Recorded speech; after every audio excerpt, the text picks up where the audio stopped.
As you can see in this live view from Orion, the spacecraft is maneuvering around the moon, and the views of the moon have changed since we started our broadcast.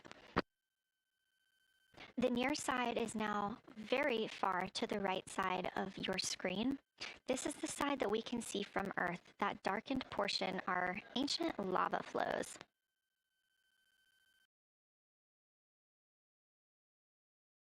The crater down towards the bottom of the moon is Oriental.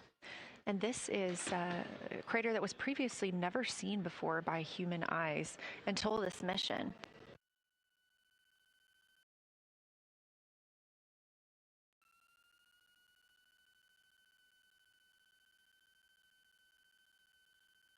Everything to the left of Oriental is considered the far side, and this is what we typically do not see from Earth.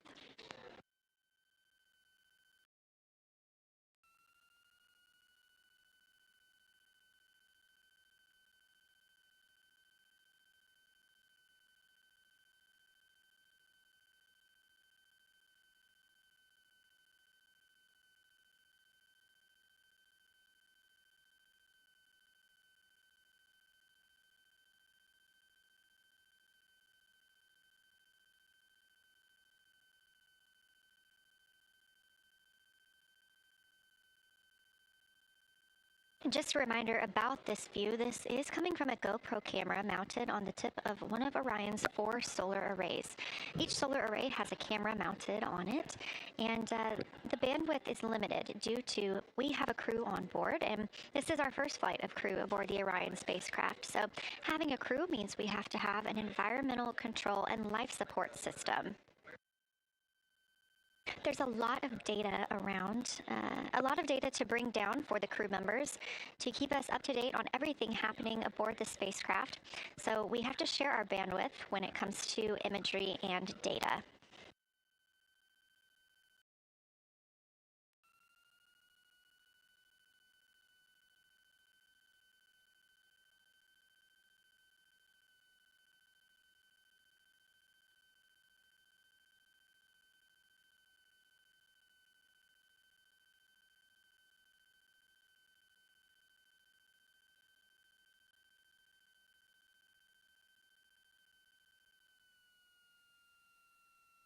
Inside the Orion spacecraft, the astronauts have completed their cabin and window team swap, meaning we have moved into the next block of lunar flyby observations. Jeremy Hansen and Reed Wiseman are now back at the windows, taking photos and making annotations. About halfway through this block, they will switch positions at the windows and will be prompted by the ground to do so.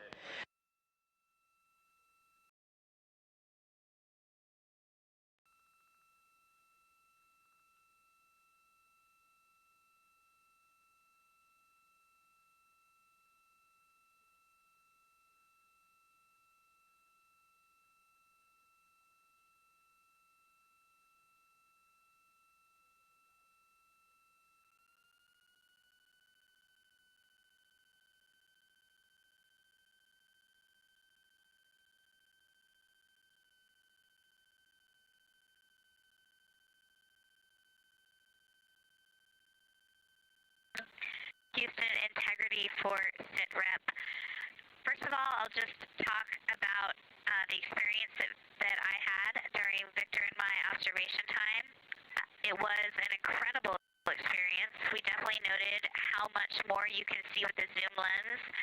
Even though we have a great visible eye image, there's just a lot of texture that just pops right out at you when you can zoom in. So almost as using it like a telescope, the camera lens. We really enjoyed our discussion time. That was a great innovation on the lunar targeting plan. We were both able to describe a lot more kind of with flow, I would say, when we were talking to each other. And it was also, we sort of were able to bounce ideas off of each other and come to new conclusions. We had, I think, a very successful talking through of some contacts between different color areas, both in the mare and in the highlands, and we identified some really unique texture areas as well. At one point, towards the end of the images of my time in window 3, I just had an overwhelming only sense of being moved by looking at the moon. It lasted just a second or two, and I actually couldn't even make it happen again. But something just drew me in suddenly to the lunar landscape, and it became real. And the truth is, the moon really is its own body in the universe. It's not just a poster in the sky that goes by. It is a real place. And when we have that perspective and we compare it to our home of the Earth, it just reminds us how much we have in common. Everything we need, the Earth provides, and that in and of itself is somewhat of a miracle, and one that you can't truly know until you've had the perspective of the other. I'll switch into some logistics stuff. The Peltors, both their batteries stopped providing the active listening, but we have verified they are still recording, and so we are able to have discussion time and hear outside our recordings by just moving the ear cup off of the ear. Other than that, everything's working well technically, and we've been able to find all our targets, and we're having a really great time. Thanks, Christina. We copy those logistics for the Peltors, and also thanks for bringing us into the cabin with you with that description.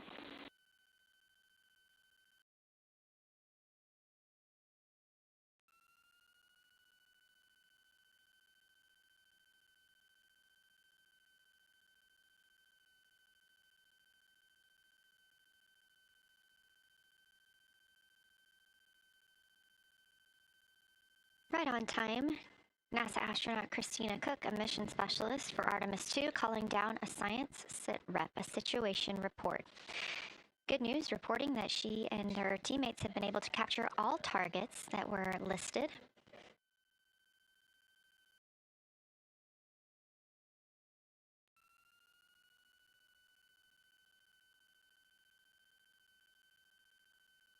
Christina also gave a vibrant description of just how it feels to be there and to see the moon up close and not just something passing in our night sky. Currently, the team members at the window are Reed Wiseman and Jeremy Hansen. Meanwhile, Integrity cabin team for window shroud.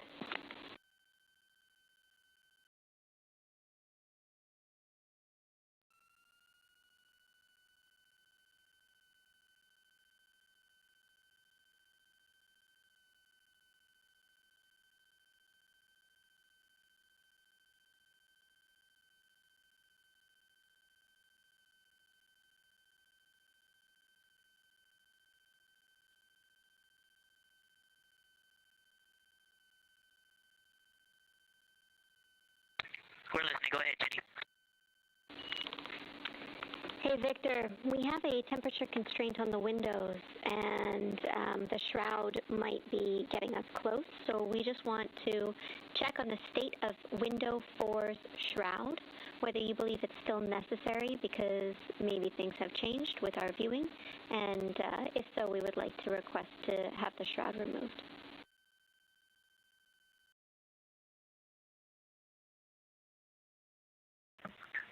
Houston, we believe it is necessary. We pulled it off just in the corner. It is very bright. It definitely would affect our night vision and maybe comfort. But is there a time? Can you tell us when we would have to take it off by?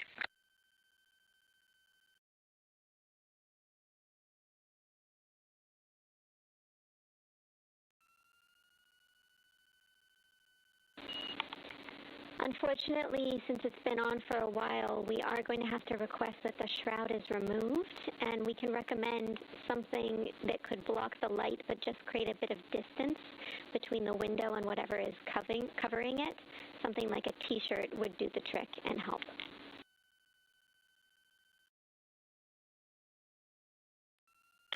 Okay, we're removing the shroud, and we will we'll make it work. Thanks.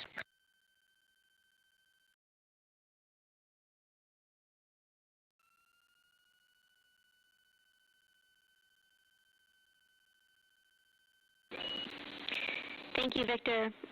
We know it's pretty bright in there now with that window uncovered. We will also offer that airflow on the window would be helpful. So if you want, you can also retrieve the condensation hose, which should be friction fit onto one of the diffusers. And that on the window would also help.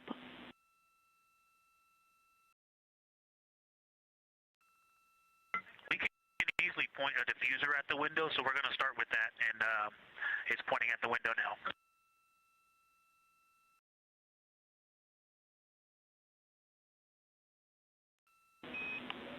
Okay, we'll take that, Victor. Thank you. Please keep us updated.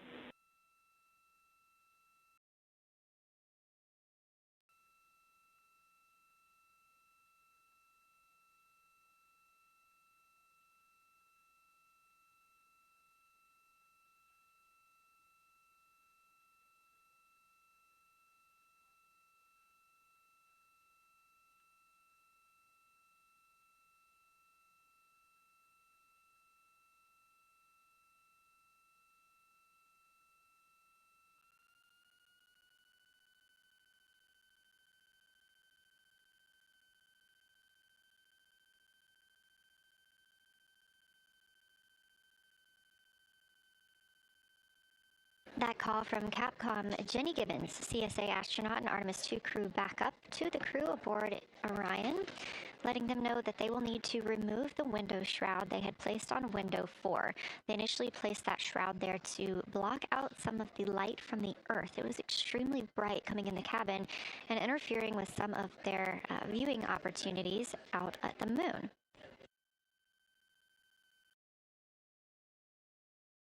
This was a request from ground teams to ensure that they are protecting other systems, and the crew has been offered the opportunity to use something else to cover the window.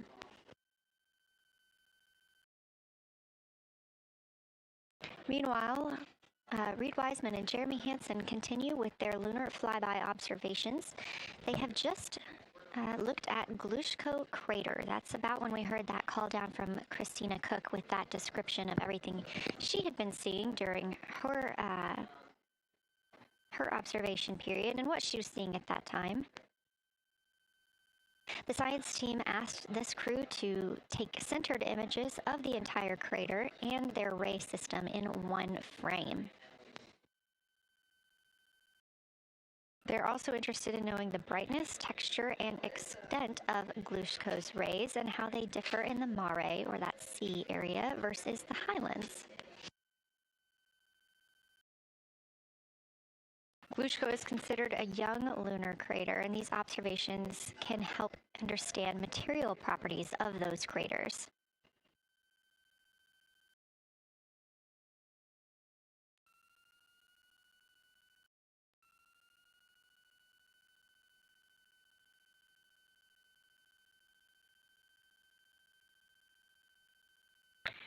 Science, integrity. First, I wanted to start off with connecting with what Christina said, that it was very moving to look out the window. I had the unfortunate sequence to start looking out the window and then moved to the long lens, and it was hard to speak looking through the Zoom because I went straight where Christina went, and I was walking around down there on the surface, climbing and off-roading on that amazing terrain. I also want to underscore something that she said as we continue to explore. When we actually do go down there to the surface, I know for safety reasons that we would never send someone alone, but I just want to really emphasize how important the discussion time was. When we started to talk, we not only got better science discussion, we got better human connection, and so doing this as a pair, we just learn and grow together, and that's just super important, so thank you for adding that to this plan. Reed just passed me a note that the Oriental Basin annular ring has a similar albedo to the center, but a different color. It has more brownish tones in it, and he said it's very distinct now that he's been staring at it. Victor, thank you. You got a cheer from science there, and we all just went on that moonwalk with you, so highlighting how important it is to talk about these things. I also want to let you know that we have Deanna Glover with us in the viewing gallery. She's all smiles.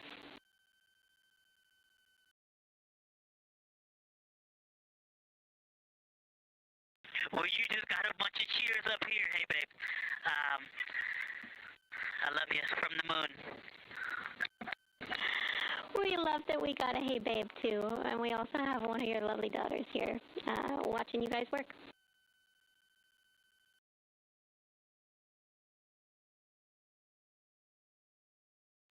Thank you guys for doing that and for supporting them through this. And to all of you, Genesis, Maya, Joya, and Corinne, I love you. And Deanna, I love you. I'm glad you get to be there.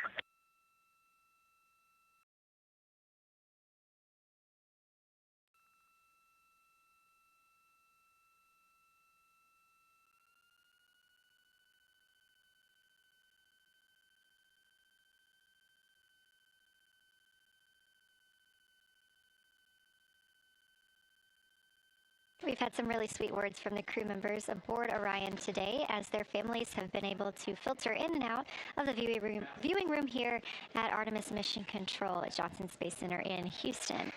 Victor Glover also giving a great science sit rep and just a description of how it must feel if you were down on the lunar surface while he was looking through that 80 to 400 millimeter zoom lens. He also expressed how important it was to be able to talk through that real time with Christina Cook and stress the importance of that on future missions, that it not only made their discussions better, but also more human. Glover and Cook are in the support roles right now, not taking photos or making annotations at the windows, but they are also encouraged to have their midday meal at this time.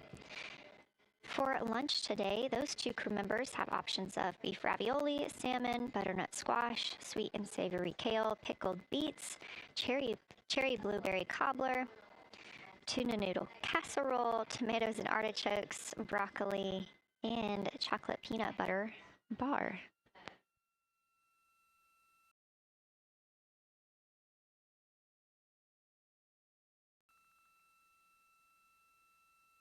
Once Glover and Cook return to the window portion of their flyby today, Reed Wiseman and Jeremy Hansen will get into their midday meal. Again, this is the third of 5 scheduled blocks for our lunar viewing today, and if you were watching at the start of the broadcast, you can definitely tell the difference in the distance from the moon. We are now 5,518 miles away from the lunar surface, and again, expecting the crew to get about 4,066 miles away. They are currently 252,050 miles away from Earth, and every mile is a new record, having surpassed the Apollo 13 milestone for furthest distance earlier today.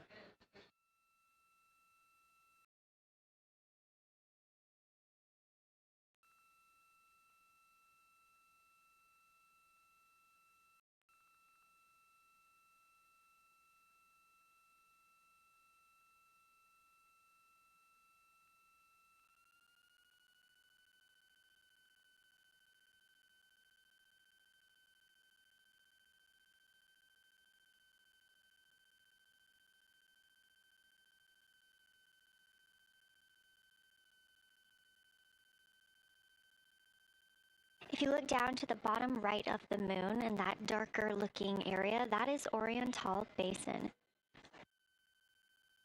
We have continued to lose views of the near side. It is just barely visible over towards the bottom right side of your screen. And then you'll also hear later about that terminator. That's the line between light and darkness while on the moon. It is really exposing some of those craters at this time.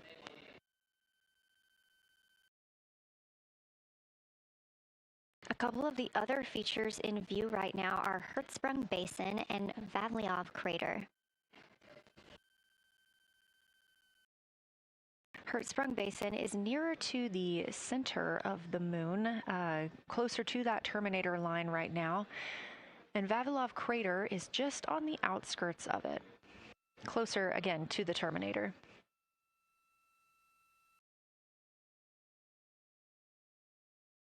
Towards the bottom of the moon and to the left of the terminator line, or currently shadowed in darkness, is Apollo Basin.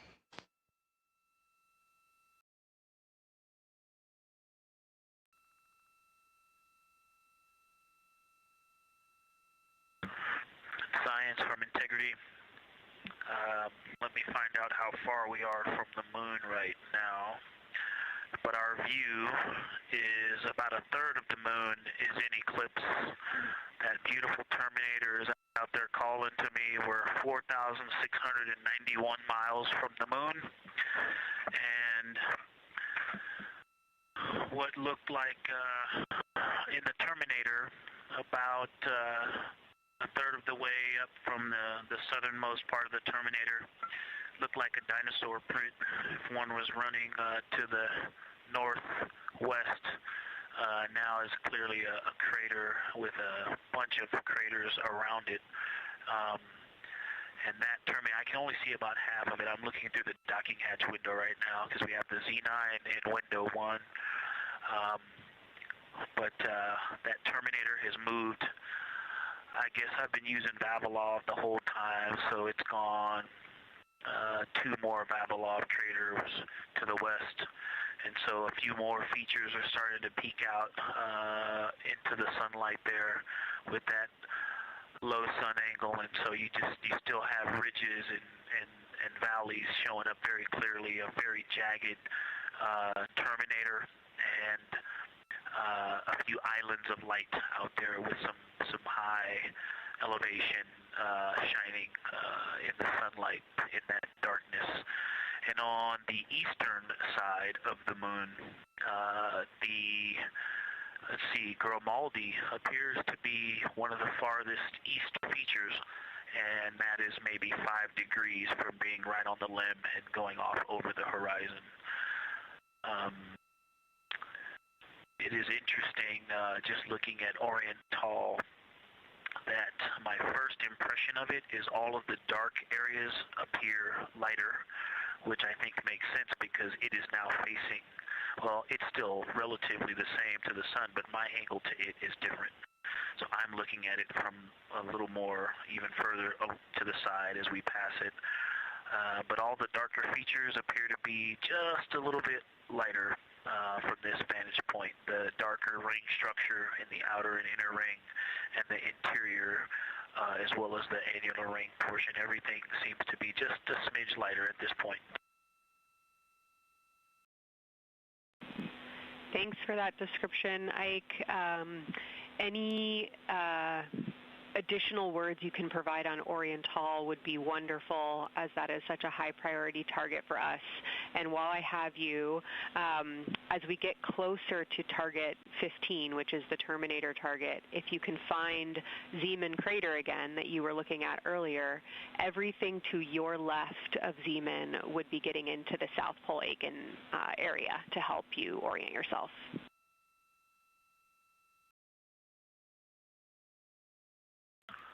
Zeeman is a great waypoint out there.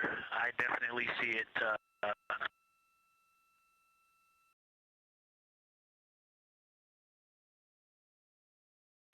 Yeah, Zeeman is very easy to find, and that is awesome. Thank you for pointing that out. Feel free to do that as often as you think of things. Let's see, looking back at Oriental. Okay, another thing, after looking through the zoom camera, man, you guys are smart. You probably did this on purpose, but after looking with my plain eyes and then going to the 400 millimeter zoom, now looking at it, I see the cliff face as if you were standing in the center. That inner and outer ring have definitely some real terrain to them, and now I can see that as terrain. Now that I look at it even with my naked eye, I can tell that there's a lot of elevation and that, like I said, a cliff face on that eastern edge where all the darker deposits are. And it's just the scale now.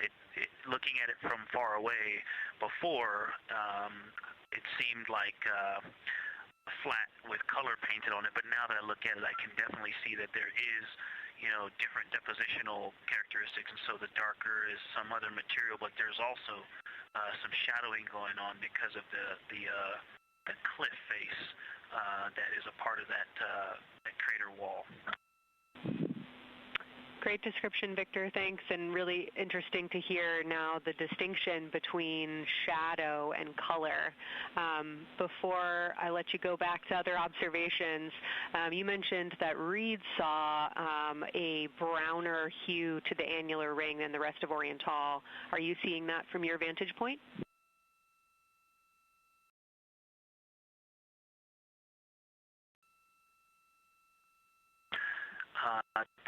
The way that I'm looking at Oriental, again, I'm still in the docking hatch window.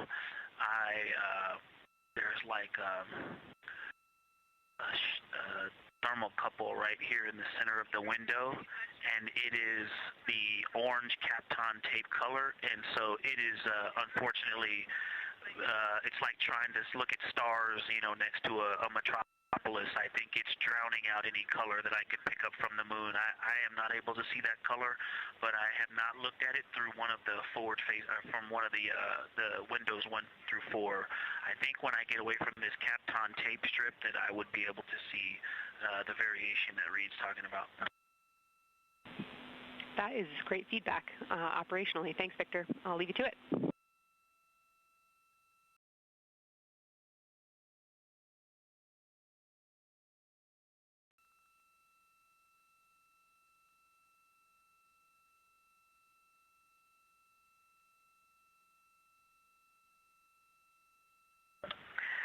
Science integrity with a question from the window team. Integrity, this is Science here with you.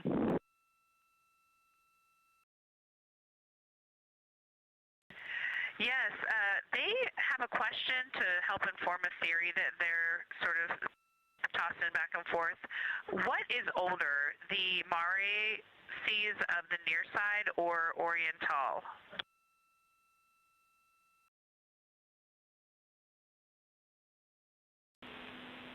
Stand by, Integrity. We're going to get you a little geologic history here.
Integrity Science back with you for some lunar volcanism when you're ready.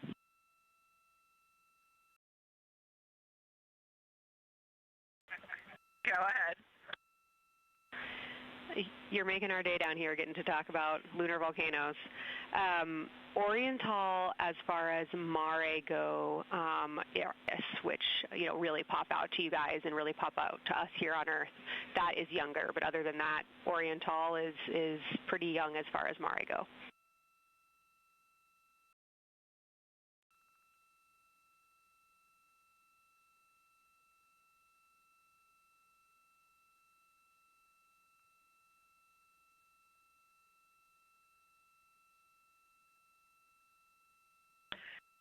And Kelsey, thanks for that. We love lunar volcanism too.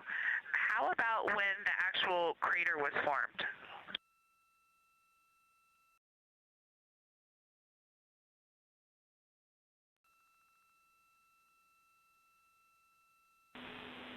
Yeah, we're going to get you an age for Oriental, and while we're getting that, Christina, can you, maybe you've heard the window team talk about the sort of contacts around Oriental, but because that material is so much younger, if anything pops out to you about physical relationship between that and surrounding terrain, we'd love to hear it.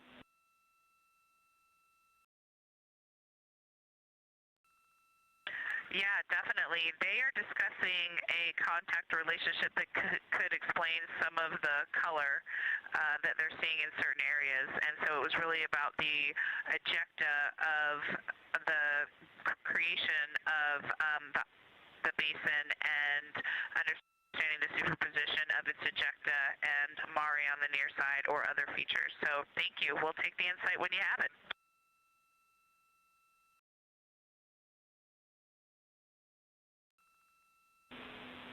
Thank you, Integrity. And I know Jenny wants to get to you with some topics, so I'll leave you with Oriental is 3.8 billion years old.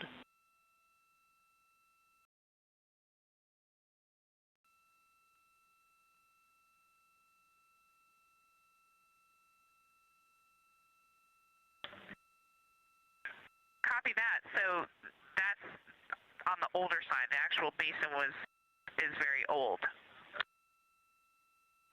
Correct, as is the case with a lot of mare. Typically the big basin formed, and then the volcanic eruption was able to punch through the crust where it was weakened by that basin formation.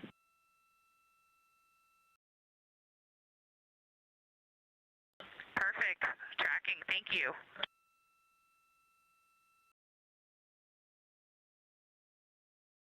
NASA astronaut Christina Cook calling down some questions to the science team on console. The voice you're hearing with those answers is Dr. Kelsey Young. She is joined by Trevor Graff on console today.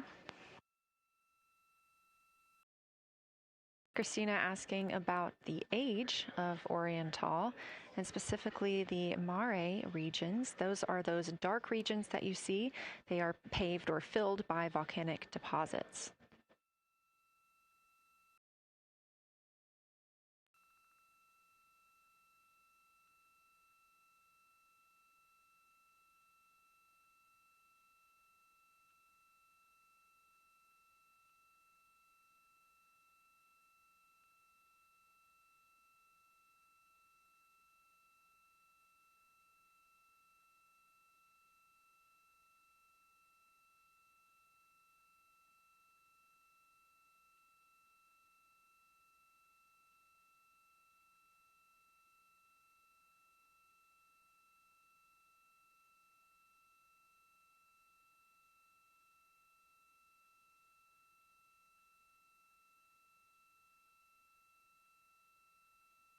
Better answer.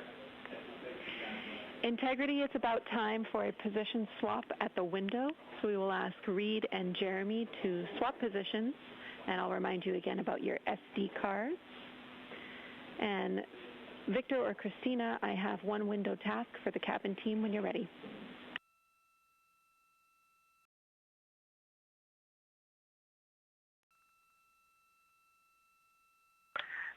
They are swapping, and I'm ready. All right, Tina, we found a way that we can reinstall the shroud on the window. We understand it's pretty darn bright compared to everything that you're looking at. So in order to reinstall it, we will ask that you retrieve the condensation hose and you install it on a friction fit on the cabin air outlet port. That's right by one of your diffusers. You're going to point that little condensation hose such that the air is flowing over the window pane. Let me know when you're ready for the stowage location.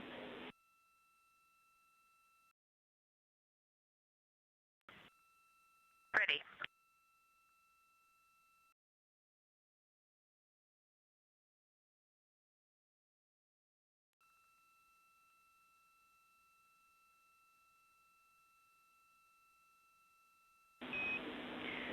Christina, the hose is in locker A1.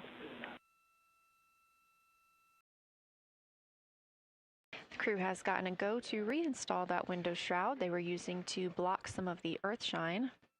Copy. This view coming from inside the Orion spacecraft as the crew members are swapping windows, specifically Reed Wiseman and Jeremy Hansen. They've been our crew members at the windows taking photos, making annotations, and making recordings that'll be downlinked later to the science team for review. The science team will have a conference tomorrow morning with the crew to get any fresh perspectives or things that they learned during the flyby.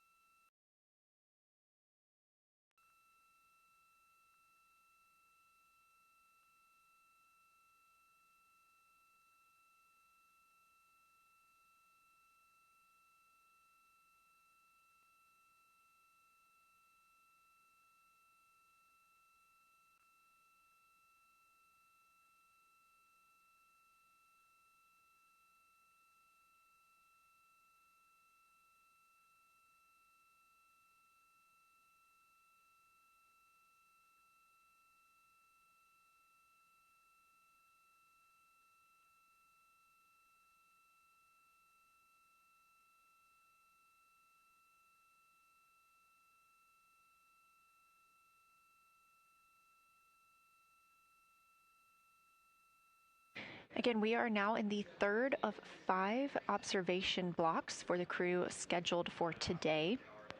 During this flyby, Orion is passing around between 4,000 and 6,000 miles from the moon and providing the crew with a full view of the lunar surface. It's a higher vantage point and much farther than Apollo's lunar orbits on average. So from this view, astronauts can observe both the North and South Pole and large-scale geologic features in one single view.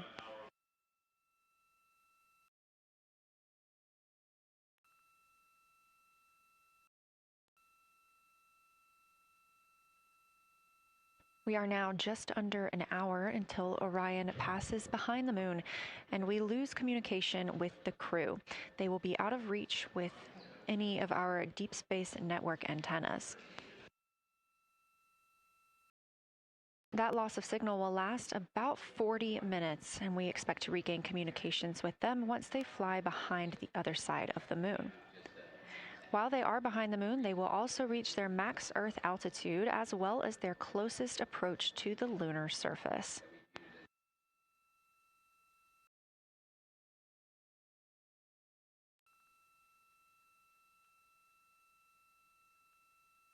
The view you have right now is a live stream from a camera on Orion's solar arrays. You are looking at a live view of the moon, and 4 people are inside that spacecraft taking pictures of it, telling us everything that they are seeing. The first humans to do so in over 50 years. They'll be sending those pictures down for all of us to enjoy, and of course, especially the science team, who are very excited for what they are learning today.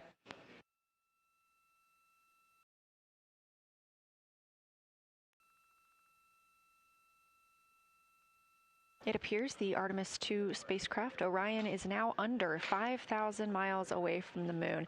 Again, we expect their closest distance to the moon be about 4,066 miles.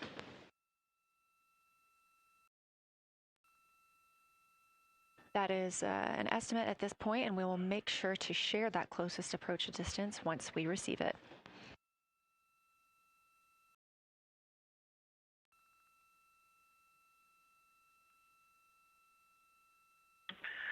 Houston integrity question, did you just want us to cool the window with the condensation hose, or did you want us to put the shroud back on and cool the window at the same time?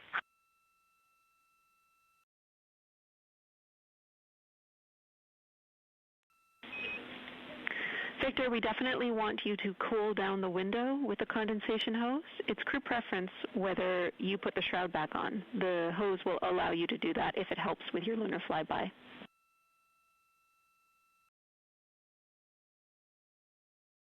Okay, copy. We're going to do both at the same time. Thank you. Houston copies.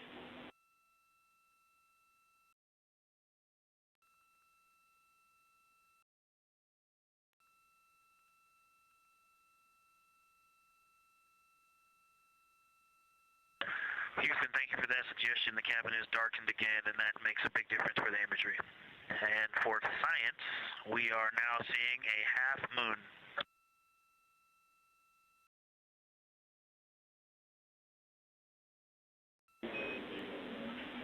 Thank you, Victor. We're happy to hear it, and we see half moon, full moon joy still.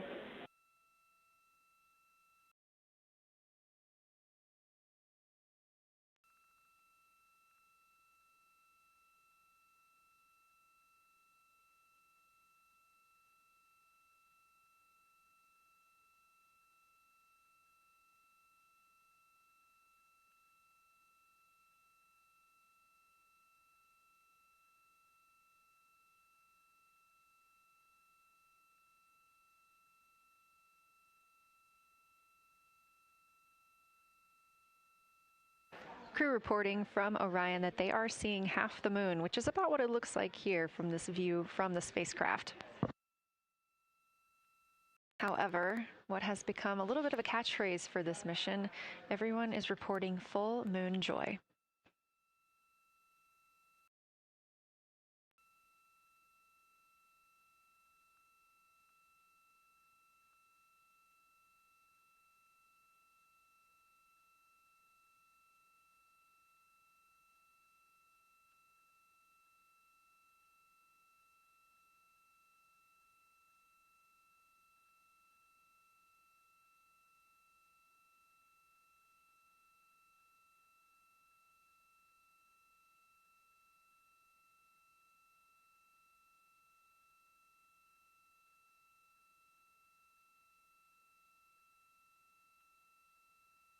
We are keeping up with which targets the crew is tracking through their lunar targeting package. They are just wrapping up their second. Science integrity, another observation the window team commented on and Christine and I discussed a bit is in Hertzsprung. The solid and intact crater is very smooth. If it were a dirt road, it's very hard packed, and then you go outside of it, and that outer crater, that's the one that is older. It is a little rougher and more jagged, and starts to get into more loose-looking terrain. And the smooth interior also causes the craters that are inside of the larger crater, the smaller craters, to have really sharp edges, sharp, distinct edges. And just a general comment on that area, Hertzsprung, that whole area, the average albedo there is darker. That is, I would say, 3. And the average albedo around Oriental and between Oriental and Ohm, excluding the wedge, the darker wedge, is more on the 6-7. And that they also seem to be different texturally. Christina described it earlier around Hertzsprung, and then from Hertzsprung toward Oriental, there appears to be a frozen, a rippling pond, but frozen, or like choppy waves when it's windy out, choppy water, and then it freezes instantly. That's the texture. If you walk down there barefoot, it looks like it would be hard on your feet, like lava. After it's cooled, it would be pokey. Except for right there in the center of Hertzsprung, it looks paved, like a paved road, nice and smooth.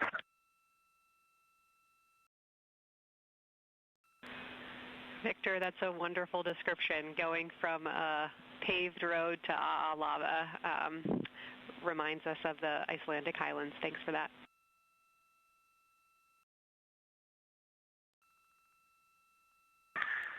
And science, another in the interior of the very intact, the interior of the intact crater at Hertzsprung is albedo variation. I think I heard one of the window crew maybe say color variation, but definitely albedo variation. There's lighter patches and slightly darker patches.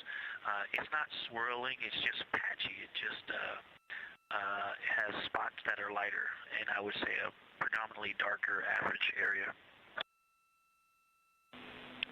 Great descriptions, Victor. Thanks. Not swirly, just patchy is really helpful for us.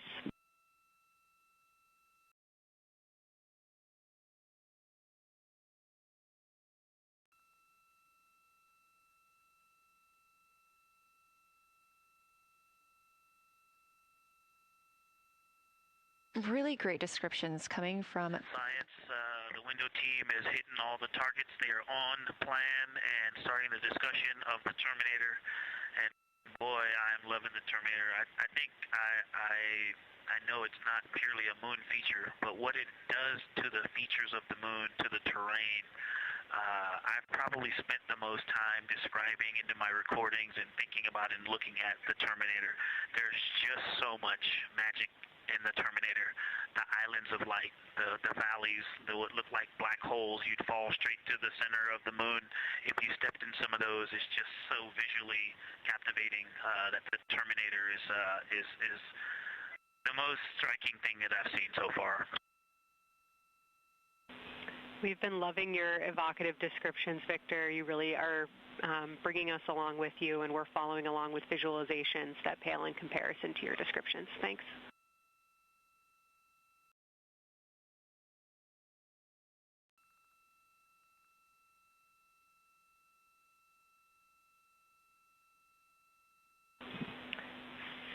Integrity Science, one more question on a status of what the window team chose to observe for crew choice.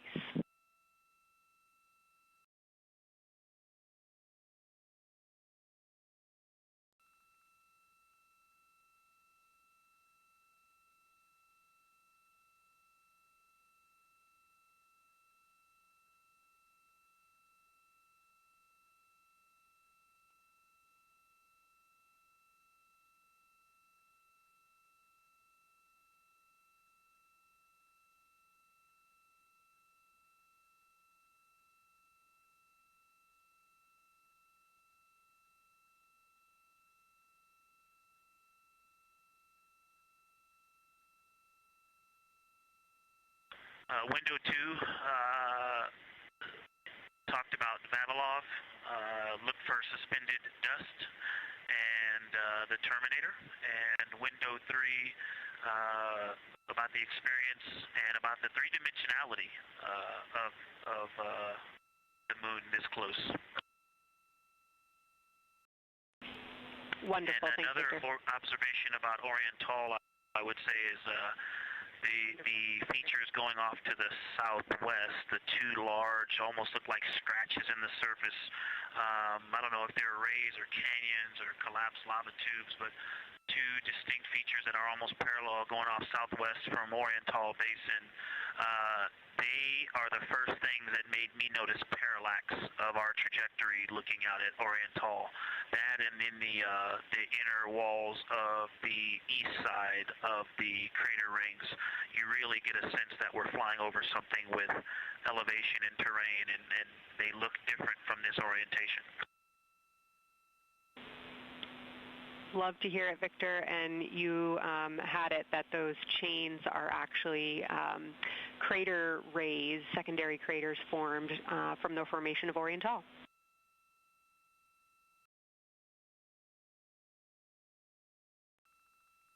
Yeah, speaking of crater rays, the crater rays that are going off to the northwest,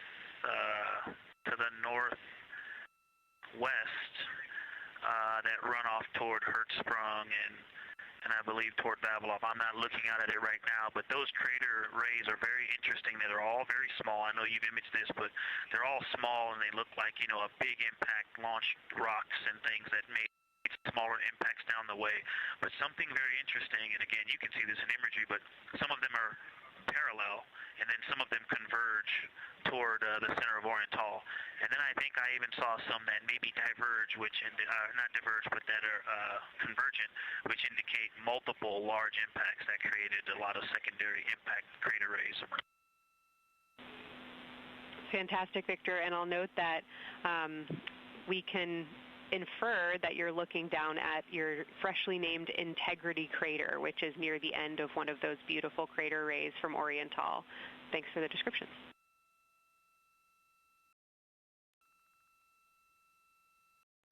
Yeah, you're welcome. And Integrity is easily identifiable with the naked eye from this point.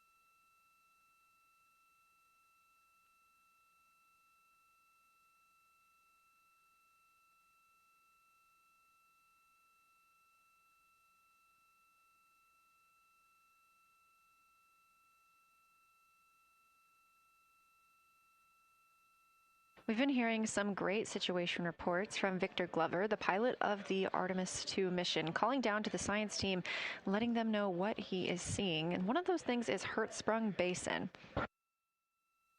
If you look just to the right of the Terminator, that is the difference between light and darkness on the moon. You can see what he's describing when he says Hertzsprung Basin and how it looks a little bit paved in the middle there.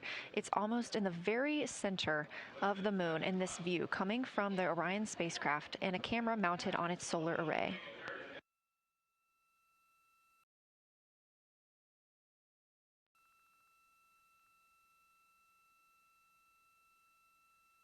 We are now 4 days, 23 hours, and 23 minutes into the flight of Artemis 2, and we are standing by for their lunar loss of signal in about 43 minutes. Again, the spacecraft will fly behind the moon, and during that time, we won't have communication with them.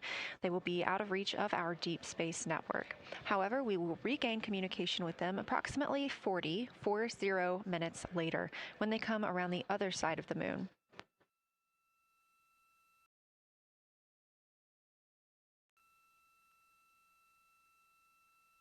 The crew aboard the spacecraft are currently discussing the Terminator, that difference between day and night. The science team is interested in learning about the topography and the color of the lunar surface, and it's already been very interesting to hear that they have seen colors like greens and browns while looking at the moon. Some of the questions that they are hoping the crew will discuss are how do the quantities and sizes of craters and mountains vary along the Terminator, and they are looking for the crew to describe the topography of features along or near the Terminator. They're also looking for more information on any color or tone variations, and they're hoping that the crew will take images to illustrate their findings. Glover reported earlier that the crew has missed none of their targets when they are photographing at the window. We aren't hearing the conversations that the crew is having right now, but these are being recorded to their personal computer devices, PCDs, and those will be sent down to the science team. The science team will have a conference with the crew tomorrow morning to discuss their findings and experience when looking at the moon today.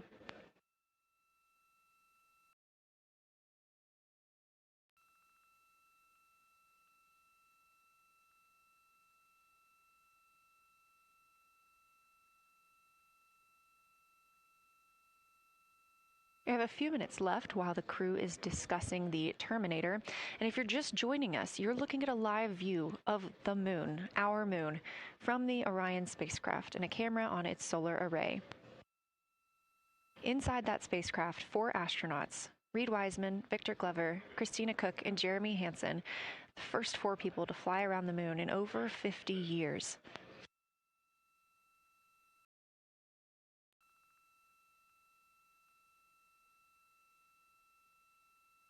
This is our lunar flyby day, and the crew has already surpassed one record today. The crew passed the Apollo 13 distance record at 12:57 p.m. Central, 1:57 p.m. Eastern.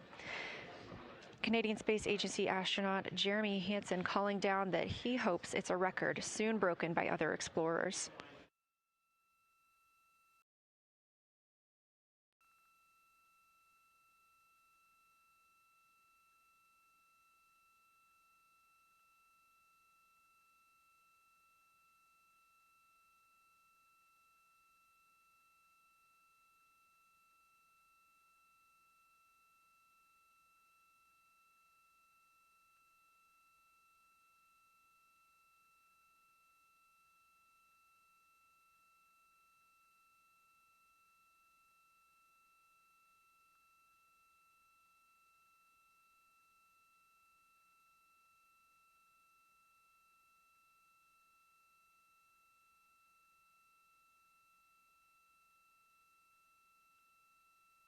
We are live in Artemis Mission Control in Houston, Texas, monitoring the flight of Artemis 2.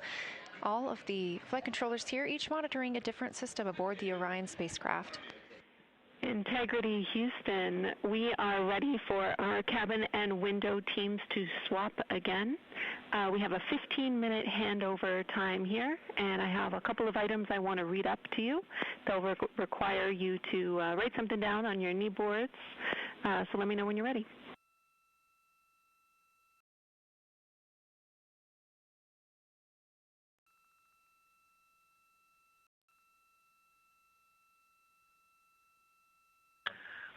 Okay, Houston, we are ready. Copy Integrity. First of all, once you start this next shift here, during this lunar observation shift, we will begin our lunar LOS, so you can expect a call from me a few minutes prior reminding you. And second of all, Fido just sent us updated altitudes and METs for lunar closest approach and max Earth altitude. Let me know when you are ready to write those down. They differ slightly from Optimus.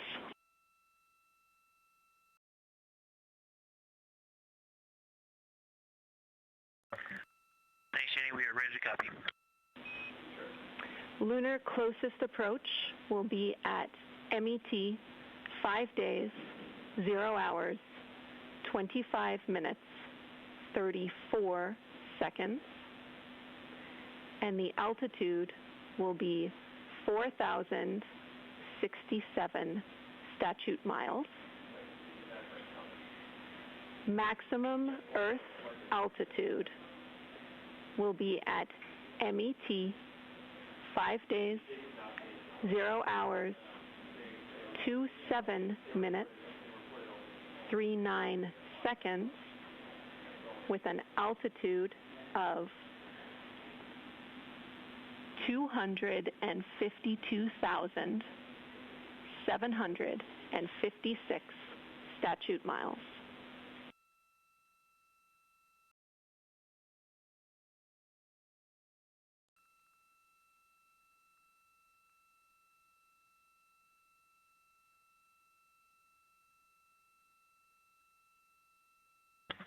The crew really wants to ask for that in kilometers and in parsecs, but thank you for those. That is great. Thanks for that update. I'll send Fido to work, and I appreciate the metric. Other than that, I have no new vehicle statuses to pass to you. Enjoy your handover time, and we're looking forward to picking back up with you shortly.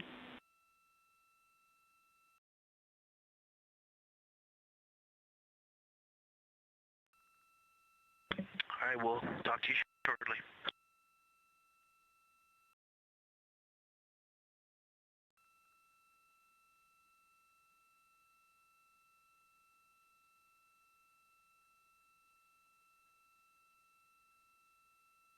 Those words called from Capcom Jenny Gibbons, CSA astronaut and Artemis II backup crew member, to the crew working aboard the Orion spacecraft.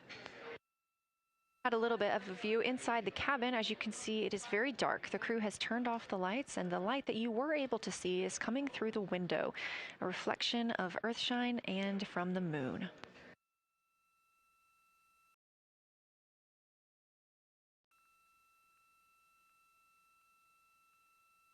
The crew is moving into their next observation block, meaning they are taking time to switch cabin and window teams. We've had Reed Wiseman and Jeremy Hansen at the windows taking pictures and making annotations and recording some audio files that will be downlinked later to the science team. Meanwhile, Victor Glover and Christina Cook were in the background serving as support. They were also timelined to enjoy a little bit of their midday meal.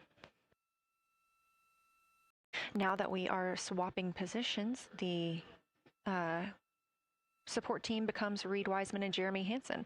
They will be in the background helping with SD card swaps, as well as providing those situational reports to the science team. Victor Glover and Christina Cook will be the astronauts at the window, photographing and speaking into those PCDs, portable computing devices, about what they're seeing on the moon. As you heard Capcom Jenny Gibbons call to the crew, this block is also when we will lose communications with the crew.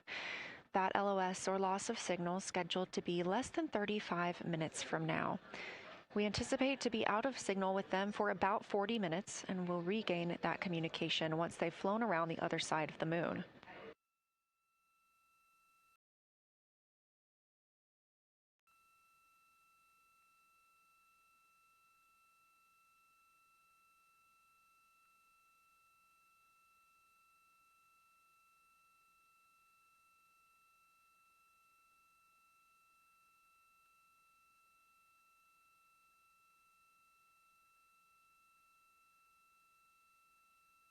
Now, even though the crew will be flying behind the moon, their observation period does not stop. They will still be taking pictures and making annotations of what they are seeing.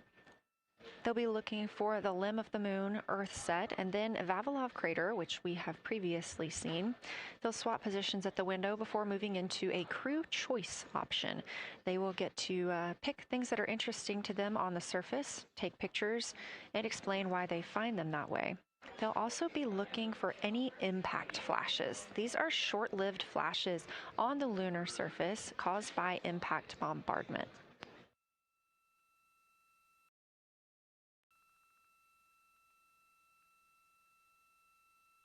Just before Earthrise, the crew will be looking for lofted lunar dust. This may be lofted just above the lunar surface, and we could only see it just before Earthrise along the dark western limb. Any Earthshine would illuminate potential lofted dust. But once the crew is all the way around the Earth, the brightness of the Earth will wash out any of that dust they might be able to see.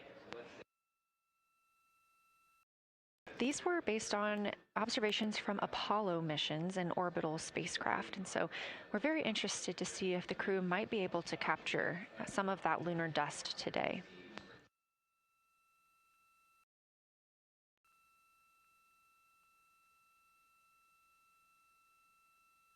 Following that lofted lunar dust target, the next will be Earthrise.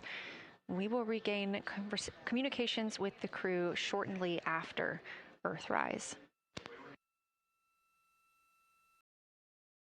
It's because we are also anticipating the crew seeing an eclipse today.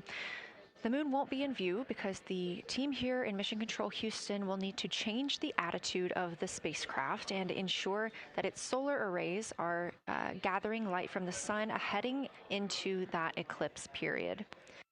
So we will have communication with the crew, we just won't be able to see the moon. However, we will have views during that eclipse time frame. During that time, the science team is looking to know it will only be illuminated by Earthshine at that point. So they want to know what the whole moon looks like overall, but they also want the crew to look into deep space and potentially see if they can spot any planets.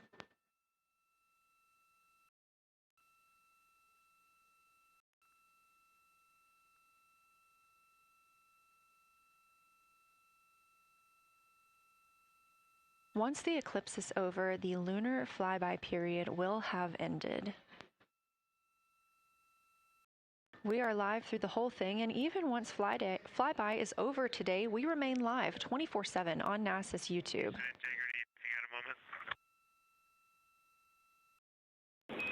Go ahead.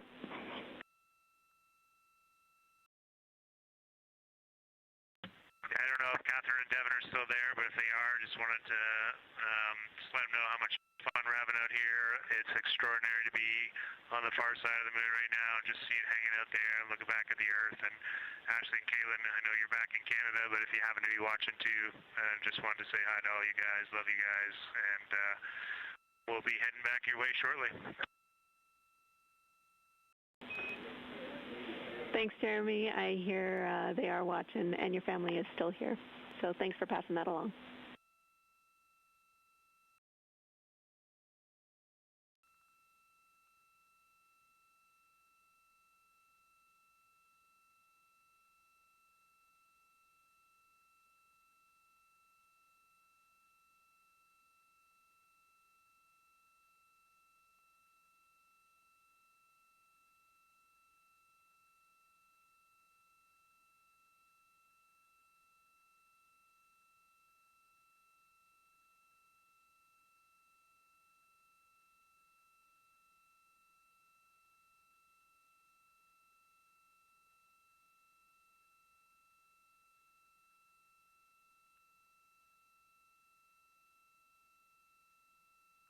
this view inside the Orion spacecraft, and it's a little hard to make out, but on the left there, that is Jeremy Hansen just calling down some well wishes to his family, joining us in the viewing room and watching online.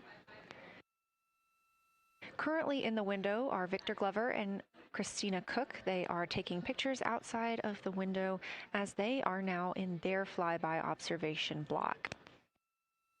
At this time, Reed Wiseman and Jeremy Hansen are serving as support crew members, and they are also going to have an opportunity to enjoy their midday meal at this time.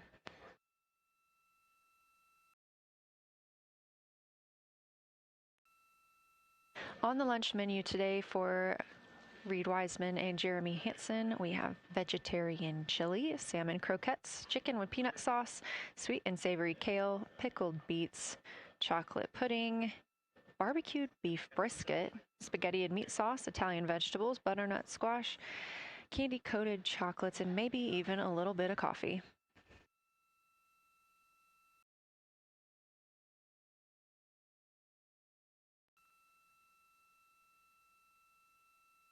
And if you look closely, you can see it looks like they are getting into some of their food for the midday meal. All of the food on the spacecraft is rehydratable. We don't have an option for fresh food as there's not a refrigerated section of the Orion spacecraft. So all of this food can either be rehydrated or eaten straight from the package, just depends on what the food actually is. And for food that needs to be rehydrated, there is information on each package of how much water needs to fill that bag and what temperature it needs to be.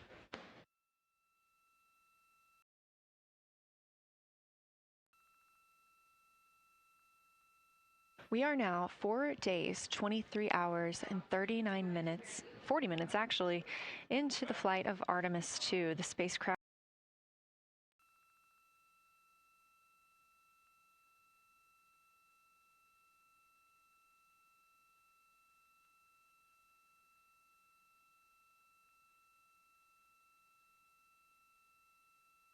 We are now also under 30 minutes away from loss of signal with the astronauts. We will regain that communication about 40 minutes later.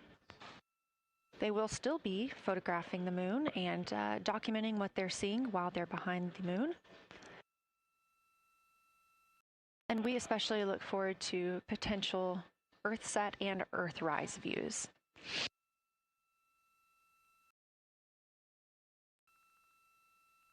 As you can see on the left side of your screen, we are streaming this solar array camera view throughout the flyby. And the science team also plans to capture an occasional still photo with the solar array intermittently, perhaps one every 8 to 10 minutes. Still photos represent the highest resolution imagery from those GoPro cameras. So starting 5 minutes before Earthset and loss of signal, the science team will capture a series of photos, one every 30 seconds, to include Earthset all the way through 5 minutes after Earthrise and acquisition of signal. In order to capture these frequent photos, the solar array camera that we were streaming will need to switch to time-lapse photo mode. So during this time, the streaming video quality won't be as sharp as you have it right now, but we want to ensure that the science team captures the data that they need during these time frames. And we really look forward to seeing those higher resolution images once they're available. But with the view you are seeing right now, we are sharing bandwidth on the Orion spacecraft with every system that is keeping the spacecraft powered and the crew alive, especially the environmental control and life support system. As this is the first flight with crew, this is also the first flight of a life support system, keeping the crew healthy and safe on the way to the moon and the way home.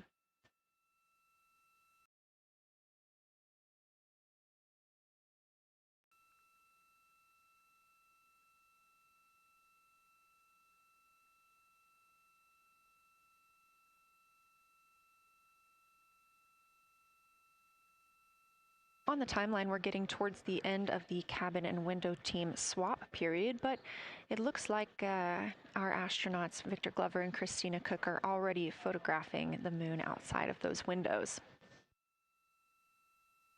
The next target is Ohm Crater, and this is something that they have photographed previously during the flyby. This is a small, complex crater with a prominent ray system, and as referenced earlier, it's the size of the Eye of the Sahara. That Eye of the Sahara is a feature in Mauritania. Seeing this crater more than once throughout the flyby allows the crew to photograph it at different lighting conditions.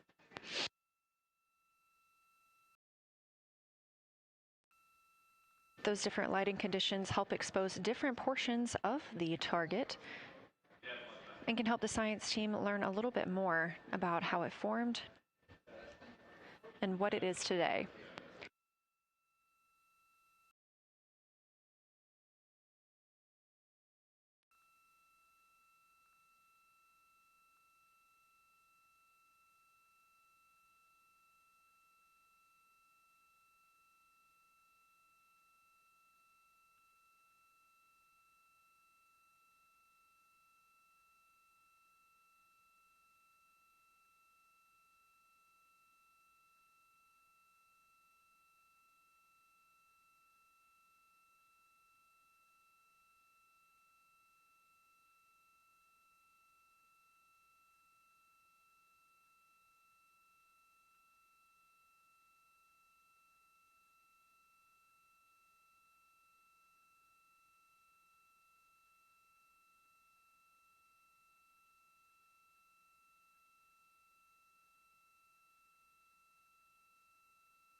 Again, this view inside the spacecraft as the crew continues photographing the moon outside their windows. They have turned the lights off to allow them to better get photos of the moon, preventing any reflections from coming in from the spacecraft.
We expect the crew to be targeting Crater for another 6 minutes or so before they move into a discussion of the limb. Now, the science team has asked for a science sit rep or situation report during that time, so we hope to hear calls from the crew on what they are observing.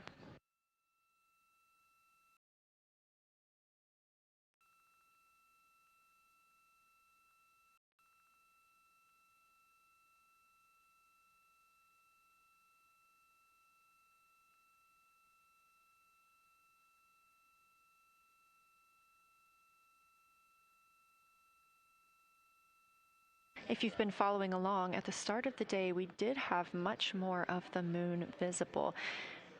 And even just an hour or so ago, we could see about half of the moon. We are now continuing to see more of the far side and that darkness where the moon is not reflecting light from the sun.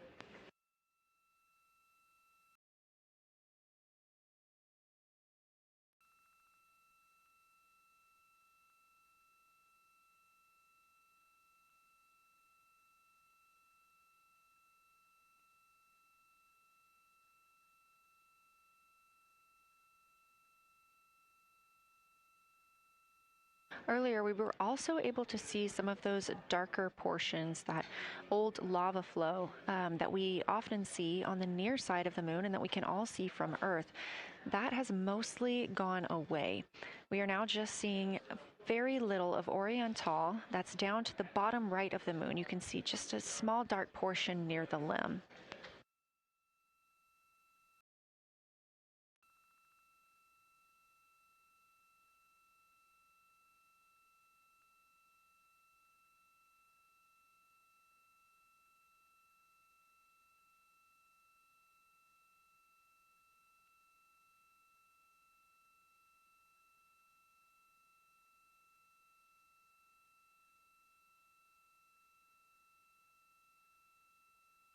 We are now about 18 minutes away from loss of signal with the Orion crew.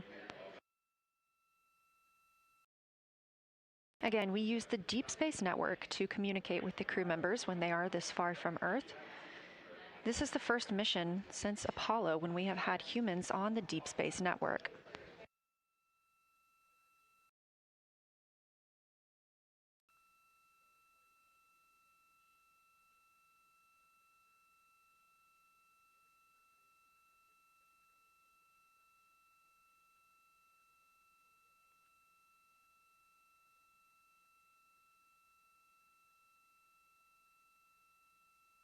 As you recently heard Capcom Jenny Gibbons call to the crew, we expect their closest approach to the moon to be at MET, or mission elapsed time, of 5 days, 25 minutes, and 34 seconds.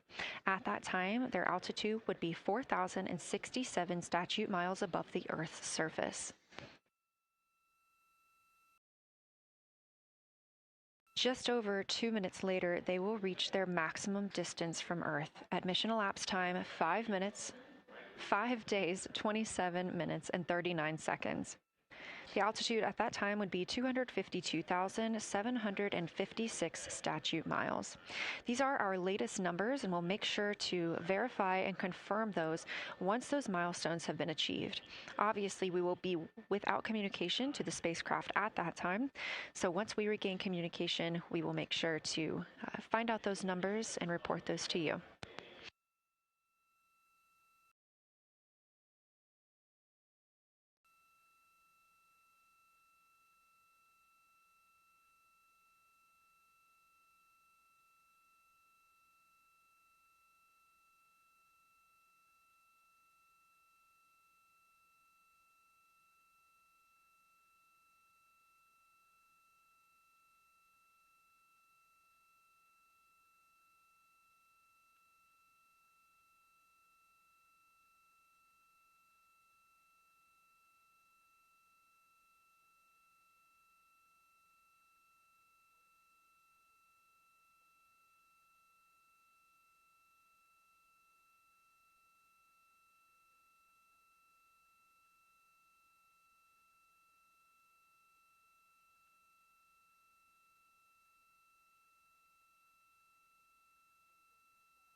Checking in on the lunar targeting package, the crew is now in their discussion of the limb, seeing the limb of the moon, that illuminated part. Currently at the windows taking photos and making annotations are Victor Glover and Christina Cook. We are expecting loss of signal in about 13 minutes. We will regain that signal with the crew about 40 minutes later.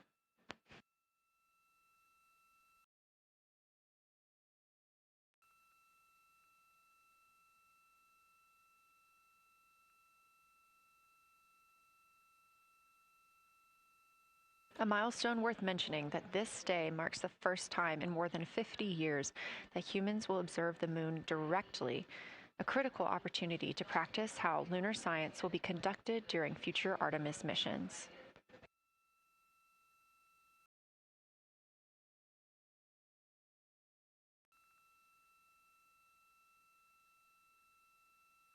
I've continued to reference the lunar targeting package throughout this broadcast, which is the primary tool guiding the crew observations, and that consists of two key components. The first of those is the Lunar Geography Review, which helped the astronauts study major lunar features in advance. That also helped them learn to orient themselves during the flyby. The Lunar Targeting Plan provides a detailed timeline of observation targets, background science context, and specific instructions for the picture the crew should take, and verbal descriptions of what will be helpful to the science team reviewing those pictures later. That's what we've been tracking real time and what the crew is using right now to keep up with their next milestones.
Integrity Houston, 10 minutes till the LOS. We'll take a snappy sit rep from the cabin if you have one.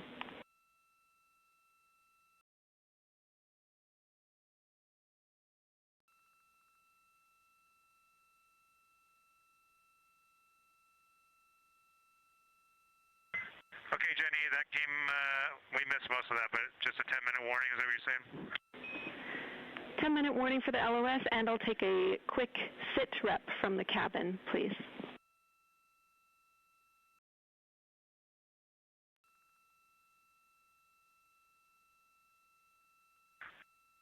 All right, cabin is still full of excitement. We've got Christina in window 2, Ike in Victor in window 3.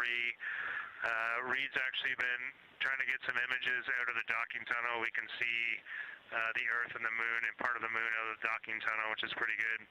And I'm just grabbing some footage right now with our interior cameras.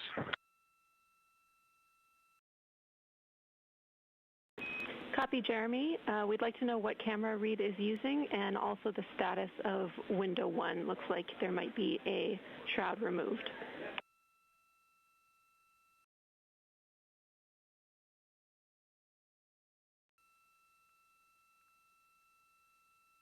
Okay. Reed was using the Z9, and the T-shirt shroud is still on window 1, but we took the camera out of it, so maybe that's what you're noticing. But when I looked in there, I saw a lot of sunlight reflecting around. Copy. That makes a lot of sense to us, Jeremy. I want to remind you, coming up on this LOS, it will take sit reps in the blind, and as more and more of the moon is in darkness, we will take any report you have on impact flashes.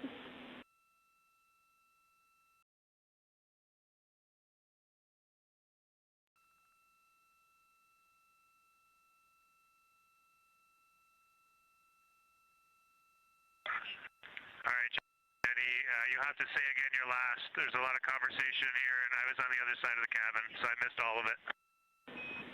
Look out for impact flashes, and we'll take sit reps in the blind.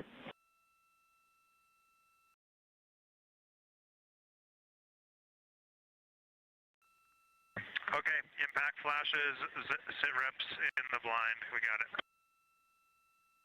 And yeah, just so you understand what's going on with window 1, there is light coming through the outer hall from window 2 into the inside of window 1, if that makes sense. Like, I can see the inside of the vehicle when I look between the 2 panes of glass. Copy.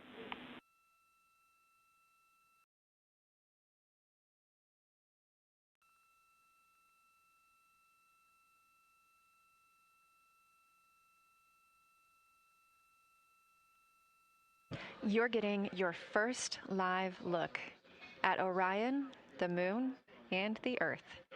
Everyone in this picture.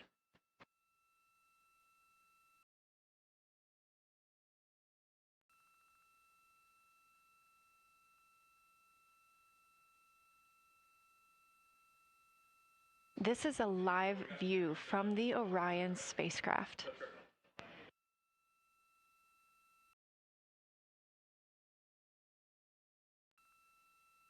Currently aboard Orion, 4 crew members: Reed Wiseman, Victor Glover, Christina Cook, and Jeremy Hansen.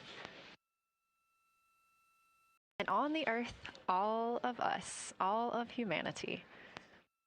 You can see the moon is starting to get a little bit dimmer as the astronauts are going to pass behind it, now 6 minutes and 26 seconds away from that loss of signal. Again, we will be out of communication with them for about 40 minutes until they come around the other side of the moon and we can re-establish contact.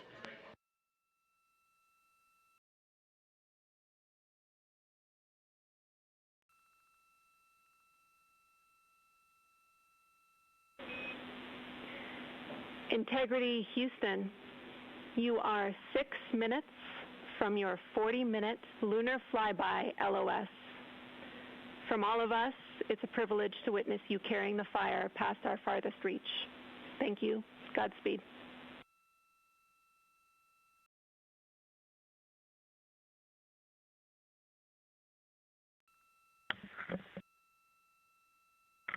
Thank you for that, Jenny. And thank you to all of you for allowing us the immense privilege to be on this journey together. It's quite amazing. And as we go on this journey, thinking about the NASA mission to explore the unknown in air and space, to innovate for the benefit of humanity, and to inspire the world through discovery. And as you've gone along on this journey with us, hopefully we're doing just those things. And as we get close to the nearest point to the moon and farthest point from Earth, as we continue to unlock the mysteries of the cosmos, I would like to remind you of one of the most important mysteries there on Earth, and that's love. Christ said in response to what was the greatest command, that it was to love God with all that you are. And he also, being a great teacher, said the second is equal to it, and that is to love your neighbor as yourself. And so, as we prepare to go out of radio communication, we're still to feel your love from Earth, and to all of you down there on Earth and around Earth, we love you from the moon.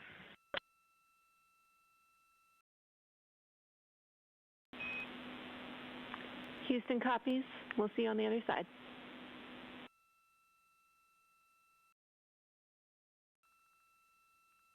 We will see you on the other side.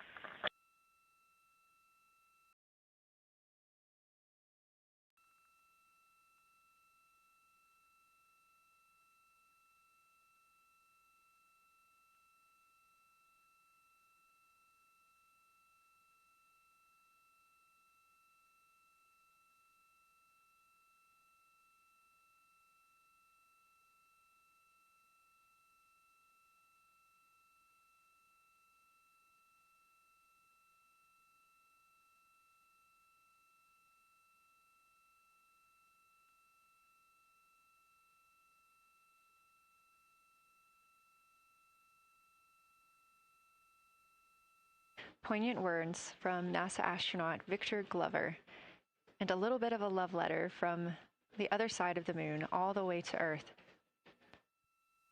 Glover touching on the teachings of Jesus, including to love your neighbor as yourself. We are now less than 3 minutes away from loss of signal with the Orion astronauts. The Artemis 2 crew will be out of signal for about 40 minutes as they are on the other side of the moon, continuing their work photographing the lunar surface, and they will reemerge, and we will also get this view on the other side.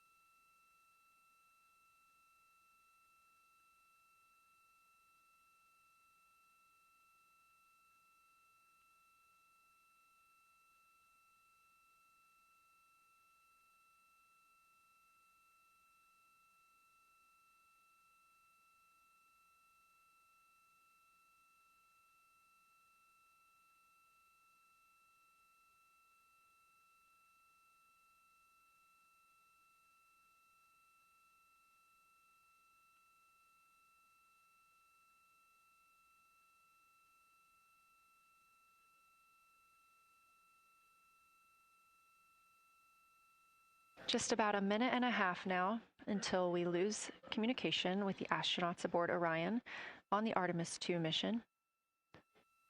Now 5 days and 6 minutes since their launch on April 1st. Again, we'll be out of communication for about 40 minutes. And this really beautiful view of a crescent moon and a crescent Earth. How great thou art.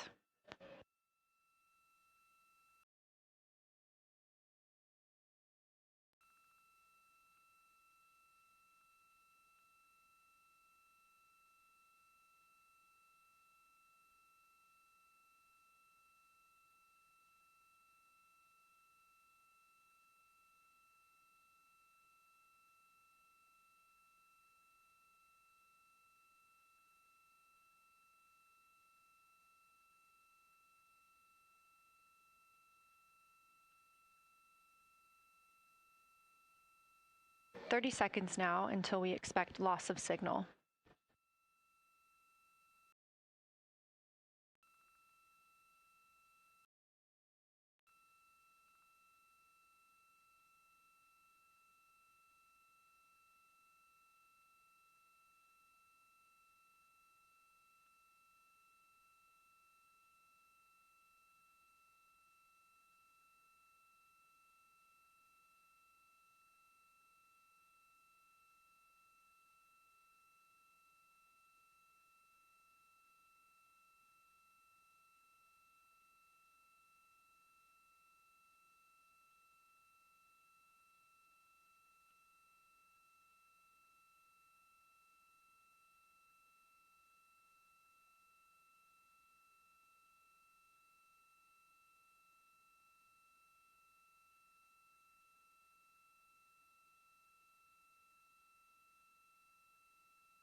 And we have confirmation of loss of signal of the Orion spacecraft as it flies behind the moon. We expect to regain communications with them in another approximately 40 minutes. This was expected as their spacecraft is now out of direct line of sight with Earth and behind the moon.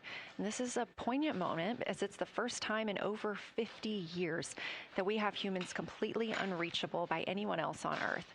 No matter how distant or secluded, we could reach anyone living on Earth, but while the crew flies behind the moon, it's simply impossible to make contact with them.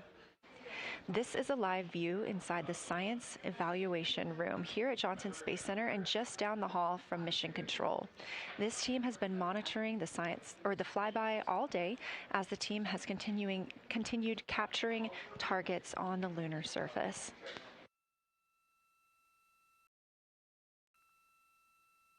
We even got to see this team in action as they were helping the astronauts identify some of the features they were seeing on the moon but not expecting. There will be a couple of milestones during this loss of signal. The first will be when the astronauts make their closest approach of the moon at MET 5 days, 25 minutes, and 34 seconds, when we expect they'll be 4,067 statute miles above the lunar surface. Their maximum Earth altitude will be reached just 2 minutes later, at 5 days, 27 minutes, and 39 seconds, when their altitude should be approximately 252,756 statute miles. Once those milestones are reached and we have confirmation, we will report the official numbers.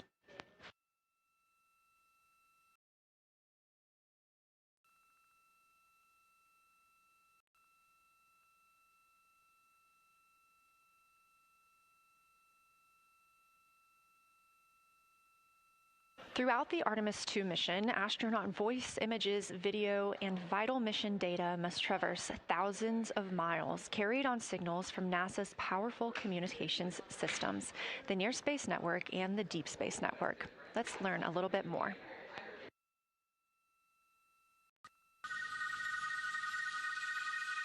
NASA's Artemis II will send 4 astronauts around the moon, preparing humanity for a long-term lunar presence and future journeys to Mars. Enabling communication and navigation for this test flight are NASA's Near Space Network and Deep Space Network. With antennas around the world and a fleet of relay satellites, the networks will deliver vital data to and from Earth through all phases of the mission.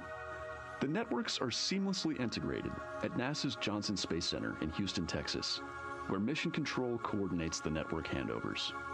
These transfers represent a delicate dance between the two networks, exchanging support as the mission shoots toward the moon.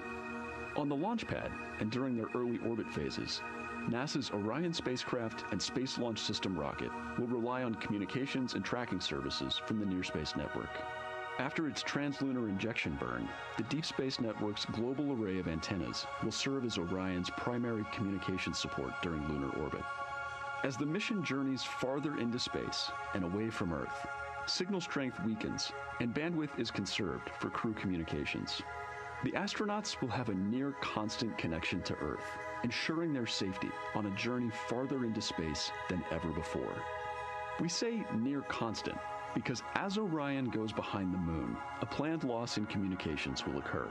The Deep Space Network will be standing by to reacquire the signal as Orion reappears. The Artemis II mission also provides an opportunity to test new capabilities.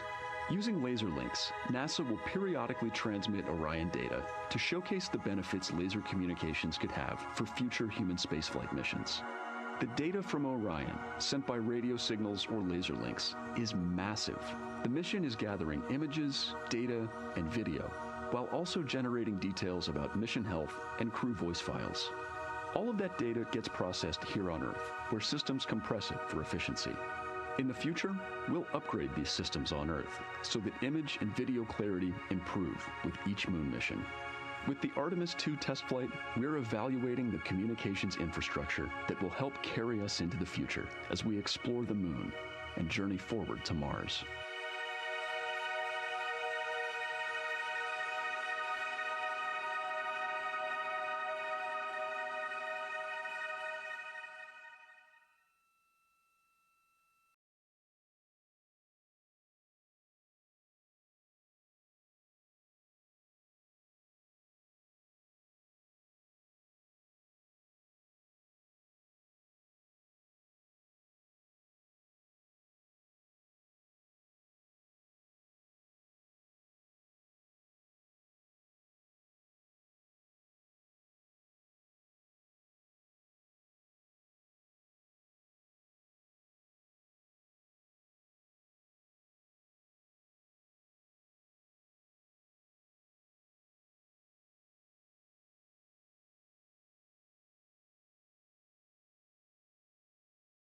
We are now about 33 minutes until we expect to regain communications with the astronauts aboard Orion. And in the meantime, I've got Dr. Kelsey Young, Artemis Science Flight Operations Lead, here with us. Thanks for joining me, Kelsey. Thanks for having me. This is such an exciting day. Oh, no kidding. It has been so cool to hear you communicating directly with the crew. And I know that you have been preparing for this for years, so I am so excited for you and for your team. So just to get into that background a little bit, tell me about your background and what you've been doing on console. My background is as a field geologist. Actually, I studied impact cratering in the field for my PhD, so all these descriptions of impact craters have me just absolutely swooning. How I got into this, though, is, during my PhD, I got an internship at NASA and ultimately never left to integrate science into flight operations. So we developed the Science Officer Console, for which this is the first mission we're supporting. We developed the Science Evaluation Room that's right upstairs, and so it's so gratifying to see this operation structure come to fruition, especially on a day like today. I would have to imagine so. And we've got a great view of the Science Evaluation Room right now. Is there anything that has stood out to your team so far? Absolutely. So as you might have heard in some of the press briefings and content that, we've been putting out, color and albedo were really exciting targets for us. We've heard several amazing color descriptions so far. Just to highlight maybe one of them, we heard about greenish and brownish hues near Aristarchus, which is actually a feature that we can see here from the near side. And those greenish hues could actually tell us something about the volcanic evolution of that area. So you can bet that the science team is going to be prioritizing downlinking those images and the crew audio that we didn't hear that went into those recordings to learn a little bit more. Wow, that is fascinating. I was hearing those colors and very interested just from a personal standpoint, because looking at the moon from, 250,000 miles away, we don't see green or brown. So just hearing that, them being so close and getting to see that, fascinating, and I know very exciting for you. So what are you expecting to see in the upcoming portion of the flyby? The upcoming portion is actually going to be really exciting. So right now, as we speak, while folks in the room are kind of taking their, their stretch breaks and everything, the crew are still hard at work. They still have targets to image and describe during this LOS. But when we come out, the first thing, of course, we're going to hear about is Earthrise. We're really looking forward to hearing about the crew's experience with something that we can connect with and that, Apollo 8 brought us such amazing images from. But then we start to get into describing the Terminator, as well as looking for things like lofted dust, which tell us about the modern lunar environment. Then the vehicle's going to orient away from the moon for an hour and then pivot back for the eclipse observations, which is a whole different set of science observations that we're really looking forward to. It's kind of nice that the crew will get a little break in there, because they have been hitting it hard today with photos and videos and annotations. What are you hoping that the crew sees coming up? Is it that lunar dust? Oh my goodness, that's a hard question to answer. I mean, we've already gotten such great descriptions. I mean, the Terminator seems to just be like one of their favorite things to look at and describe. So I feel like, that was something we were looking forward to. I feel like we've really gotten some great descriptions. So absolutely, I'm looking to the human moment of Earthrise. Lofted dust is an exciting one, and lofted dust will be a target for them in the right around the time of Earthrise, but again in the eclipse period.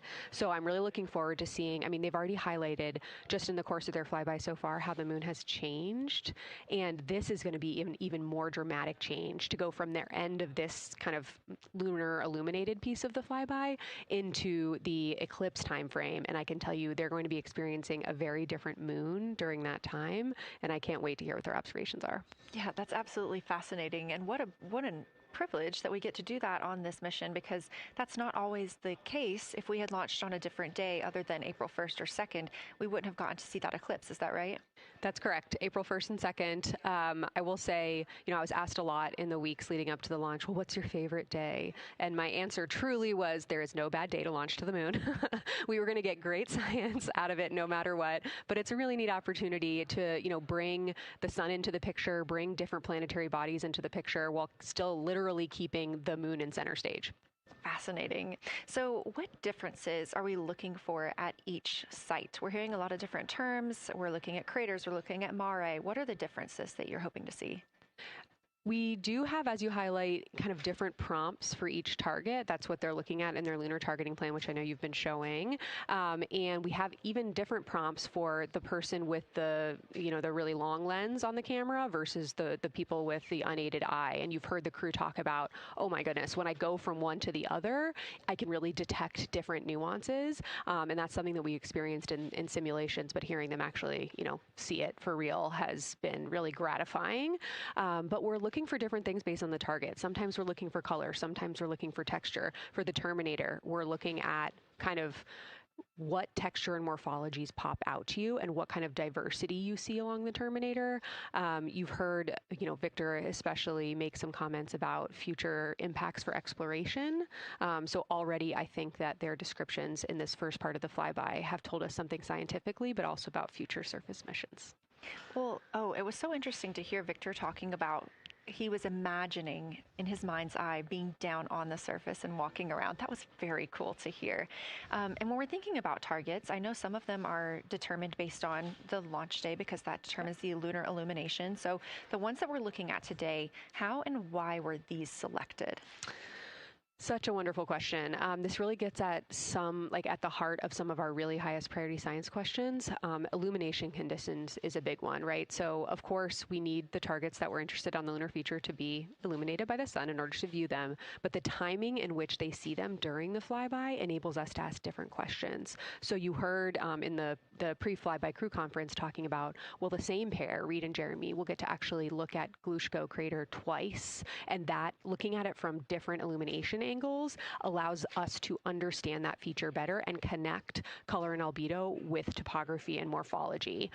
Then you have other craters where you want to look at it with the sun shining on it obliquely versus straight on, and that tells you something different about the scientific objective that drove the target being on the targeting plan in the first place. We've talked a little bit with the viewers today about what the crew is able to capture in this short time frame of those craters in different lighting conditions. Could take years for something robotic to be able to do based on attitude maneuvers and where the sun is at. So can you just talk a little bit about the importance of having both the robotic operation and having the crew? Absolutely. We definitely don't want to minimize the impact of orbiting spacecraft. Lunar Reconnaissance Orbiter is the one that's often referenced. Data from LRO and its payloads have really been instrumental in getting us, frankly, to this point for Artemis 2 and future missions. But the human experience, the crew observations that we've already been hearing about, it is such a perfect complement to the orbiting spacecraft data because they are able to have this unique perspective. They are far enough away where they can make these contextual observations. You've already heard it. How many times have we heard the crew and their science sit reps say, if I track this feature from all the way up here in the northern hemisphere down to the southern hemisphere, here are comparisons I can make. That right there is not something we had the ability to do with the Apollo missions, and it allows just literally in the blink of an eye to synthesize observations that it would take, a really significant effort to coordinate with different orbiting platforms, and they're making it like that. Wow. It has been very, very exciting to hear all of their calls so far. And so I've heard they were able to capture every single target so far too. Is that correct? I think that's correct. And I think it's important also to remember that, and I know the science team is anxiously awaiting this, we've been hearing from the crew members who are not at the forward windows, right? Those crew who are, really in the thick of the observations, they are recording minutes-long observations per target on their crew tablets. We will be getting those down starting here in a couple hours, and that's going to contain really meaty science information that we haven't heard live yet, and that's going to form the basis of my conversation with them tomorrow morning, where we're going to have a really deep dive into the science and absolutely nerd out about what they were able to do today.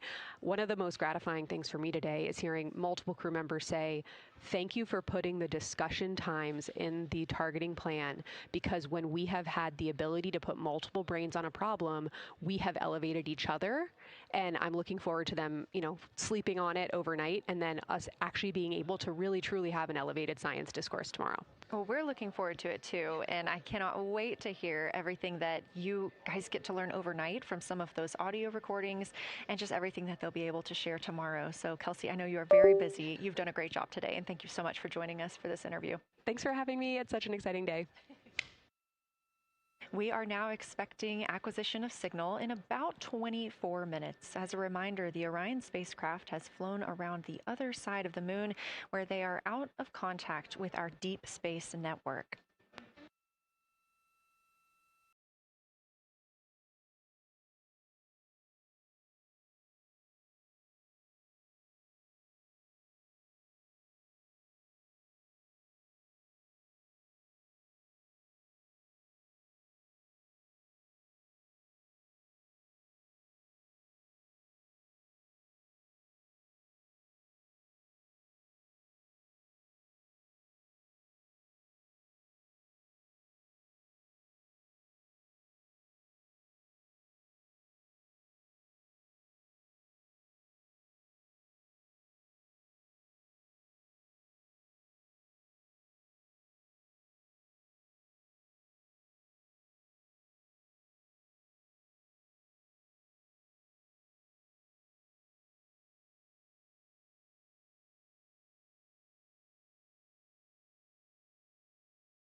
And we just heard confirmation here in Mission Control Houston that we have reached the closest point of our destination to the moon at MET 5 days, 25 minutes, and 34 seconds. And we anticipate the spacecraft's altitude is approximately 4,067 statute miles above the moon.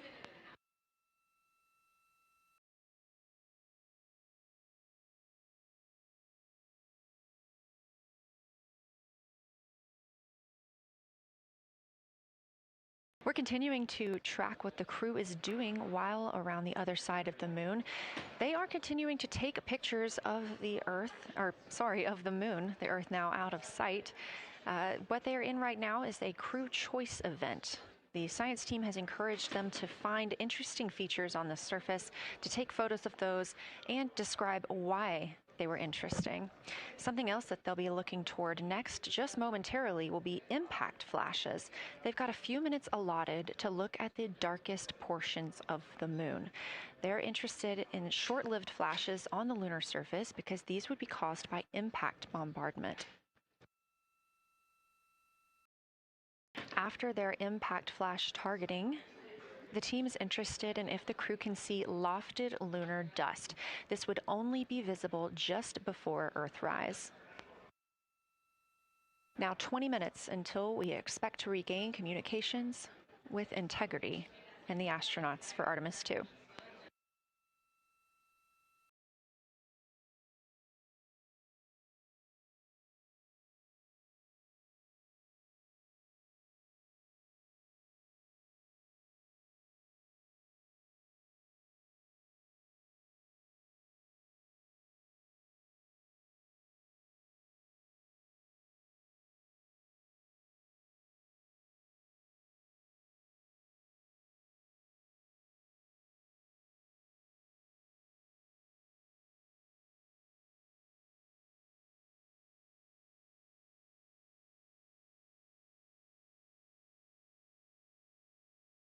We're live in Mission Control Houston at NASA's Johnson Space Center, but there's a team over 750 miles away also monitoring today's operations. And of course, just like us, they are in LOS, or loss of signal, with the spacecraft. This is LUCA, the Lunar Utilization Control Area, and it's joined by LISA, the Lander Engineering Support Area, which are twin control rooms that will support missions and operations in lunar orbit or on the moon's surface in real time at NASA's Marshall Space Flight Center in Huntsville, Alabama. The Luca and Lisa are right next to each other and just a short walk away from the SLS Engineering Support Center, which is used during launch, and the POIC, where science on the International Space Station is monitored. Luca primarily supports Artemis science operations, while Lisa will provide engineering support for landing astronauts on the moon. During this mission, Artemis 2, teams in the Luca will use the facility to support first-of-its-kind science operations to better understand the deep space effects of microgravity and radiation on the crew's physiology, immune systems, and ability to complete various tasks. The data from these science operations will inform future crewed flights to the moon. For future crewed missions to the moon, members of the NASA Human Landing System Mission Insights Support Team, a group of engineers, safety leads, flight operations experts, and technical authorities will work in the LISA. There, they will monitor lander systems in real time and be involved in key decision-making processes throughout the mission. Teams are using the LISA during Artemis 2 to observe mission operations and using the opportunity to inform and prepare for future crewed landings to the moon's surface.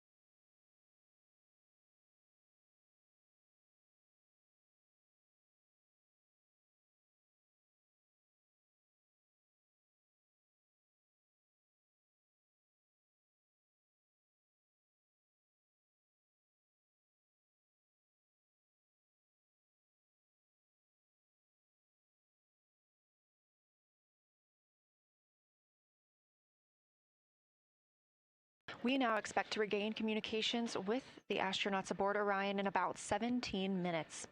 In the meantime, a little overview of how our crew members flying by the lunar far side at an altitude of between 4,000 and 9,000 miles are testing the capabilities of the Orion capsule. Artemis 2 visualization lead Ernie Wright has simulated views of the flyby using detailed topographic maps of the lunar terrain and photorealistic lighting scenarios. The Artemis 2 crew members have been using these visualizations to prepare for this historic mission, which is paving the way for future exploration of the moon's surface and beyond. So the most exciting thing to me about Artemis 2 is just the return to the moon. We haven't been there in 50 years. Human eyes are going to see parts of the moon that haven't been seen by anyone before. It also recommits us to exploring the solar system in a way that we haven't in a long time. And I think it provides an opportunity for younger generations to understand the excitement of doing that kind of exploration. Artemis is our return to the moon after 50 years. The emphasis of Artemis is going to be, first of all, science, but second of all, learning to sustain a presence on another world. First on the moon, but we're hoping that that's a stepping stone to Mars and other destinations in the solar system eventually. Artemis 2 will be a flyby mission. It's not going to land. We're testing all of the technology that we've created for flying to the moon since Apollo. A lot of systems have been modernized, and we need to make sure that all of those work. The astronauts will be looking out the window at parts of the moon that have never been seen by human eyes before. They will be flying by the moon at an altitude that's much higher than Apollo's orbits. And so they will see the entire disk of the moon, including areas that are closer to both the North and South Pole that astronauts from Apollo never saw. All of that depends on the lighting, which we really won't know until launch day, but we can practice with different lighting scenarios. It's hard for people to sort of picture that in their mind. If you can make a visualization of it, show them a movie, that helps everybody choose the targets and also practice aiming at those targets. The astronauts have actually been looking at these visualizations through the lens of the camera and practicing aiming at the various targets. This is a map of the surface of the moon, obviously, but it shows what the Apollo astronauts could see in sunlight while they were in orbit. The brighter parts are the parts that they could see. The darker parts, like this entire area here and places that are farther north and south, are places that they couldn't see in sunlight, either because it was nighttime there or because it was beyond the horizon of the astronauts. All of the Apollo flights orbited the moon at a distance of about 110 kilometers. Because the astronauts were flying at such a low altitude, their horizon was actually quite close, and they couldn't see the North and South poles. And this whole area over here was not in sunlight at the time. And it includes this amazing impact feature here called Oriental. Oriental is a very large impact feature. It's about 650 kilometers wide. It's got multiple rings. These are rings that form like ripples in a pond from the impact, but of course it's on a huge scale. The middle of Oriental has that sort of dark basalt lava covering it, like the dark spots that we see on the near side. It's one of the biggest ones that's more on the far side than the near. So seeing it with human eyes and sort of picking out features that maybe you don't even see in robotic cameras is an important goal for the mission.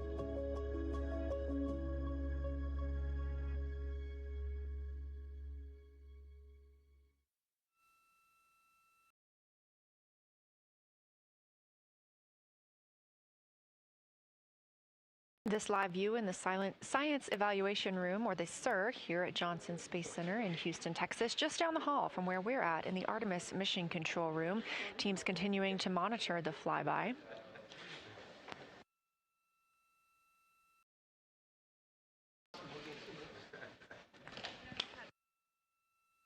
The crew continues their observations of the moon, even though they are out of touch with Earth. We expect to hear from them in 12 minutes and 26 seconds. Again, this is approximately 40 minutes loss of signal while they are out of reach of the Deep Space Network. Right now, they are imaging or attempting to image lofted lunar dust. Throughout our coverage, we've talked a lot about the science and engineering behind today's lunar flyby, but we also spoke to the crew about what the moon means to them and how they see its place in human history.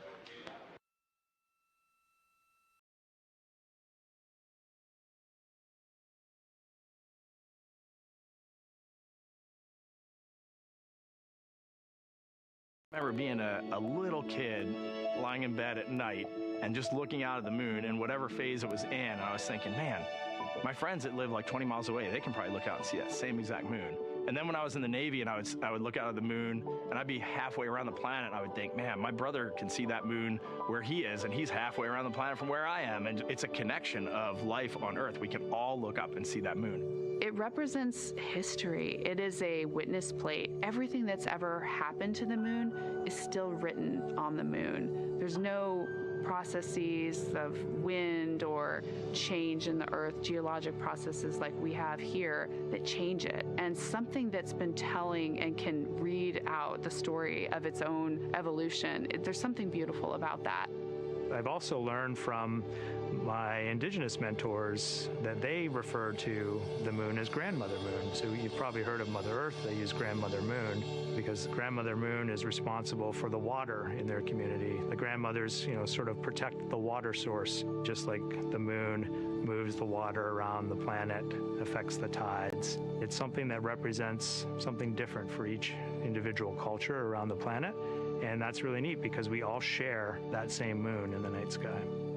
We all have seen the same side of the moon in different lighting conditions our whole lives. And so it seems very familiar to us, but it's also kind of unknown. When we get up close, some of the imagery that we'll get to describe and to share with people will be very unique. And that nature, both of those things being true about this one entity that we all know, just is really special. It's just the epitome of a symbol of both something that's in each of our hearts, but that's also represents exploration and reaching.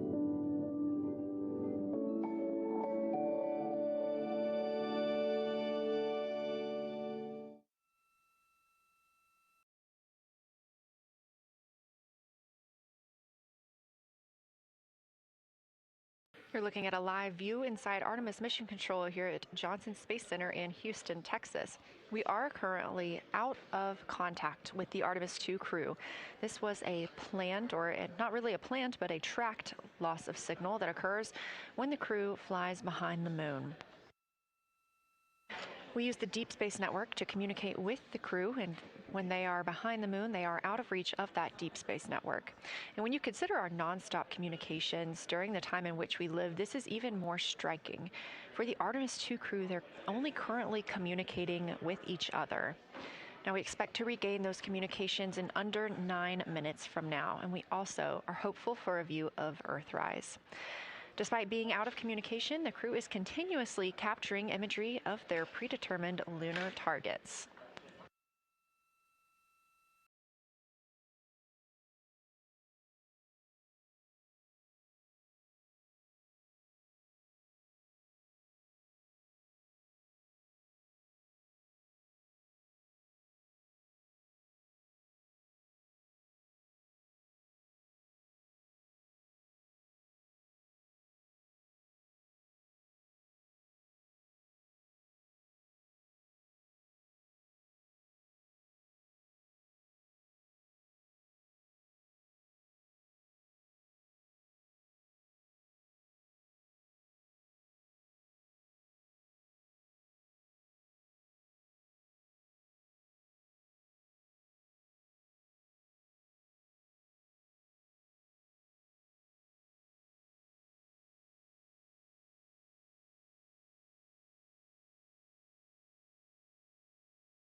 Now about 7 minutes, 25 seconds until we anticipate regaining communications with the Artemis 2 crew aboard Orion. In the meantime, Artemis 2 lunar science deputy lead Marie Henderson is trained these astronauts to capture and document their views of the lunar surface for all of us to enjoy back here on Earth. I cannot wait to hear their voices when they get to the far side of the moon and I can hear them talk about seeing the moon out their window. I try to imagine it now and I tear up thinking about it. Ooh, now I gotta hold on a second.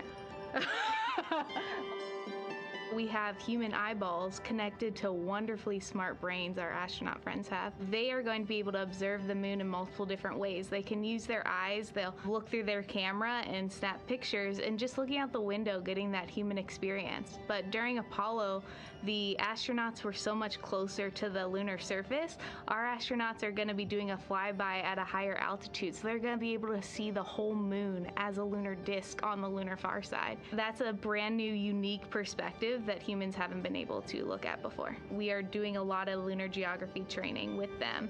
They have study sessions and quizzes they can do that are assigned to them. You know, even if you're an astronaut, you still get homework. We actually get in the mock-up. In that enclosed physical space, we have to think through the hardware that they have, the cameras, the computers, their microphones to make these observations. There's 4 windows up front. Through one of those windows, one of our astronauts will be using a Nikon D5 camera with an 80 to 400 millimeter lens. So something that allows them to zoom in really far and actually take more detailed observations of the surface. It's almost like looking through a pair of binoculars as well. It's just like being a geologist out in the field. They're telling us what they're seeing, looking for colors, textures, different morphologies, and comparing the region that we're having them look at to the regions that are around them.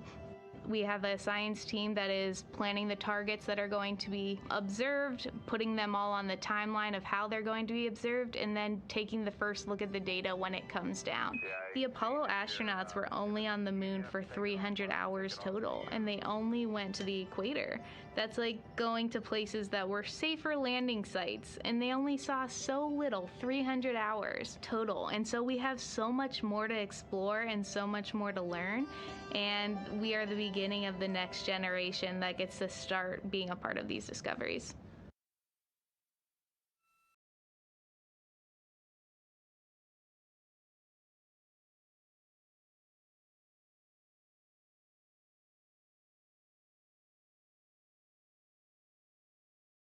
We are now 4 minutes and 28 seconds until we expect to regain communications with the astronauts flying aboard Orion on the Artemis 2 mission. They are now flying behind the moon. While behind the moon at an MET, or mission elapsed time, of 5 days, 25 minutes, and 34 seconds, we expect this was the point in which they made their closest approach, 4,067 statute miles above the lunar surface.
We're live in the Artemis Mission Control Room in Houston, but we are not the only room monitoring today's flyby. As you can see, this is the SIR, the Science Evaluation Room. It's in the same building and just down the hall.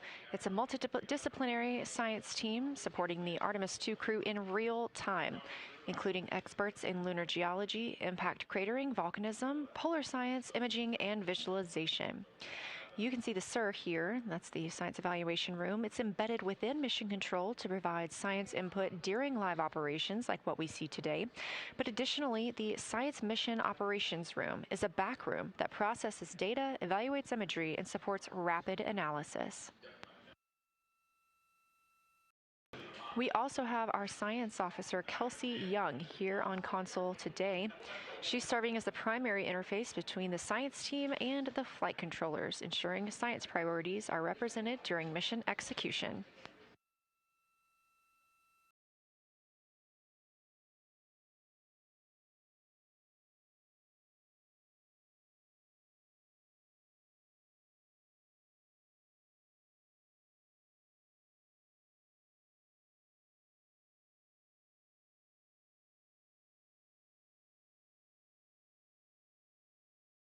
Coming up on 1 minute and 36 seconds until we contact Orion.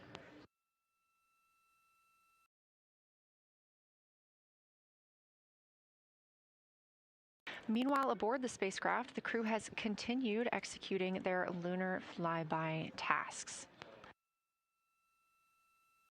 As we discussed earlier today, these activities have been precisely timelined, and this is the fourth of 5 blocks of time during which the crew will be observing the moon from Orion's windows. At this time, pilot Victor Glover and mission specialist Christina Cook are observing the moon at windows 2 and 3. One crew member is in window 2 with a blue shroud over the window, taking photos and using an 80 to 400 millimeter zoom lens, while the other astronaut is in window 3 using their portable computing device, also known as a PCD, to make annotations. And both of those crew members are making audio recordings of what they are seeing. They are wearing headsets connected to their PCDs, and those audio recordings are being sent to the science team tonight. We are not hearing those live. However, we have been hearing quite a lot of great descriptions from the crew who have been serving as the support. Right now, the support team members are Reed Wiseman and Jeremy Hansen. Those team members are providing science sit reps, situation reports, calling down a few times each hour to discuss what they're observing. And even though we're out of contact with them right now, they are still conducting those science sit reps as they'll be available once they come back around the moon. The situation reports include how the crew is positioned, any missed targets, or anything unexpected they saw. They're also including lunar target descriptions, any hardware issues, and their emotions and reactions.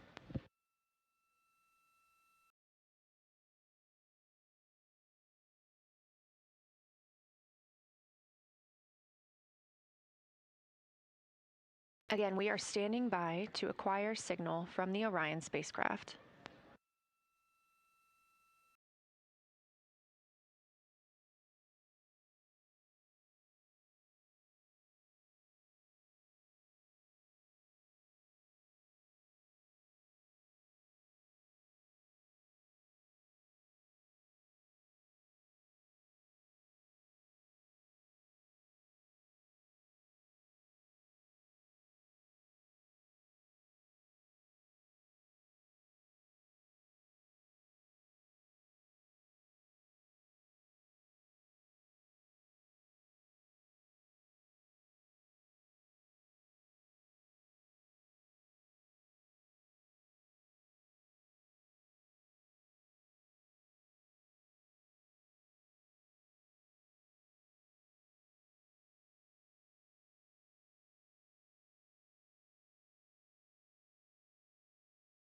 We're in the Artemis Mission Control Room at Johnson Space Center, getting our preliminary contact with Orion, that acquisition of signal coming after a 40-minute loss of signal, during which the crew was flying behind the moon, out of contact with anyone on Earth.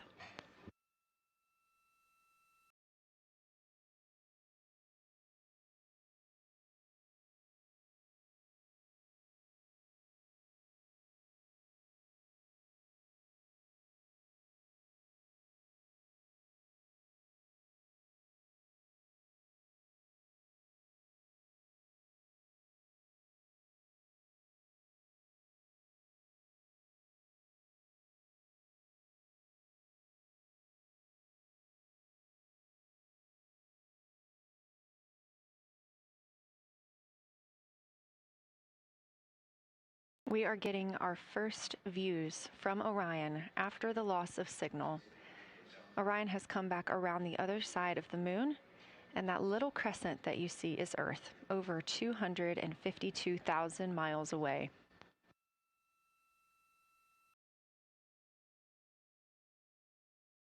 With this transit complete, lunar flyby continues, but Orion has also technically begun its journey home.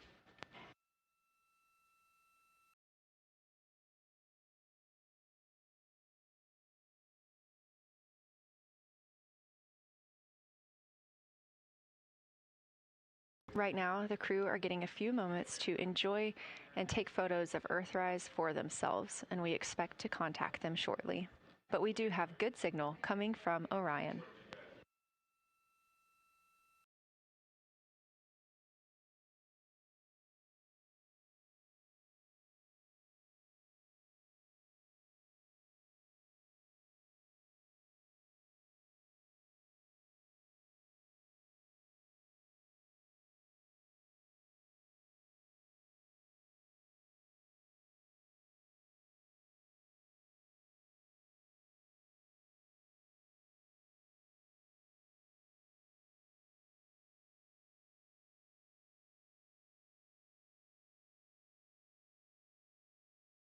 This view from inside the Orion spacecraft, all 4 astronauts now back on the other side of the moon and in contact with us on Earth. Their tasks for lunar flyby did not stop as they went behind the moon and out of contact with us. We anticipate during that time they were attempting to image some impact flashes, short-lived flashes on the lunar surface, which would be caused by impact bombardment and potentially even lofted lunar dust. Right now, of course, they are getting pictures of Earthrise. After this target, they will get a short observation break. It's about an hour long, actually. Houston, integrity, comm check. Integrity, we have you loud and clear. How many?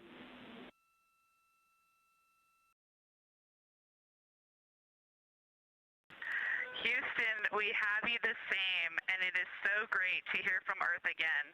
To Asia, Africa, and Oceania, we are looking back at you. We hear you can look up and see the moon right now. We see you too. When we burned this burn towards the moon, I said that we do not leave Earth, but we choose it. And that is true. We will explore, we will build ships, we will visit again. We will construct science outposts, we will drive rovers, we will do radio astronomy, we will found companies, we will bolster industry, we will inspire. But ultimately, we will always choose Earth, we will always choose each other. Integrity from Earth, our single system, fragile and interconnected, we copy. Those of us that can are looking back.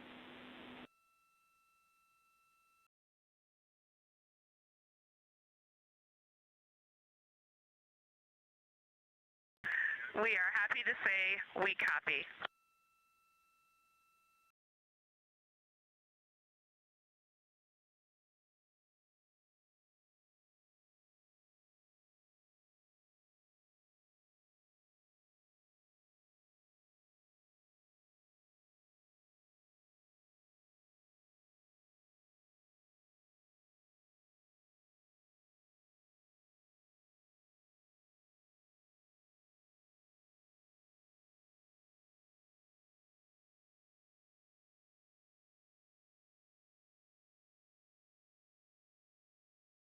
Those first communications back with the astronauts aboard Orion. Christina Cook calling back to what she said just before translunar injection burn, that with this burn, we do not leave Earth, we choose it. The translunar injection burn served as not only what put them on this trajectory to fly around the moon, but what also committed them to splashing down in the Pacific Ocean on Flight Day 10.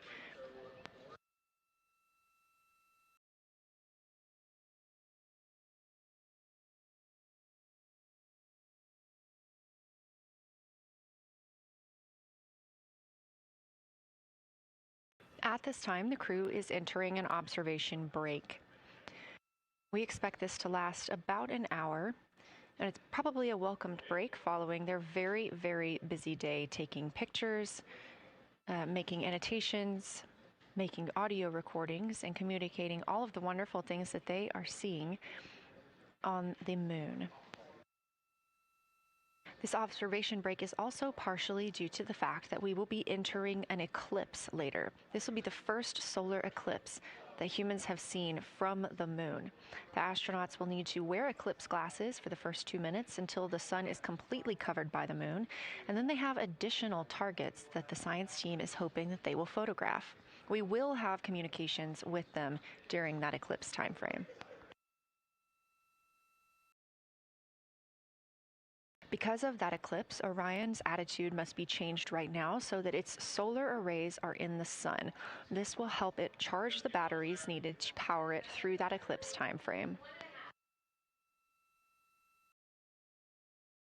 This view on your screen is a visualization. The spacecraft now 4,224 miles away from the moon, and that number will now continue to grow, while the number of distance from Earth, 252,699 miles, will continue to shrink all the way until our crew is back home.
Again, we are MET, mission elapsed time, 5 days and 58 minutes since the launch of Artemis 2.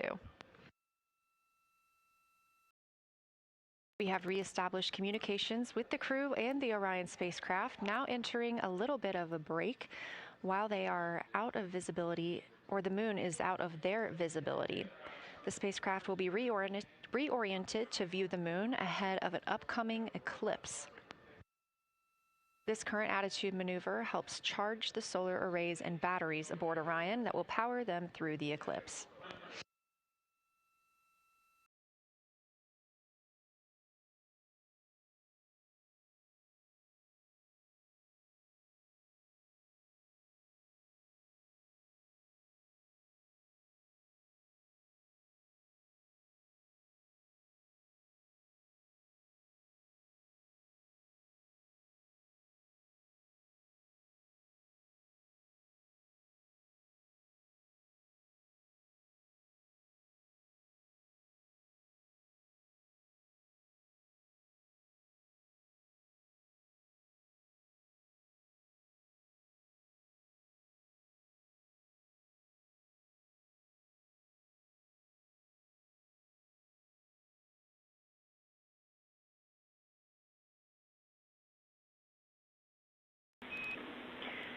Integrity, Houston. In mission control, all of your flight controllers and your flight director have flipped There are Artemis 2 patches around. We are earthbound and ready to bring you home.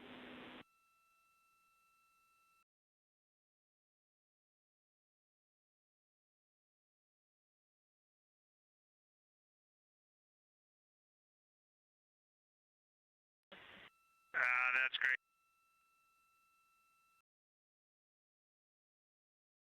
See the light of day as we head back to sea.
A very special moment just now in mission control ahead of the crew's flight to Kennedy Space Center, and during one of their last sims or simulations here, they visited the mission control team in Artemis Mission Control in Houston and brought us each a patch. Everyone in the flight control room has had these on their signifiers at their console. On one side of the patch that you've probably seen is the moon with the Earth behind it. Now that we've passed behind the moon and we are returning home, the flight control team has instructed everyone in the room to switch their patch around so that the Earth is closer and the moon is behind us. We are really looking forward to seeing the Artemis 2 crew, and the Capcom Jenny Gibbons did call that update up to the crew that the flight control team here has turned their patches around as was instructed by the crew during that last sim, and we are counting down the days until they get home. They are now 5 days, 1 hour, and 3 minutes mission elapsed time into the Artemis 2 mission.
Joining me here in the room, Artemis Mission Control, I have Angela Garcia, Artemis II Science Officer. Thanks for being here, Angela.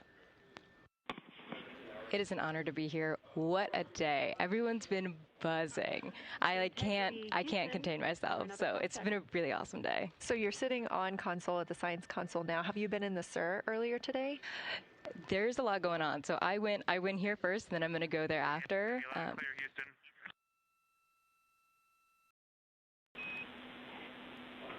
All right, Integrity, we hear you. That was a little clipped, but I think we have a better link now. We experienced some blockage from a solar array. We moved it, and we are in bias, tail to sun.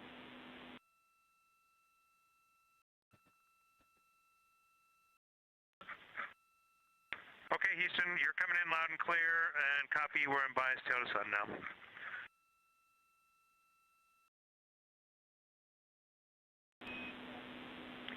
Affirm and Integrity, just so you know, we did not hear your response once we flipped our patches. Jeremy, we heard you call down, but you were clipped, and then we briefly lost comm. Glad we're back.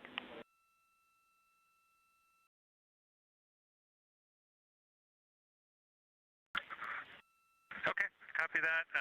We were just excited that we got to share in that you, the MER, and Mission Control have flipped your patches around, and that side of the patch is getting to see the light of day. Thanks for sharing that with us.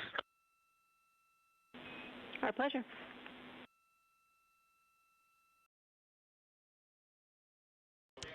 Okay, Angela, so can you tell me a little bit about your role supporting Artemis II and the science preparation for the mission? Yes, so I'm one of the 3 science officers. So Kelsey's been on console all day. I'll take over kind of closer to the end of the day. And then Trevor Graff is on the planning shift. And so it's the 3 of us in this 24-hour cycle supporting the mission. And so the science officer console is a brand new console to Mission Control. And it's not every day that you get a new discipline incorporated into Mission Control, so it's been such a significant milestone for us, and it's just a testament to like the commitment that the Flight Operations Directorate and NASA have, that they're going to be integrating science and maximizing science throughout Artemis. So it's really exciting. And then the science preparation.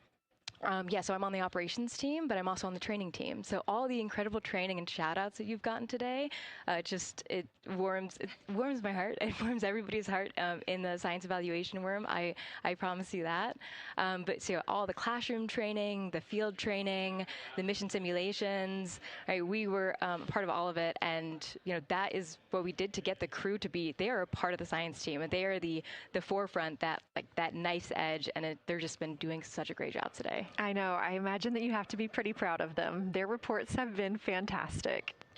So I would like to know a little bit about how you have developed procedures for this crew. What kind of science activities are they carrying out inside the spacecraft?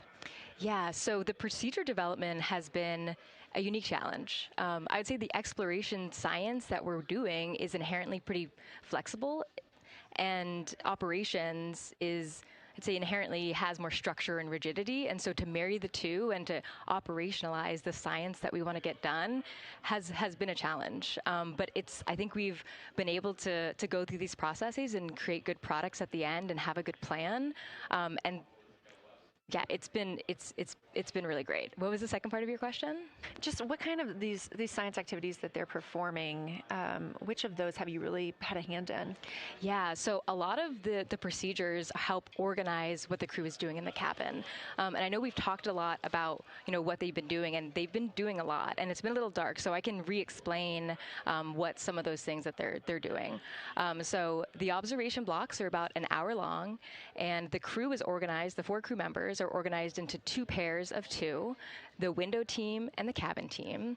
And the lunar targeting package that you've been showing up and that the crew have on their handheld tablets is really the instructions for the window team. So the window team, the 2 crew members are looking out the window. One has the camera with the long lens. One has, they're just looking out the window with their unaided eye, and they're taking these detailed observations. And then halfway in that observation block, they do the window team position position swap. So that's what what Capcom's been calling out, and they'll switch positions, so each crew member has a chance to have that long lens. And then that's just what the window team is doing. There's also the cabin team, where they also have duties that they're doing. We're asking a lot of the crew in this time. And then the cabin team, they have the interior camera, and they're taking images inside the cabin.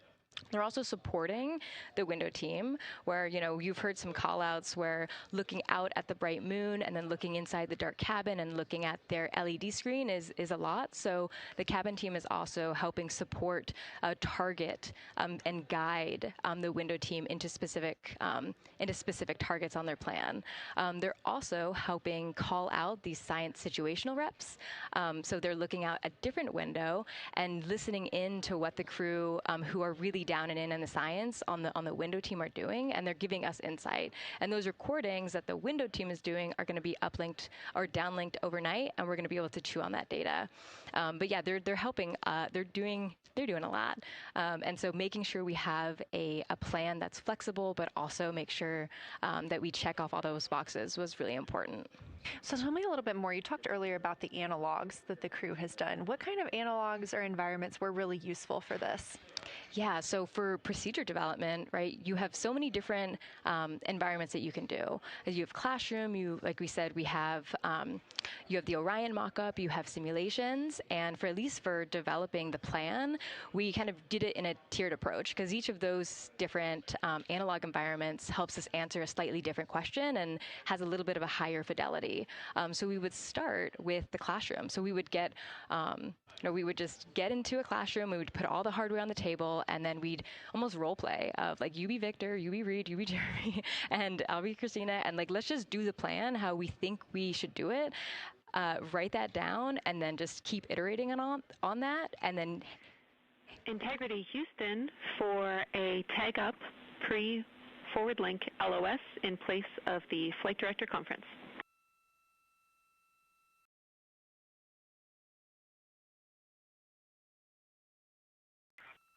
Okay, Jenny, we're ready. All right, crew, I'm going to roll through a couple of topics here. The first two are for timeline. First of all, Reed for your toilet maintenance. It is a shortened toilet maintenance where you do not have to do the oxone changeout. That portion of the procedure is canceled. Victor, you have an HHP stop activity on your timeline. We need you to perform that as scheduled for bandwidth reasons. For your next portion of the flyby, in particular the eclipse, we want to remind you that you can take off the eclipse glasses when the sun sets and you are simply looking at the corona. And then finally, for the D5 with the long or zoom lens, which is set for solar corona, we want to remind you that when you are capturing Earth shine, you will likely have to adjust the exposure. That's all I have for you. Let me know if you have anything for us.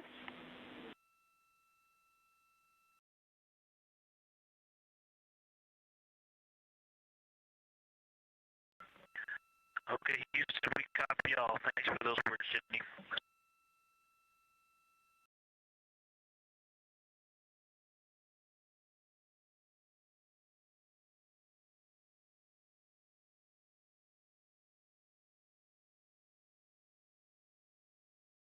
All right, just a quick call up to the crew ahead of a forward link LOS, meaning that we won't be communicating with them, but we will be receiving their communications and data during that time frame.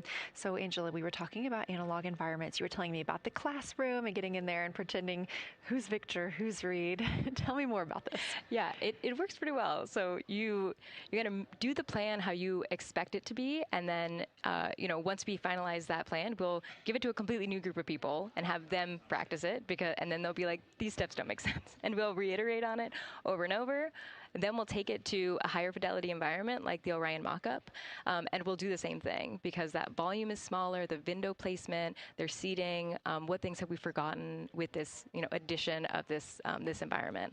And then once we, reiterate on that, we'll take it then, we'll give it to the crew and have them execute off of it during mission simulations. That's the highest fidelity that we can do before we send it to space. So this is the first time we've had to do this because we're a brand new console, and it just sparks so many neurons of like, how are we going to do this for surface missions and integrate this in so many different ways. So excited to have kicked off this process, but there's so much more to come. Fascinating. And I think it was really well thought out too, because each crew member gets an opportunity to do each task. And so you're getting different perspectives and different insights from each crew member, maybe even about the same target, but something that one person sees could be completely different than something another person notices. So we also know that Artemis 2 has traveled. They're now on their way home, but they traveled farther from the moon than the Apollo missions did. So what makes that vantage point scientifically interesting? Yeah, observations are so fundamental in the scientific toolkit, particularly observations from different perspectives, different scales, and with different techniques. And so for this, so we really tried to make the plan to optimize those. There's pros and cons for all those things for this mission. So we really just focused the plan to have all those pros. So in terms of scale, this zoomed out scale, you can learn different things. This different perspectives. So their perspective, as Kelsey talked about, photometry around when they orbit the moon. And then also just their different, the different things they're able to observe. So yeah, let me talk a little bit about scale, because I think observations at different scales, you can gain a lot of different information. So like, for example, if you were an astronaut on the surface looking at a rock, and you describe at this micro scale. So in training, we kind of talk about observations from micro to macro, or from outcrop to orbit. So looking at, a rock at this scale, you can describe its components, you can describe what it's made of and its colors and its minerals. And you're like, okay, and this rock came from this boulder, and it's this part of this boulder, and these are the different things that I'm observing around, that gives me context to this sample. And then you zoom out a little bit more, and you're like, okay, well, I can see that this boulder came from, it rolled from this mountain ridge, or this high ridge feature. And then because I can see the trail that it came from, okay, now let me describe this ridge, and different parts in it, and maybe other boulders that I'm seeing. And then you zoom out further of the orbit scale, and you're like, this ridge is a part of this larger crater. So all of those different steps give you different information, and so that's why observations at these different scales and these different perspectives are so important. So this zoomed out kind of far view is this full lunar disk view. It's the full lunar. On Earth, we see the full lunar disk as well, but now we're able to see it on the far side, and we're able to see it, all at the same time, which enables the astronauts to compare very quickly to different parts of the surface. And the color particularly is very compelling because you can just be able to very quickly compare from 3 different regions. Is it in the same family? Is this actually a little bit different?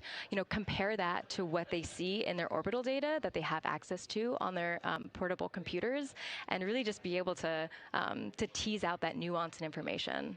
Yeah, we heard them make a lot of those connections today, and especially the color. We talked with Kelsey about this a little bit, just how exciting it was to hear the browns and greens and things like that. I cannot wait to see those pictures. Yeah.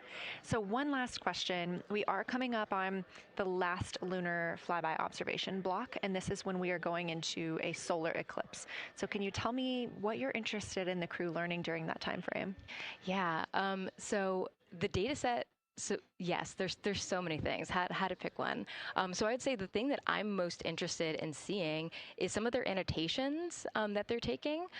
So in this opportunity, it's a very dynamic type of experience in that we don't normally see this activity. And so being able to have crew observe the solar corona and then also annotate it in their on their portable computing device is just such a unique thing that humans can give to missions, and also particularly being able to annotate what they're observing while they're talking about it is also unique to being able to have astronauts in orbit as well, because we won't be able to have annotations on the lunar surface because the astronauts will be in suits. They're going to be collecting samples, they're going to be deploying instruments, and so personally, I'm really excited to see some of these annotations and to see how that develops over time, because you've heard a lot of descriptions, and I think when people are describing something that's unique and different, you can interpret it differently. But if you're drawing and you're marking, particularly just going back to like the color provinces, for example, and those boundaries, you know exactly what they meant.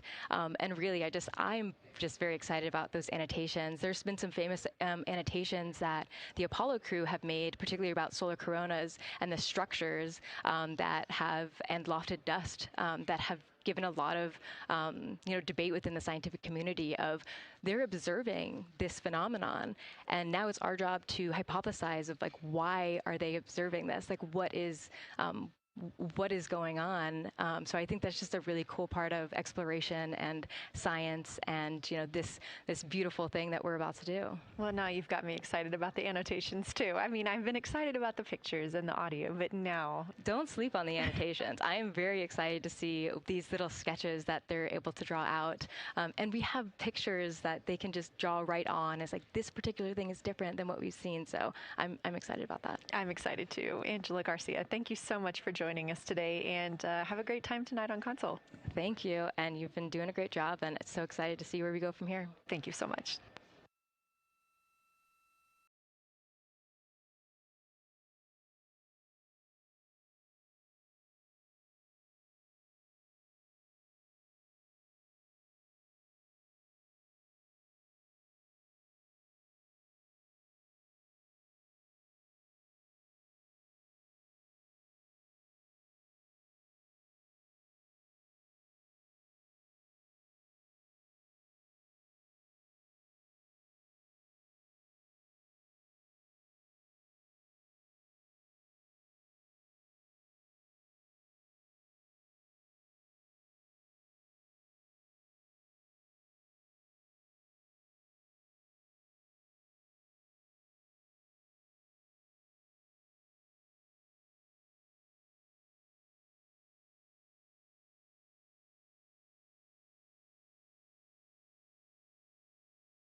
Integrity Houston, you have 3 minutes until we go into a forward link LOS. We will be back up with you in about an hour during the eclipse on Madrid.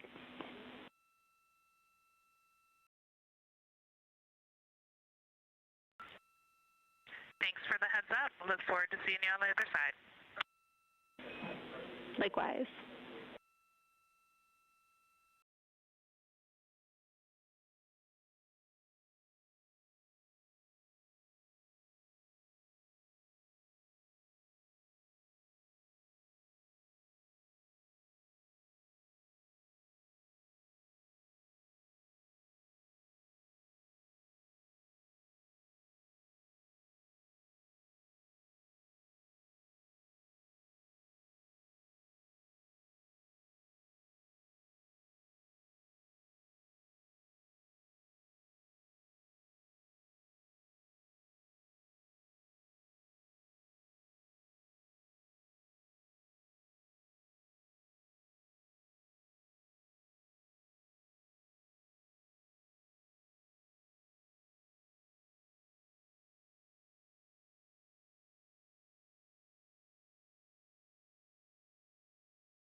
We're live in Artemis Mission Control at Johnson Space Center in Houston, Texas. This a live view from the Orion spacecraft with our Artemis 2 crew inside.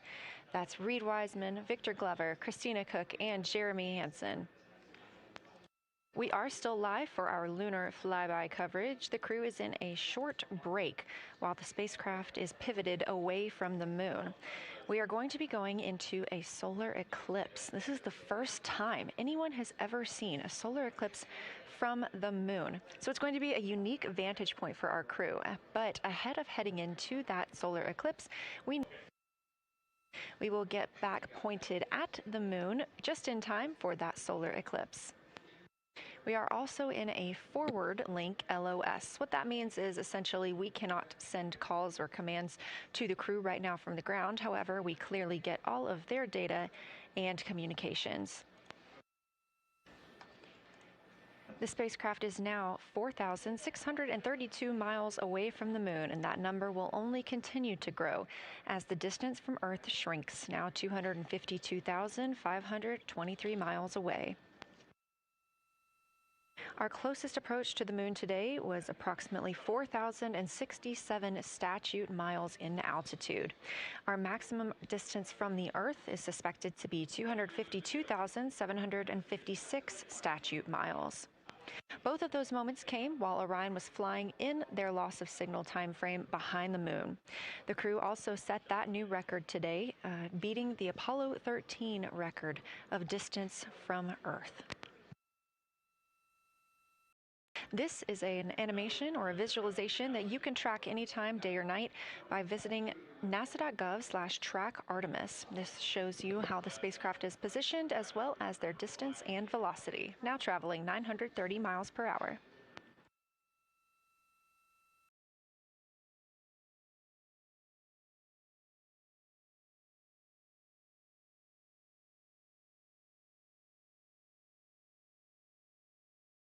During this break in their time today, the crew is working on a couple of other tasks.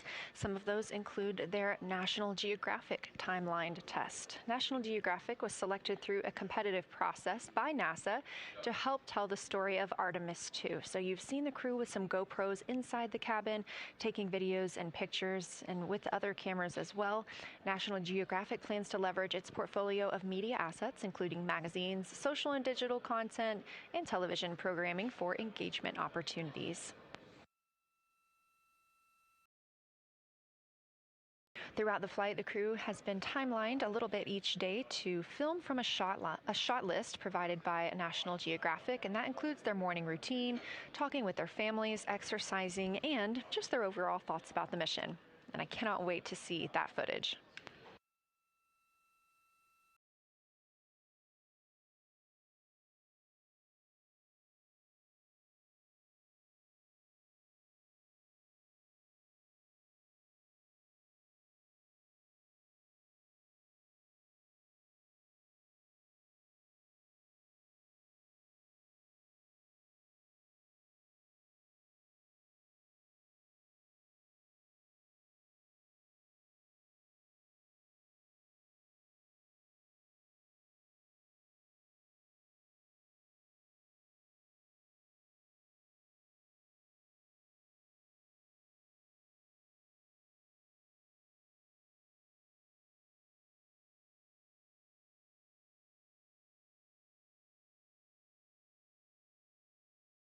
Teams on the ground reporting that the spacecraft is looking good and that the power aboard is good as well, all setting us up in a proper position before eclipse.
The crew is in a little break during our flyby coverage for today. They will resume their flyby momentarily in about 30 minutes once they get into their observations during that solar eclipse. Now, the moon is our nearest celestial neighbor, orbiting Earth at less than 250,000 miles on average. When our astronauts venture there for future Artemis missions, they'll target landing sites near the lunar South Pole. There, ancient rocks, minerals, and trapped water ice will not only provide resources for human explorers, but they may also contain clues to the formation and evolution of our planet and the solar system. Let's learn more about the lunar South Pole with this video featuring Dr. Kelsey Young, Artemis Science Flight Operations Lead. We learned a lot from the Apollo samples, but we still have a lot left to learn about the moon. The Apollo missions visited only a pretty narrow swath of the moon. All the missions were concentrated near the near-side equator. Really interesting and really critical insights were unlocked with the Apollo samples, but we have so many questions still to answer about the moon and the evolution of the moon. And liftoff of Artemis 1. We rise together, back to the moon and beyond. NASA's Artemis missions are NASA's plan to send people to the surface of the moon. We'll be sending people and roving assets and scientific equipment to, among other things, answer a lot of really compelling science questions. Scientists have a lot to learn about the moon. It's our nearest celestial neighbor here to Earth, so what the moon has experienced, we've experienced. Except here on Earth, we have things like plate tectonics, oceans, forests, people that erase the rock record. Whereas on the moon, that whole record of our planet's history, of the moon's history, is just kind of waiting there at the surface for us to explore. The South Pole, which is where Artemis missions are going to target, is specifically interesting for a couple key reasons. We think there are volatiles at the South Pole of the moon that are not present near the equator. Things like water and water ice that are trapped in the lunar regolith, which basically just means lunar soil, that can easily become untrapped from that lunar regolith, and scientists can scoop up and study for return to Earth. The lunar South Pole is a really exciting scientific target, and it also comes with some challenges for operating. For example, the lighting environment will change drastically within the course of one mission, and even over sometimes the course of one spacewalk. So preparing the crew members, preparing the hardware that we're sending to the moon, and preparing the mission control teams is really, really important.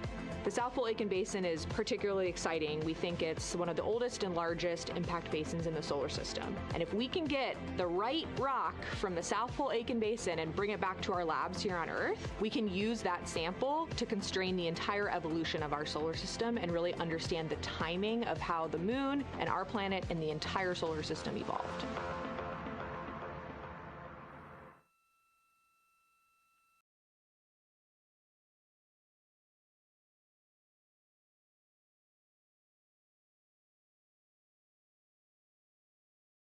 You're looking at a live view aboard the Orion spacecraft of the Artemis II crew, working in the middle of one of their breaks, or really their only break today, during this lunar flyby period. Coming up next will be that solar eclipse.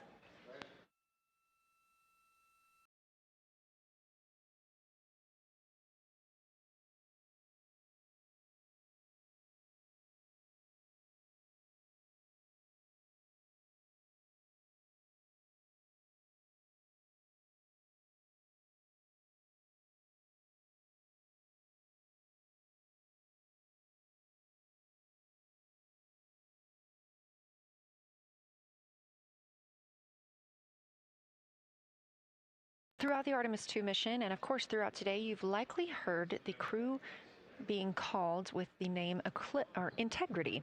The Artemis II crew members named their Orion spacecraft Integrity during a news conference September 24th, 2025.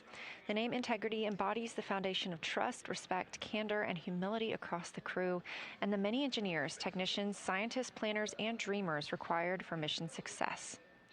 They said this name is also a nod to the extensive integrated effort from the more than 300,000 spacecraft components to the thousands of people across the world that must come together to venture to the moon and back, inspire the world, and set the course for a long-term presence at the moon. The crew also said that integrity is rooted in a shared core value of NASA, the agency's astronaut office, and the CSA, the Canadian Space Agency.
We are 5 days, 1 hour, and 38 minutes mission elapsed time into Artemis 2. In this view on the screen, you can see the crew starting to even look through some photos that they may have captured today. We really look forward to sharing these photos with you as soon as we possibly can. And the best way to keep up with those is to follow NASA on social media. You can do so at NASA, and for this mission specifically, at NASA Artemis.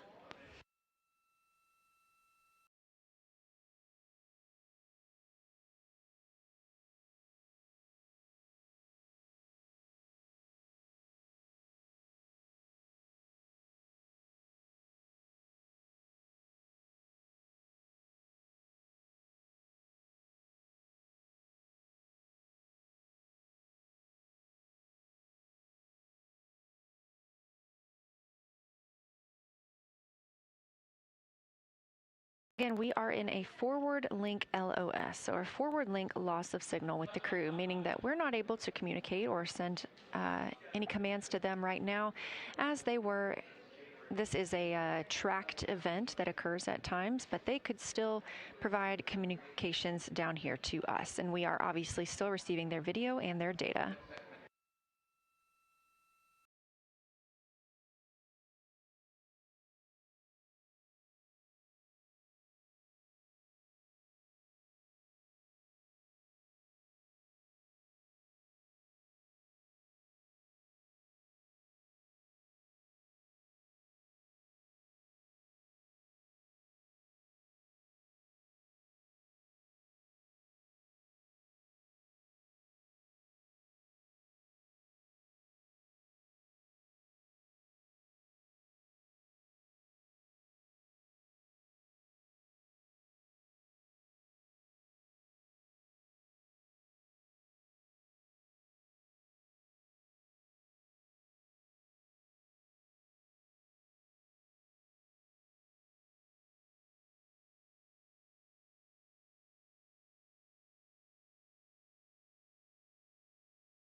Houston integrity in the blind, high priority PAO activities on Reed's timeline are on PCD1 in a folder imagery for downlink, and then high priority standby imagery for downlink, and then lunar flyby for PAO, and then high priority PAO. Thank you.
This is Artemis Mission Control. You heard Reed Wiseman, commander of the Artemis II mission aboard Orion, make a call in the blind. This means he knows we cannot call back and that he knows we may not receive his call. However, we have good communications with the spacecraft. They just cannot hear from us right now due to a forward link loss of signal. Again, we were tracking that this would occur, and we will regain that momentarily. But that call that came down from Wiseman mentioned some imagery, so we are very much looking forward to getting pictures taken from the moon today. Again, to see those images, make sure you follow NASA on our social media at NASA and at NASA Artemis.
The view on your screen right now is an animation.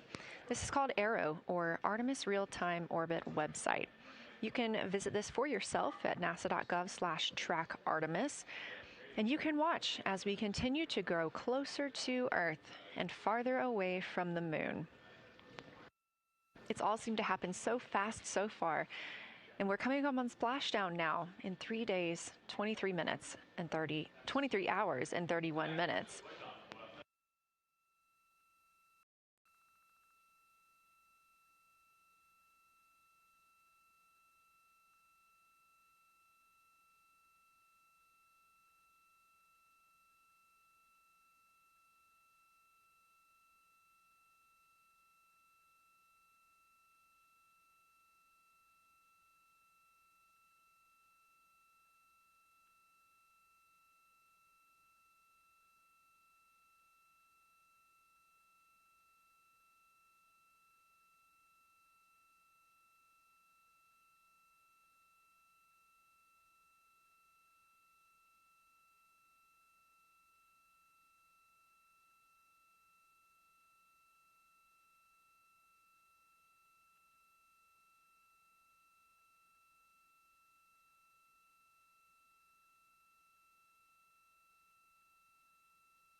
This is Artemis Mission Control. We are in a forward link LOS with the spacecraft. We're not able to send commands or communications to them right now. However, they could send them to us, and we do get spacecraft data. This is tracked as we are on the Deep Space Network. This is the network that we use to communicate with the spacecraft now that we are so far from Earth, over 252,000 miles. We are still in our lunar flyby coverage. The crew still have a very important and very exciting flyby milestone coming up when they will see a solar eclipse from the moon, the first humans to ever do so.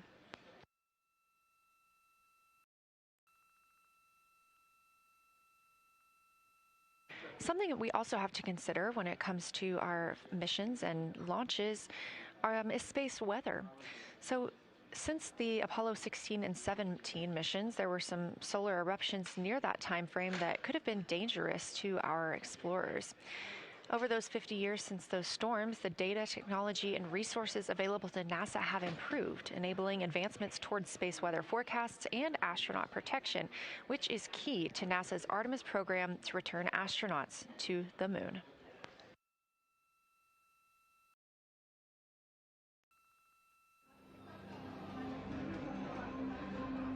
Across our planet, billions of people depend on the invisible networks that connect us to space. Every day, those networks are at the mercy of our temperamental sun and the space weather that it unleashes across our solar system. That's why NASA's space weather program tracks solar storms from the moment they erupt, modeling their paths, anticipating their impacts, and leading the research that the world's industries rely on. NASA's space weather research and modeling is driven by the needs of society and enables critical decision-making that equips pilots to reroute around high radiation areas, farmers to adjust GPS-based precision planting and harvesting plans, and power grid operators to mitigate the impacts of potential surges. For those exploring other worlds, NASA provides 24/7 space weather monitoring for Artemis crews at the moon and future Mars astronauts who may be exposed to dangerous levels of radiation during solar storms. Whether you're a pilot or a passenger, a farmer or a consumer, a power grid operator or energy customer, a satellite controller or GPS user, space weather impacts us all.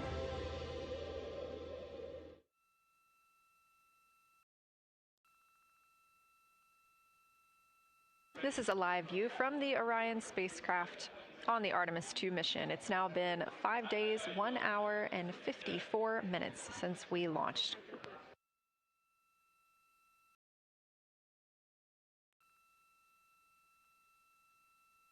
We are still in our flyby coverage, and the crew is on a short break right now as we have changed the attitude of the spacecraft to help charge the batteries aboard. We use the solar arrays to gather energy from the sun and store it in the batteries. That way, when we are not in the sunlight, we have those batteries to continue powering Orion. Now, we're doing so because the Artemis astronauts are about to experience a solar eclipse from their capsule. And this is a solar eclipse that no one else on Earth will experience. This eclipse is about 54 minutes, and to the astronauts, it'll look a lot like a total solar eclipse on Earth, except the moon is going to be huge compared to the sun, unlike when you watch one on Earth and the moon and the sun appear about the same size in the sky. We're interested to learn if they see the outer corona when the sun is fully obscured by the moon. And because of how big the moon will be from their perspective, the total phase of the eclipse will last nearly an hour.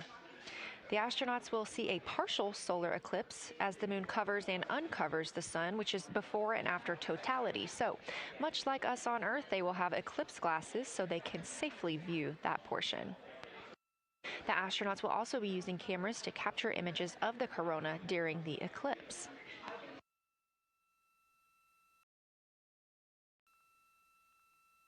There also may be some other planets visible during the eclipse, including Venus, Saturn, Mars, and Mercury.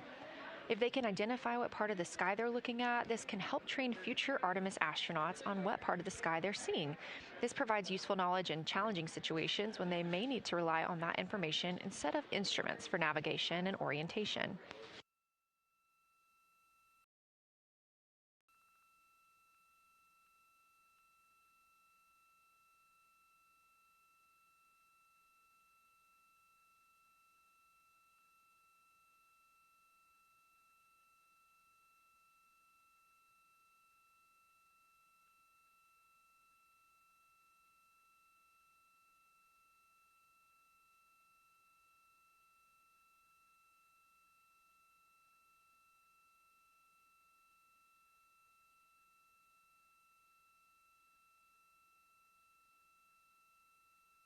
Confirmation from teams here in the ground that we have reached the eclipse attitude, meaning Orion is in the proper position to observe it.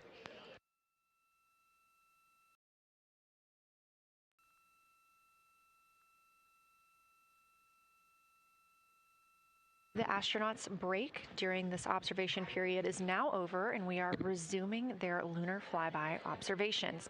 The first of these is sunset. This is the solar corona that we'll be looking for. It's the outer atmosphere of the sun. The science team is also interested in if the astronauts can see polar plumes. These are thin streamers that project from the sun's north and south poles. Additionally, they're interested in seeing if the crew can witness coronal loops. These are arcs close to the sun's surface. And something else that we've previously mentioned is lunar dust. This is dust from the moon that is lofted above the lunar surface and illuminated by the sun. It was reported visible by Apollo astronauts.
You're getting a live look from Orion as the crew observes a solar eclipse from the moon.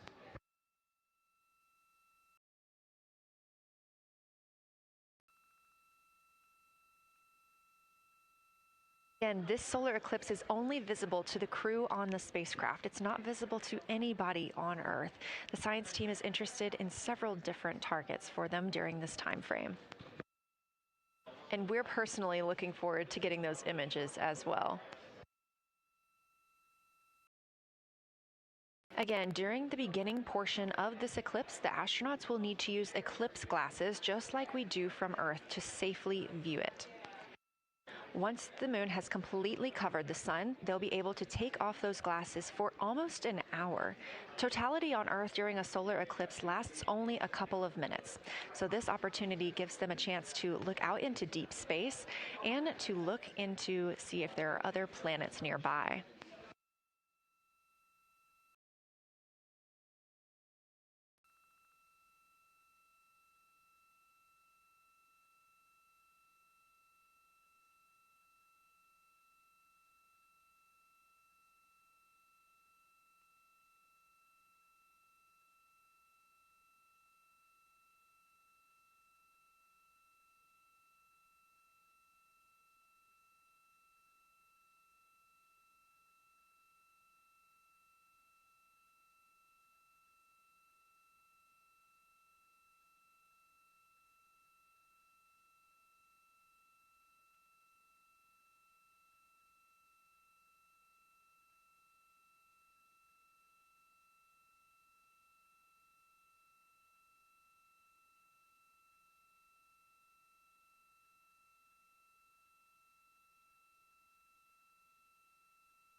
What you're seeing right now is the solar corona. That's the outer atmosphere of the sun.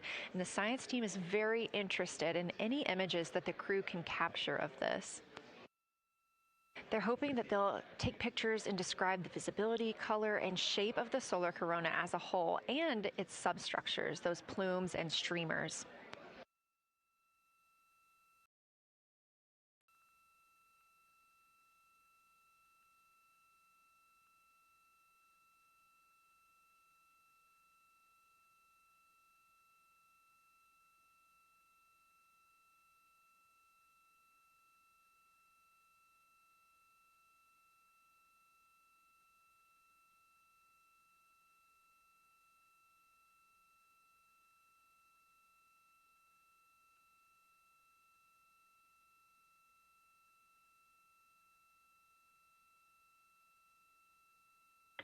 Science integrity in the blind.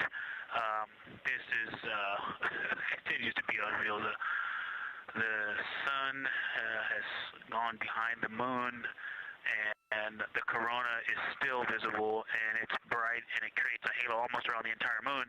But when you get to the Earth side, the Earth shine is already shown. I mean, almost seconds after the sun set behind the moon. You could see Earth shine. The Earth is so bright out there, and the moon is just hanging in front of us. This black orb out in front of us, in front of now, not the blackness, but the gray that blends and drifts into the blackness. We can see stars and the planets behind it. And Christina is in window 1, Reed is in window 2 with the long lens, and Jeremy is describing it in window 3, and it is quite an impressive sight. You can still see the horizon lit up brighter where the sun set on that side of the moon. It is bright, and Earthshine is very distinct, and it creates quite an impressive visual illusion. Wow, it's amazing.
Again, you're looking at a live view from the Orion spacecraft on the Artemis 2 mission. Orion is now 252,125 miles away from us all on Earth. We're here in the Artemis Mission Control Room in Houston, Texas, and what you had just before we lost that view quickly was the corona of the sun peeking around the moon as the astronauts are entering a solar eclipse for this portion of the lunar flyby. We're now over 5,500 statute miles from the moon. That closest approach today was just about 4,067 statute miles away. And teams in the room beginning to get a little busier and filter in and out as we are stepping through a handover. The Orbit 1 team is handing over to Orbit 2, who will continue monitoring lunar flyby and all of the systems aboard the Orion spacecraft.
You're getting your last few views of the solar corona as the moon begins to take center stage and completely cover the sun. If you see that bright dot up near the top left of your screen, we think right now that that may be a part of the spacecraft, but we'll be sure to correct that if we end up figuring out later that it is something else entirely.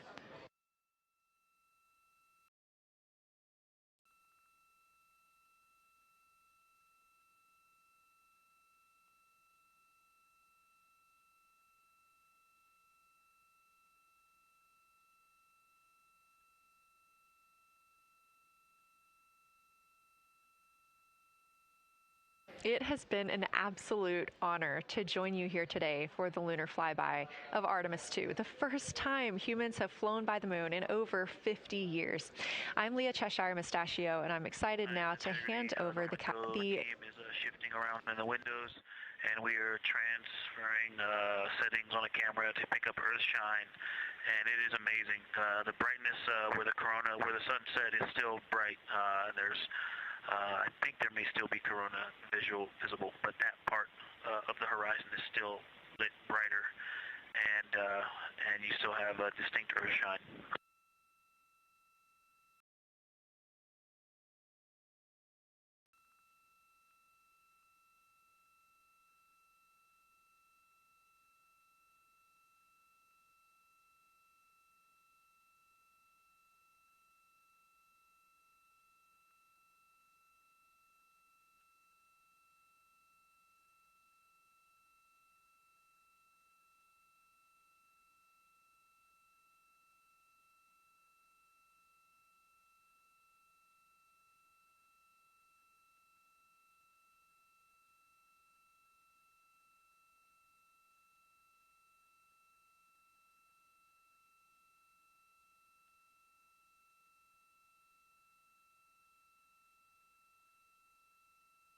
You know our rules that we don't talk when the crew is talking, so wanted to give Victor Glover a moment there to call down what he was seeing now that the moon is covering the sun. A really amazing time during today's lunar flyby. Again, thank you so much for letting us help tell this story today. I am Leah Cheshire Mustachio, handing it over to my friend Anna Schneider at the PAO console as the Orbit 2 team comes to join us. So thank you so much, and I hope you all enjoy tonight. Anna, you can take it away. Thank you so much, Leah, and it's been a joy listening to your coverage over the last several hours. So as you mentioned, the Orbit 2 team of flight controllers is currently making their way on console and completing a shift handover with the Orbit 1 team of flight controllers. The Orbit 2 team tonight will be led by Flight Director Diane Daly, and she is currently handing over with the Orbit 1 flight director there on your screen, who was Flight Director Jeff Radigan.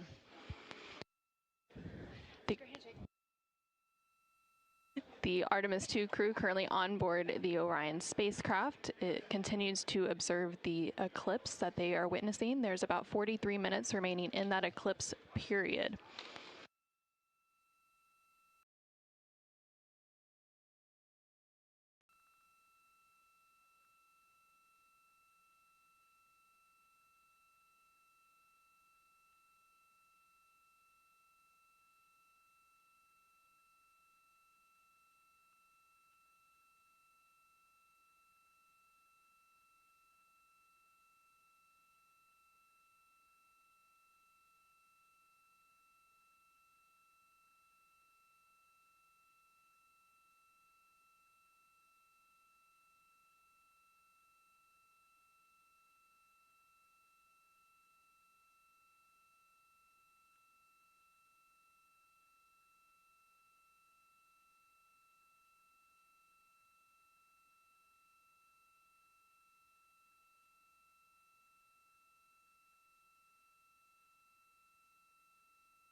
This is Artemis Mission Control. You are currently seeing a live view of the solar array wing cameras on the Orion spacecraft. We spoke with our science team, and they did determine that that dot in the distance is Venus.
science integrity. Let's see, not a huge change in here, just an update. The camera settings for Earthshine are challenging. This one's challenging to capture. What we're seeing, we're just not picking up on the cameras. And after all of the amazing sights that we saw earlier, we just went sci-fi. This has, it just looks unreal. You can see the surface of the moon between, I guess, the Earthshine. I guess Earthshine. You can actually see a majority of the moon. It is the strangest looking thing that you can see so much on the surface.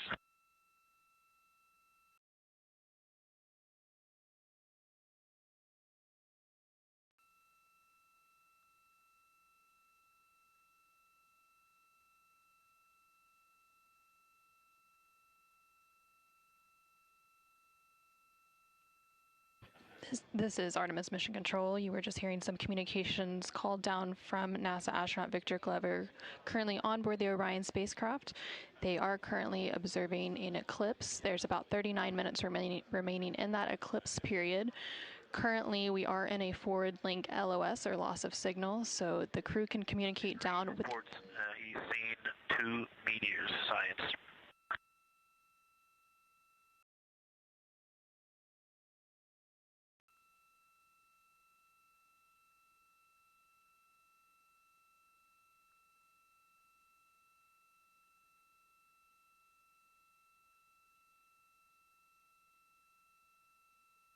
So we are in a forward link loss of signal. We do expect to regain signal in about 3 minutes, and at that point then the ground can communicate back up to the crew on board the Orion spacecraft.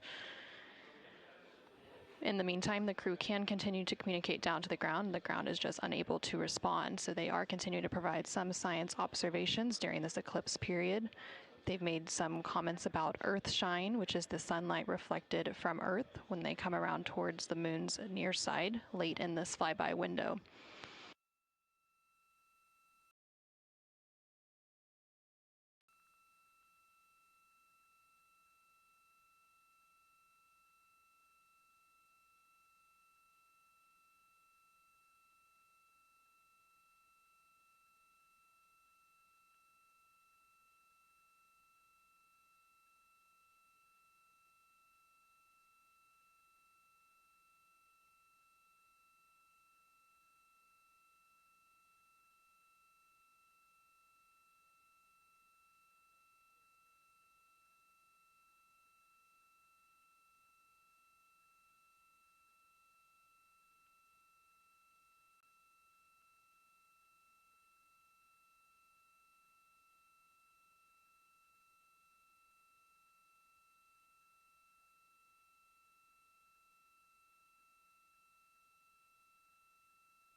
integrity in the blind. The glow around the moon is beginning to become a little bit more even. It's not so much distinct just where the sun set on the moon's horizon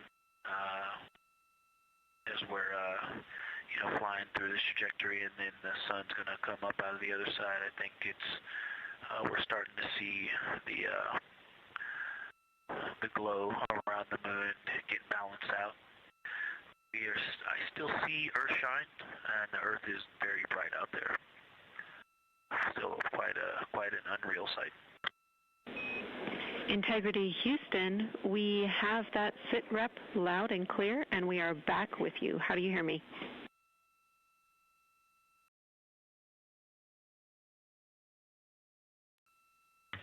Hey Jenny, we have you loud and clear, thanks. Copy. Victor, we're handing you over to science for some critical questions. Thanks for your report.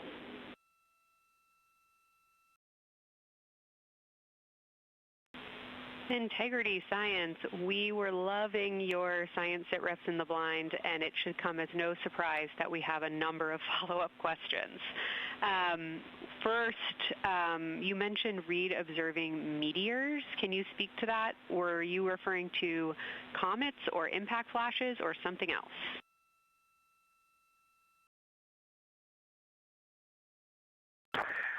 Yeah, there was a little bit of giddiness. We have seen 3 impact flashes so far. I saw 2, and Jeremy has seen 1. Undoubtedly, Jeremy saw 2, so that's 4 total. Undoubtedly, quick impact flashes. It was not sun glint off of particulate from the thrusters or the purge tanks. It was definitely impact flashes on the moon. And Jeremy just saw another one. Go ahead with your next question. Amazing news. I literally just looked over at the SIR and they were jumping up and down literally. If you could describe where on the moon you saw them, please.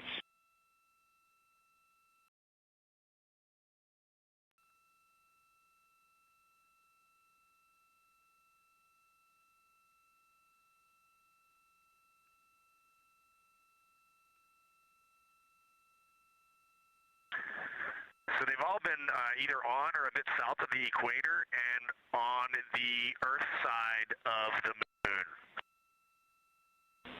Stand by.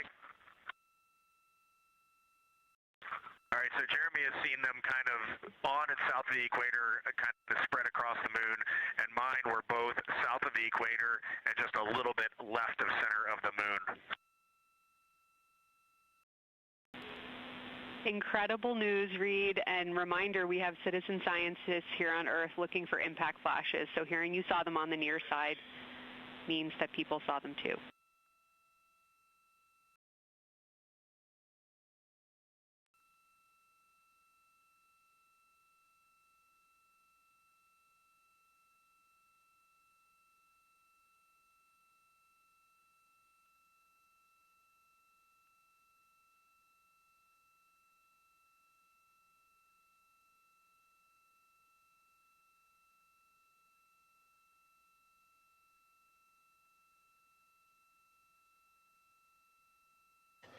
This is Artemis Mission Control. We have regained that signal, so the team here in Mission Control was able to call back up to the crew on board the Orion spacecraft as they continue their lunar flyby. Specifically, they are now in that eclipse period.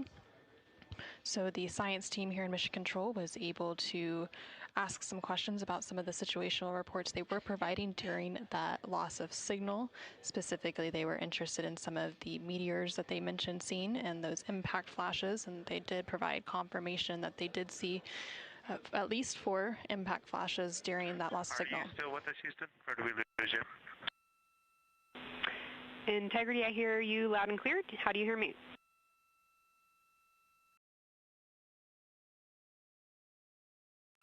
Okay, we got you loud and clear. One of the other things I wanted to describe, which was surprising to me, but the entire moon is lit up. It's glow deep space, but the sun is lighting up the entire limb of the moon. You can see the entire perimeter of it, and even now with the sun far behind the moon, you can still make out little bits of topography around the entire limb, just bumps as you go around it. And there's about the glow around the moon once your eyes adjust, is easily 10 widths or diameters of the sun around the entire moon.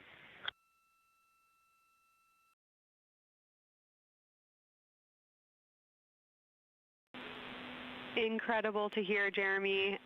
Were you able to actually pick out any discrete features on the lunar surface? And if so, how do they look different than when you observe them in solar illumination?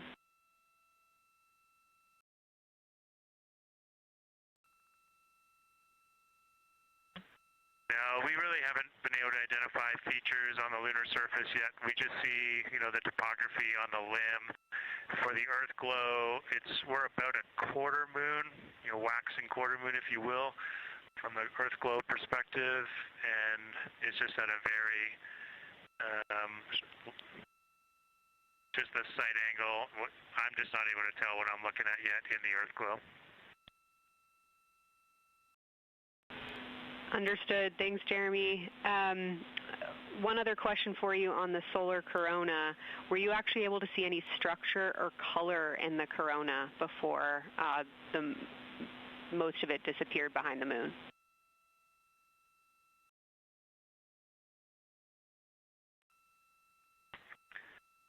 Yeah, I didn't pick out any color, but definitely structure. There were streamers, and they were not uniform at all. For me, the 5 o'clock position, there was just this constant streamer. It would change in intensity and diameter, but it was always there, and it was always at the 5 o'clock position. I only saw one plume, and it came out of basically the 3 o'clock position of the sun. That was very short-lived when I could see the plume. Exactly what we were looking for. Thanks, Jeremy. And a heads up that we, calculated here on the ground about how long you could see the corona for, and we expect it to start to appear again in the next 11 minutes. Thanks for those amazing descriptions.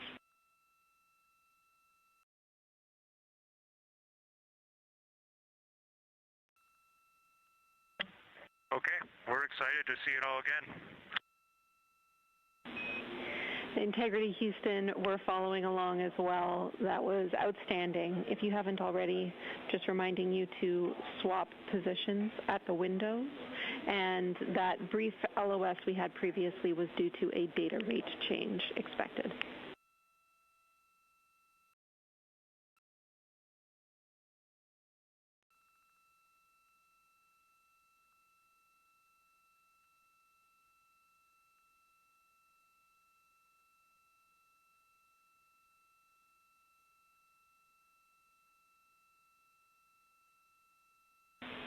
Integrity Science, one more request for you. While it's still fresh in your mind, any annotations or sketches you want to make of what you're seeing either around the corona structures you just mentioned or even on Earthshine would be so appreciated.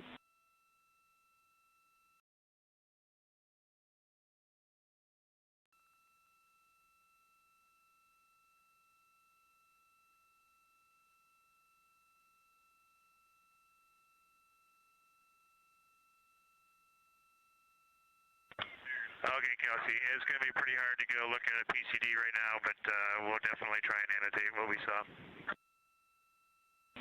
And if the annotations come in the next block where you're cleaning up your documentation, that sounds like a good plan to me.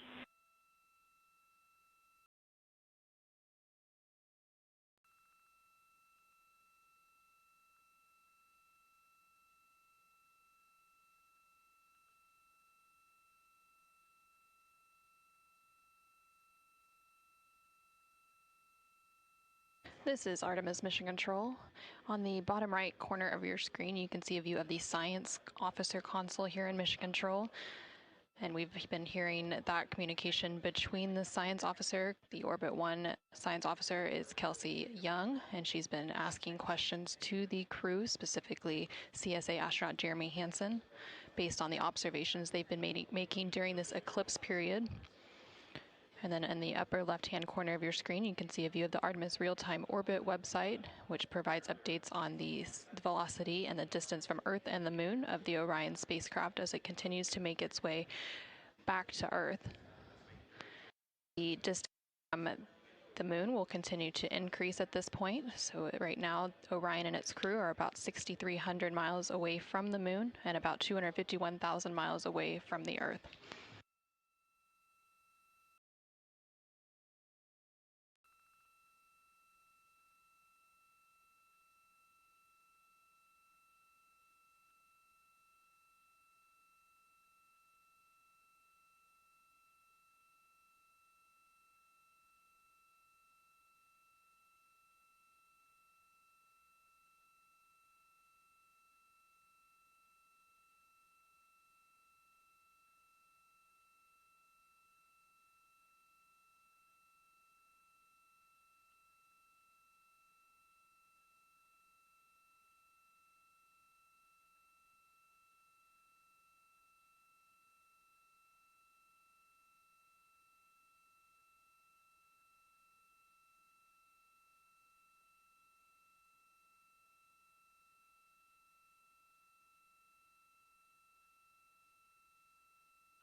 Okay, science, we're getting set up for sunrise.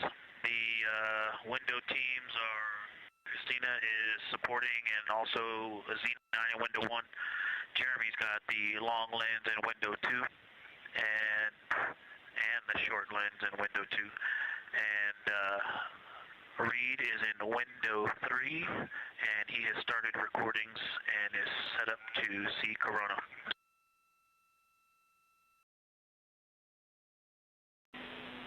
Great, sit rep Victor. That sounds like a good config, and we're showing coronal effects start to appear on your video camera. So in the next few minutes, we should start to hear your observations.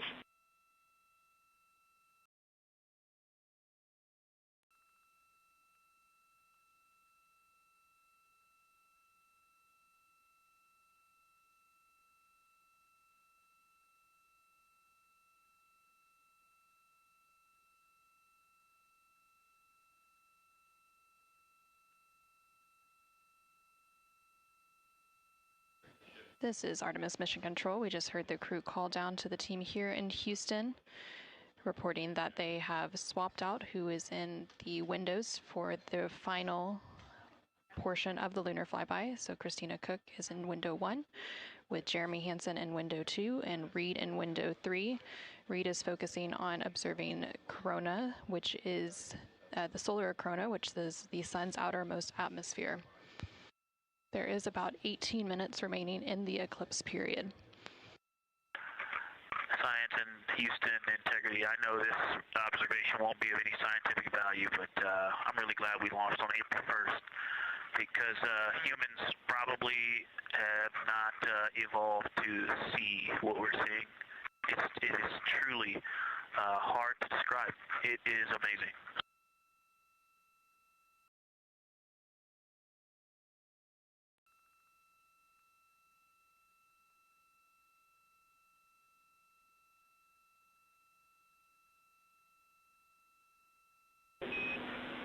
Amazing. Thank you, Victor.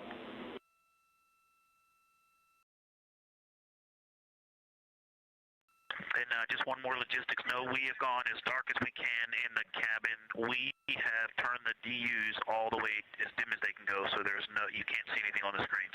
Every bit of light in the cabin affects the view.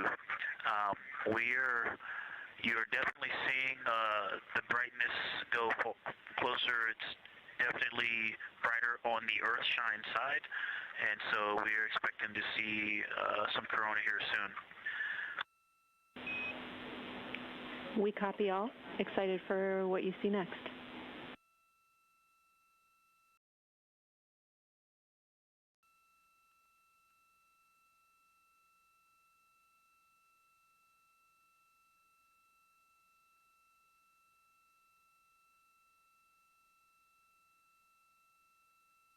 I'm not sure if we talked much about the star field, but we've got lots of stars.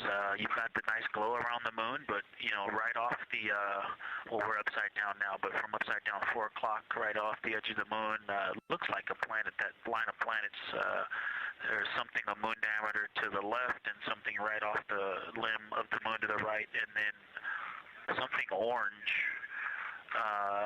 It looks orange to the right of that, about half the moon diameter. So. But anyway, there are definitely stars. I think some of those planets that you said we might see, we're seeing. And so in unreal view, yeah, the moon in the foreground is one of the darkest things we see out the window. And now it's deep space behind it is kind of dark blue like it looks from Earth, but we can also still see stars. It's quite a wicked view. Victor, Ike's doing the best job, and I'm not going to try to add on to what he's doing. It's indescribable. No matter how long we look at this, our brains are not processing this image in front of us. It is absolutely spectacular, surreal. I know there's no adjectives. I'm going to need to invent some new ones to describe what we are looking at out this window. This is just absolutely beautiful and inspiring to hear.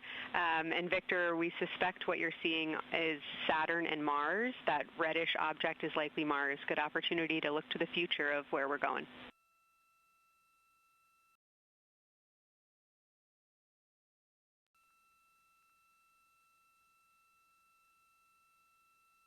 Yeah, we can absolutely see the color of Mars.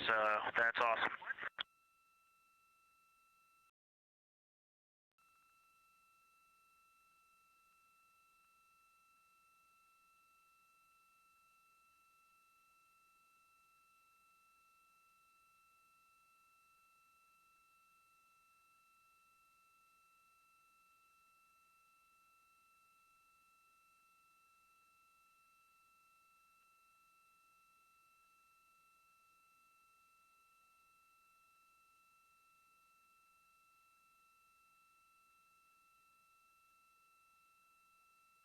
Okay, and from this vantage point, the 4 o'clock on the Earthshine side is definitely getting brighter, still no coronal structure.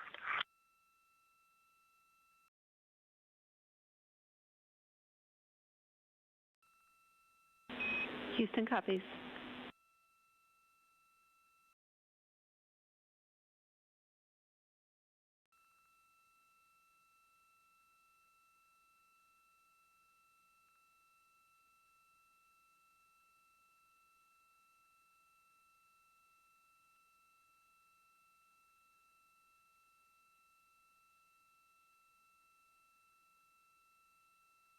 And we aren't able to distinguish which Mare is, but we can clearly see Mare in the Earthshine.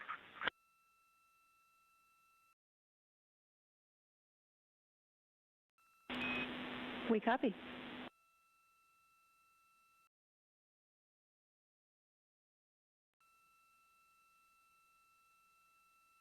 This is Artemis Mission Control in Houston, Texas.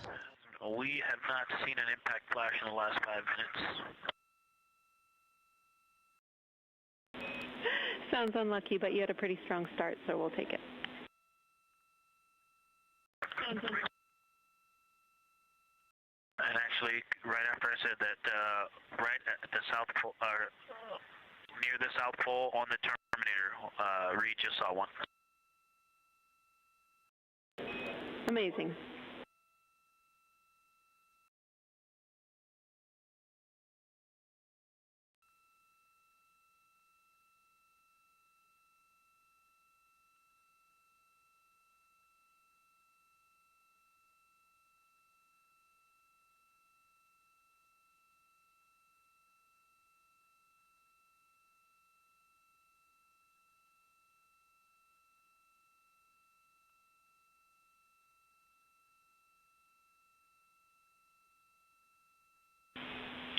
Integrity Science, and as you look around our solar system neighborhood, you should see Saturn setting behind the moon right now.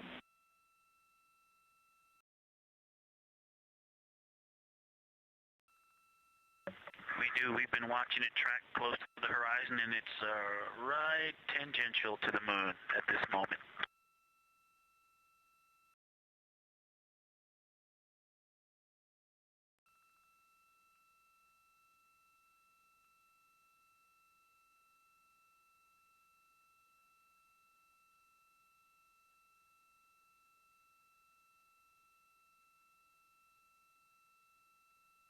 This is Artemis Mission Control in Houston, Texas. We are currently 5 days, 2 hours, and 44 minutes into the Artemis 2 mission, and we have about 11 minutes remaining in the eclipse as at the latter half of the lunar flyby that the Artemis 2 crew is experiencing on board the Orion spacecraft.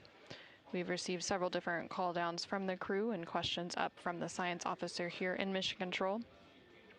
One of the things that they said that they were able to see is Mars off in the distance, and then the science team also confirmed that they should be seeing Saturn setting behind the moon.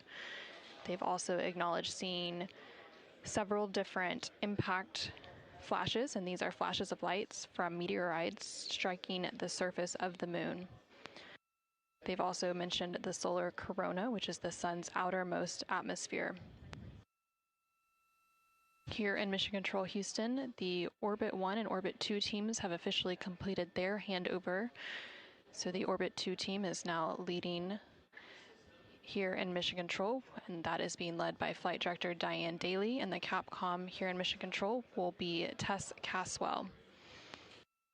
And you can see there on your screen on the right-hand side is the Flight Director console, and Diane Daly is in the far right of that screen, and Tess Caswell, the Capcom or capsule communicator, is in the far left hand of that screen.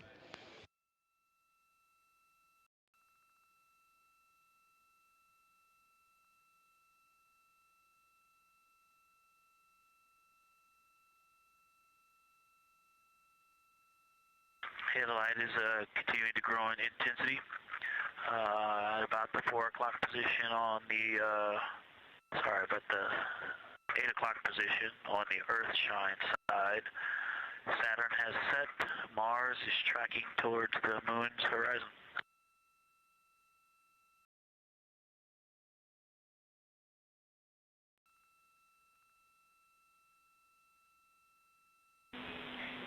Integrity Science, we copy, and we're starting to see it on the vehicle stream. Looking forward to any coronal observations you can share with us.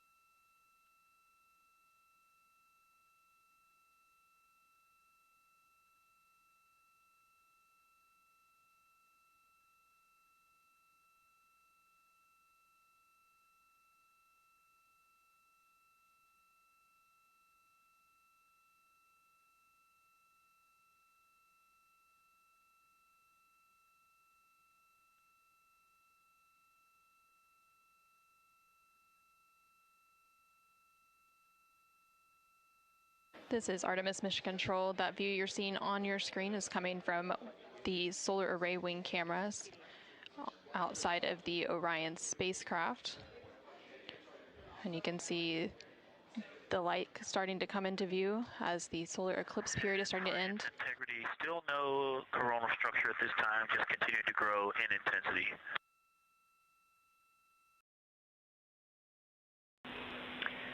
copy, Victor. And reminder, you still should have several minutes before the eclipse classes need to go on. And we can send you up a reminder when you're getting close to take your eyes away from the D5 viewfinder. But you should be good for several more minutes.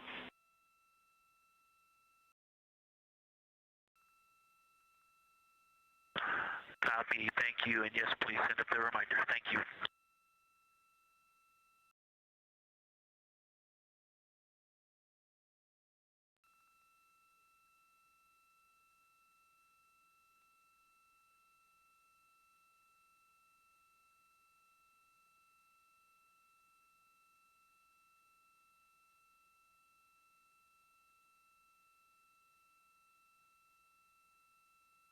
Okay, we all think we're starting to see something. I believe the most popular term is baby hair.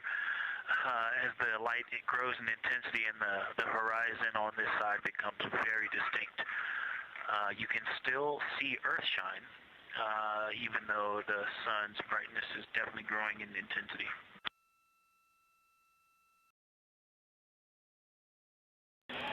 Love the description, Victor. I'm sure as the next couple minutes progress, more of those structures will continue to pop out.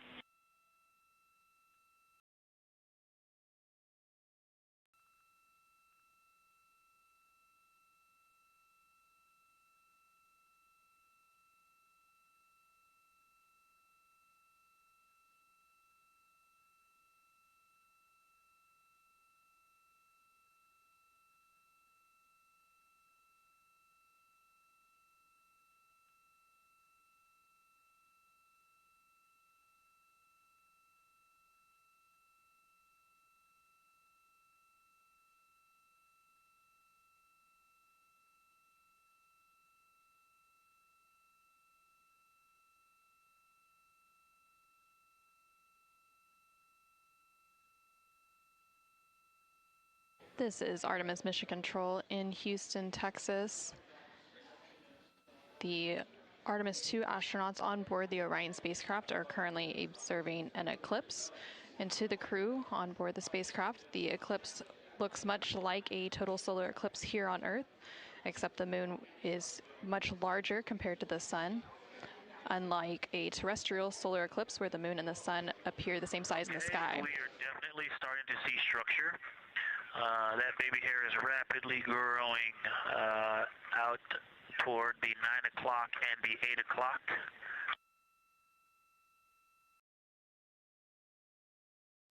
It's almost as if it were reaching out for Venus or for the Earth.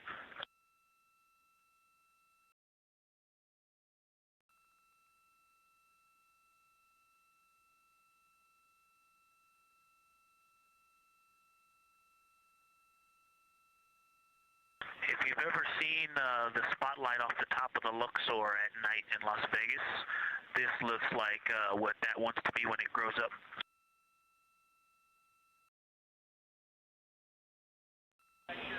Integrity Science, glad to hear you're following your training of tell it like you see it.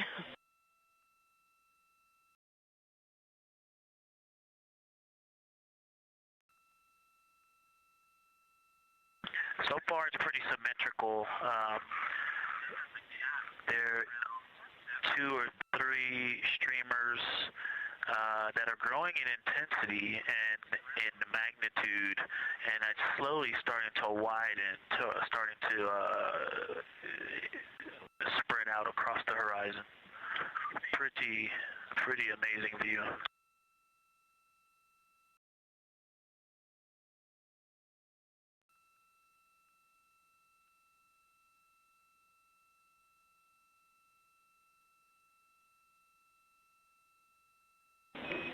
And Integrity Houston, great words.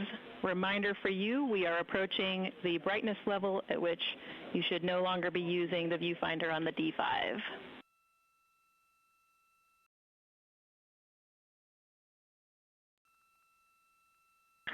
Integrity copies, and thanks for the heads up.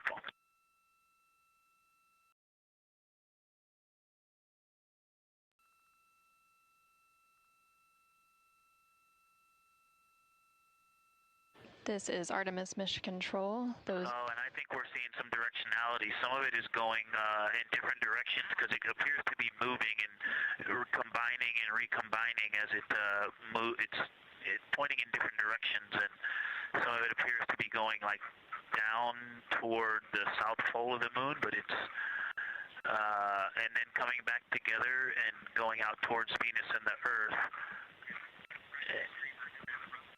And depending on how I stare at it, it looks like one large structure, but then it definitely has wisps, and you can see 3 or 4 structures inside of it. It's like watching a flame. It's like looking at a flame, and stand by. And so it has some inherent movement. Now there's a very bright spot. There's a very bright spot in the center of it. There's a towering light and then there were like 2 streamers that were going 30 degrees out from it, and now it is just extremely bright.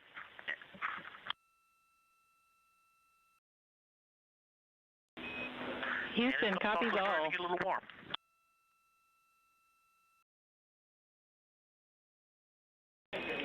And we copied all. We wanted to remind you at this point on the eclipse glasses. Should be about time for those.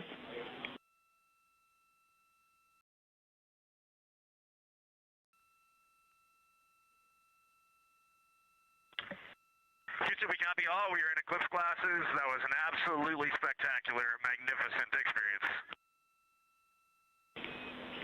Thanks for the report. We sure wish we were there with you.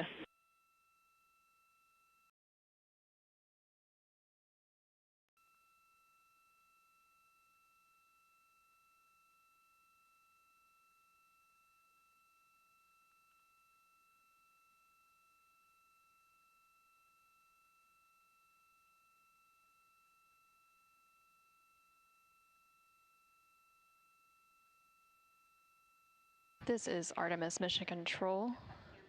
The eclipse period is coming to an end, and we did hear that call up that the crew now has to put on those eclipse glasses to be able to protect their eyes for this final portion of the eclipse.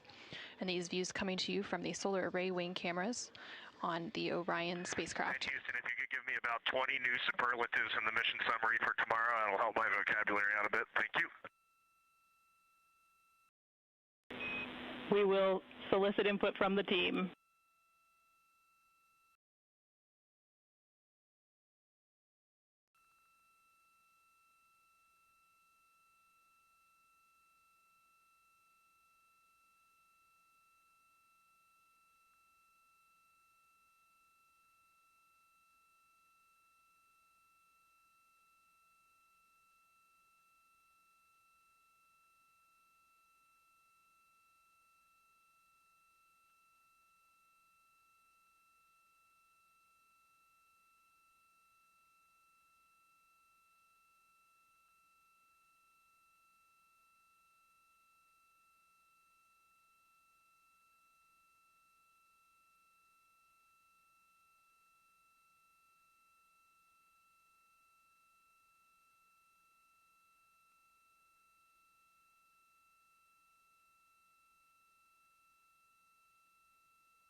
This is Artemis Mission Control. There on your screen you can see a live look inside of the SIR, or the Science Evaluation Room, here in Mission Control Houston, just down the hallway from the Artemis Flight Control Room.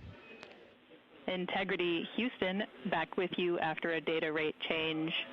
Regarding the SAW-3 camera T low caution, no action for you. It just got a little cool during the eclipse.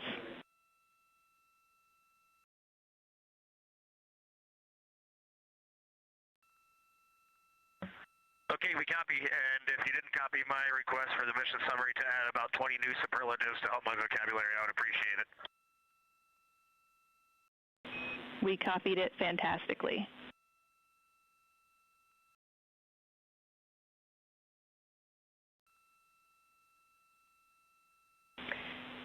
And integrity science, this is basically wrapping up your fly-by-day observations. I can't say enough how much science we've already learned and how much inspiration you've provided to our entire team, the lunar science community, and the entire world with what you were able to bring today.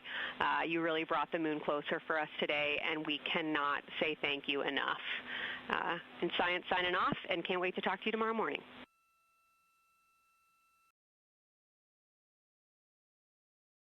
To your entire team, Kelsey, to the entire NASA science team, you all really turned to when we shifted launch dates to April 1st, and you got the most incredible package together for us to go do some great science and some great, truly human experience moments here. And we were well prepared, and we appreciate all of you. And this is what we do best when we all come together and work as a team. So you all knocked it out of the park. Thank you for giving us this opportunity. Beautiful words, Reed. Thanks so much.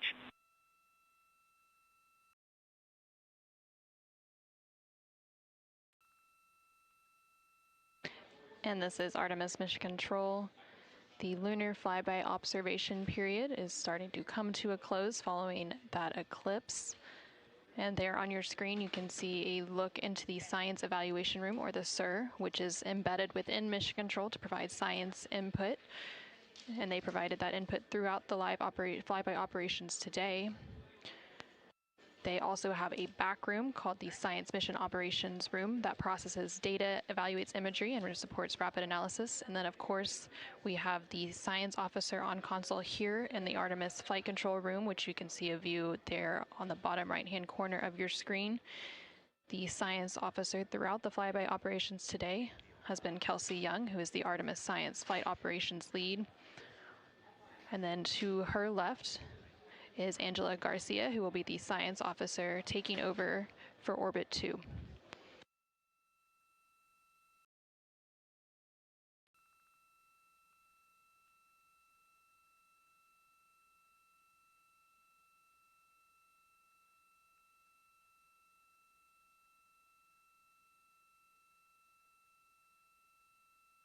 And for the past 7 hours or so, the crew has been going through their lunar flyby observation period.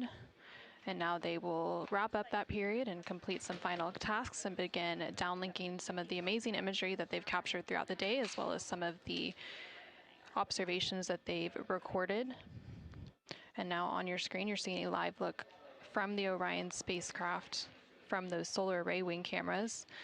The solar eclipse period ended just a few minutes ago, and during this eclipse, towards the end of the flyby window, it lasted about an hour, and it was when the sun was hidden from view behind the opposite side of the moon from the perspective of the Orion spacecraft and its crew. And during that time, the crew saw a mostly dark moon, and they used the opportunity to analyze the solar corona, which is the sun's outermost atmosphere, while it was visible. And then once the sun was completely out of view behind the moon, the crew looked for impact flashes, which they reported seeing multiple impact flashes, and those are flashes of light from meteoroids striking the surface of the moon.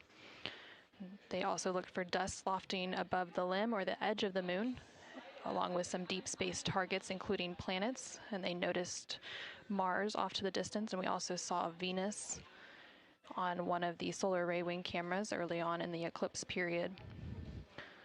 The crew also looked at parts of the moon illuminated by Earthshine, which is the sunlight reflected from the Earth when they come around toward the moon's near side at the very end of that flyby window.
Integrity Houston, understand that you are still reflecting upon and consolidating your lunar observations.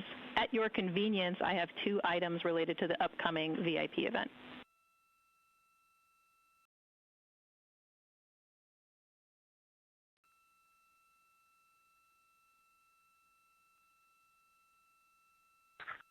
Go ahead. All right, first we wanted to let you know that the message for that upcoming event is on board for review at your convenience. That's message 3.06.04. The second item is that we've seen a couple of video blips in previous events. So during the HDPAO setup activity, we're wondering if Jeremy could please confirm for us that the TS rate is set to 1300 when you get to step 10.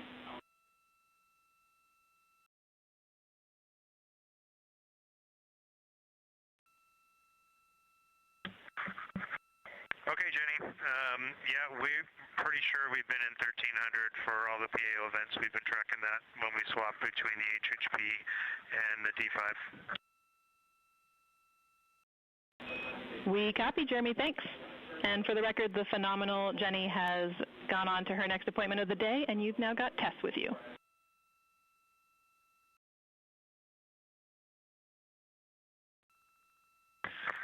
I'm sorry, Tess. Great to have you on board Integrity. No worries. Happy to be here.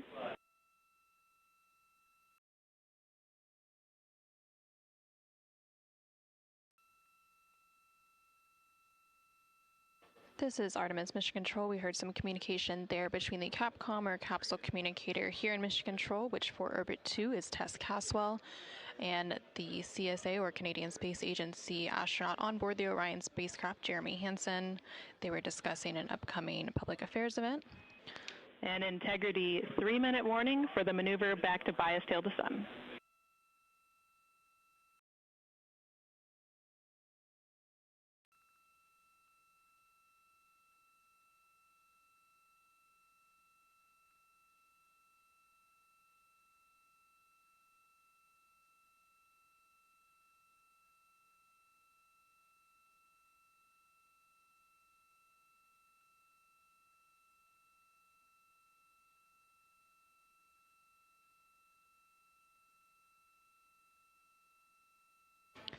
The crew on board the Orion spacecraft recently completed their lunar observation period. It was an approximately 7-hour period of time in which they were focused on several different targets identified by the science team here on the ground that they studied and prepared for ahead of time. And then they also were referencing a lunar targeting package that was uplinked about a day ago with those final targets. Now they are completing some post-lunar flyby activities, so they're working to clean up their observations that they've made and also working to downlink some of the photos that they've taken throughout the day. The science team here on the ground will then work to get as much data as they can overnight, and then there will be a post-flyby conference tomorrow after the crew wakes up. And that's not a debrief, but a science data collection to capture their nuanced experience while they're still in the field and the experience is still fresh. And then, of course, there will also be a public affairs downlink event later in the day. Now that once the post-lunar flyby activities are complete. And then after that, the crew will go into some of their final activities for the day. They will have a private medical conference, or PMC, with the medical teams here on the ground. These are regular conferences that they have at the end of every day, and then there's also a flight director conference that they will have before they go into their pre-sleep period, during which they can complete hygiene activities, and they will have the chance to eat their dinner and complete any other final personal activities for the day before they head into their sleep period.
if you're ready for us to start the stream a bit early and to test scene and voice.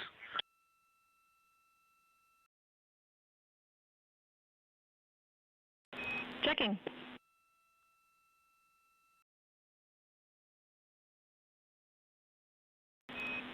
And integrity, affirm. We are go to start the stream.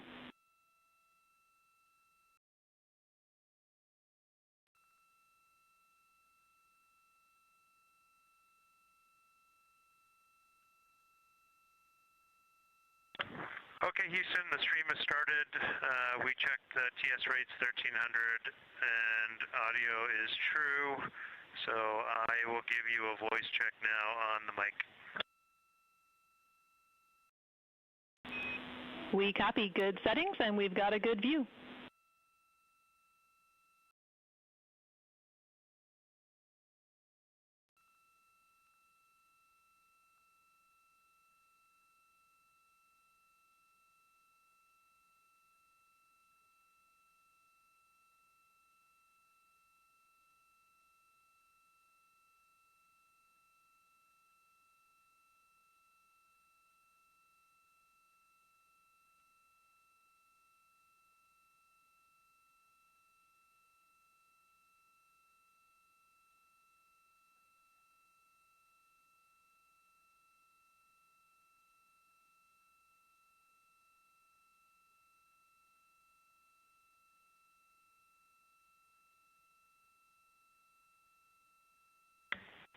In test, I sent an audio check down on the handheld mic. Did you get it?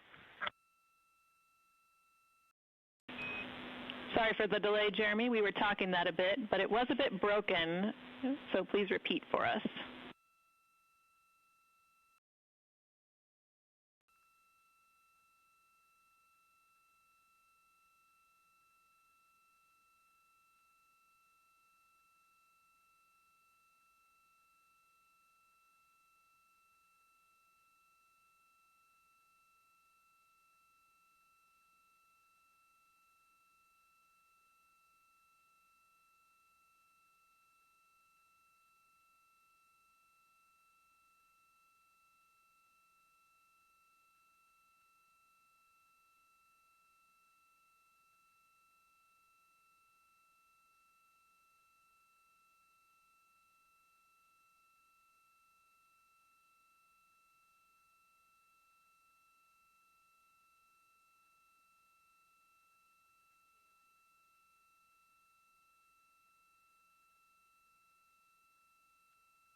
Integrity, Houston, we like the scene.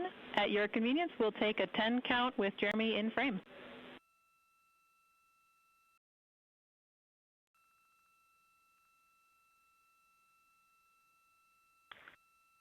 Okay, copy that.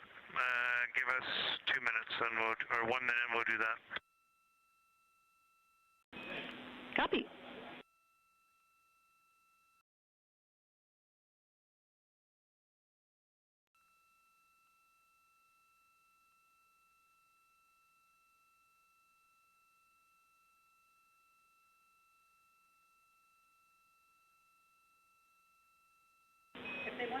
Great voice check and good words. We like the scene.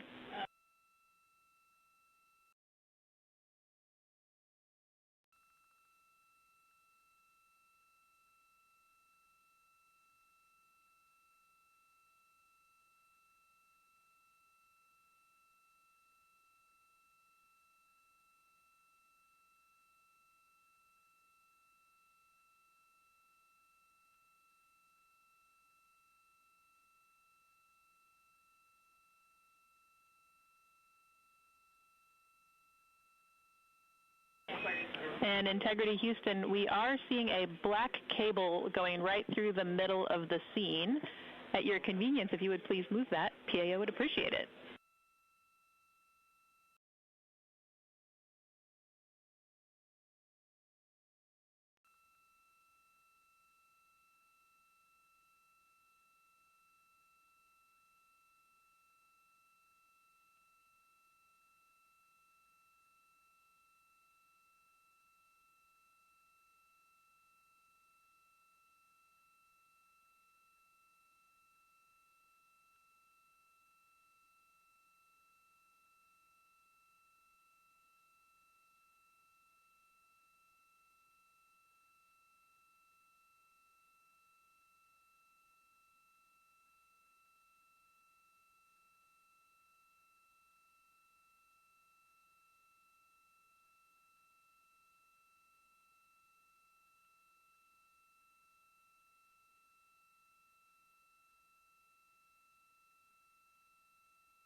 This is Artemis Mission Control. We're currently 5 days, 3 hours, and 21 minutes into the Artemis 2 mission following a liftoff from NASA's Kennedy Space Center in Florida on Wednesday, April 1st.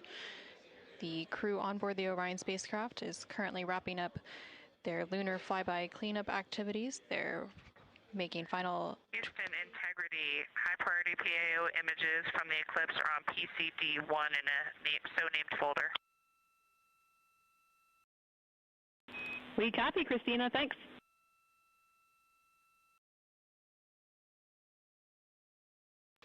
And NASA astronaut Christina Cook there calling down to the ground regarding some public affairs imagery that was captured during the lunar flyby activities. She referenced a PCD, that is in reference to their portable computing devices, which are basically tablets that they're able to transfer files and also follow along on processes and procedures and their timelines for the day. No.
This is Artemis Mission Control in Houston, Texas. Currently on console here in Mission Control is the Orbit 2 team of flight controllers being led by Flight Director Diane Daly and the Capcom or capsule communicator, who serves as the single voice link up to the crew, is Tess Caswell.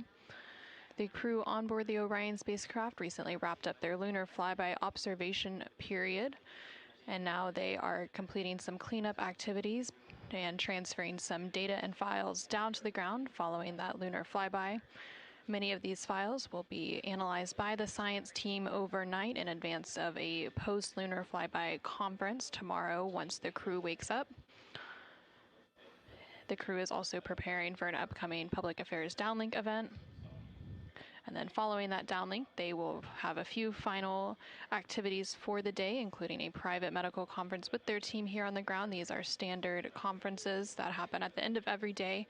And they'll also have a private conference with the flight director here in Mission Control to go over the vehicle status and any other questions or concerns they may have for the remainder of their flight.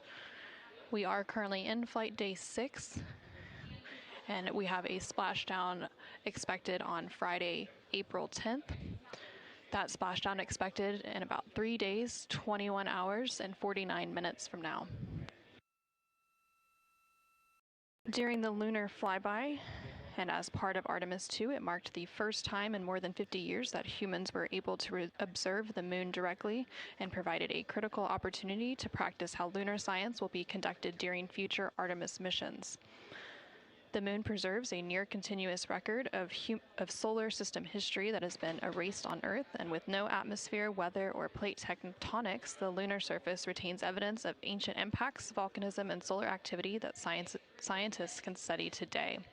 Studying the moon helps scientists understand how planets formed and evolved, how the moon influenced Earth's history, and how the early sun shaped conditions across the inner solar system. The moon also serves as a unique platform for studying the broader universe. The science on Artemis is designed around questions best answered by humans working alongside robotic systems, combining decades of robotic lunar data with real-time human judgment, context, and adaptability. Currently on your screen, you're seeing a look at the Artemis real-time orbit website.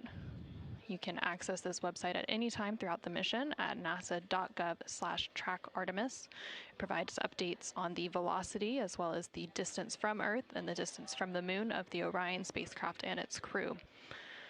The crew currently on board the Orion spacecraft includes NASA astronaut Reed Wiseman, who is the commander for the mission, NASA astronaut Victor Glover, who is the pilot, alongside the 2 mission specialists, who are Christina Cook and Jeremy Hansen of the Canadian Space Agency.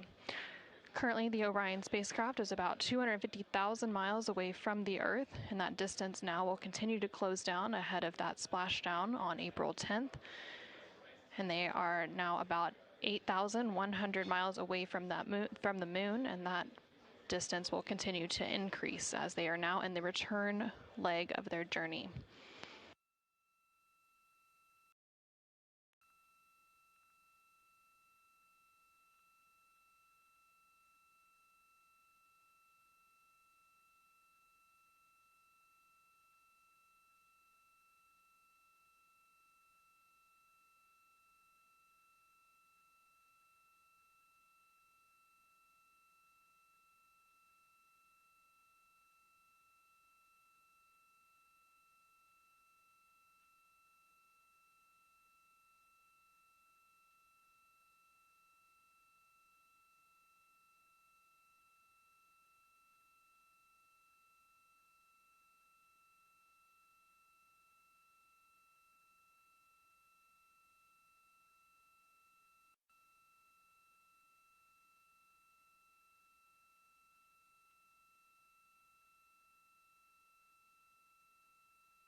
ARS.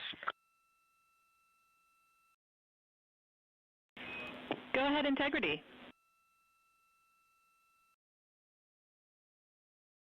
Hey, Tess, great to talk to you.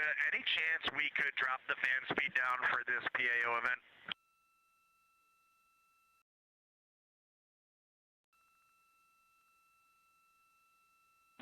We will put that in work. Great to be talking to you, too.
This is Artemis Mission Control in Houston, Texas. We're currently 5 days, 3 hours, and 37 minutes into the Artemis 2 mission.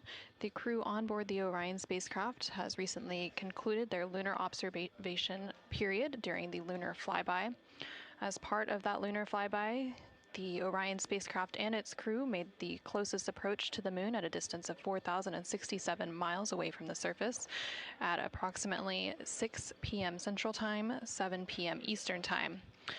Now, although the Artemis 2 mission is a new opportunity to study the moon, teams are also conducting other scientific experiments, including on the crew themselves. Here's a little bit more about the science of the mission. Artemis 2 is our return of humans to the moon, flying around the moon on board Orion. But along with that, we're doing a lot of great science. One of the exciting things about the Artemis missions to the moon is that science is actually a fundamental pillar of why we explore, why we're going, what we're doing in Artemis. I think it's incredibly exciting that not only are we testing the vehicle, but we're testing science on board. Science where the astronauts are conducting experiments, science riding along with the astronauts.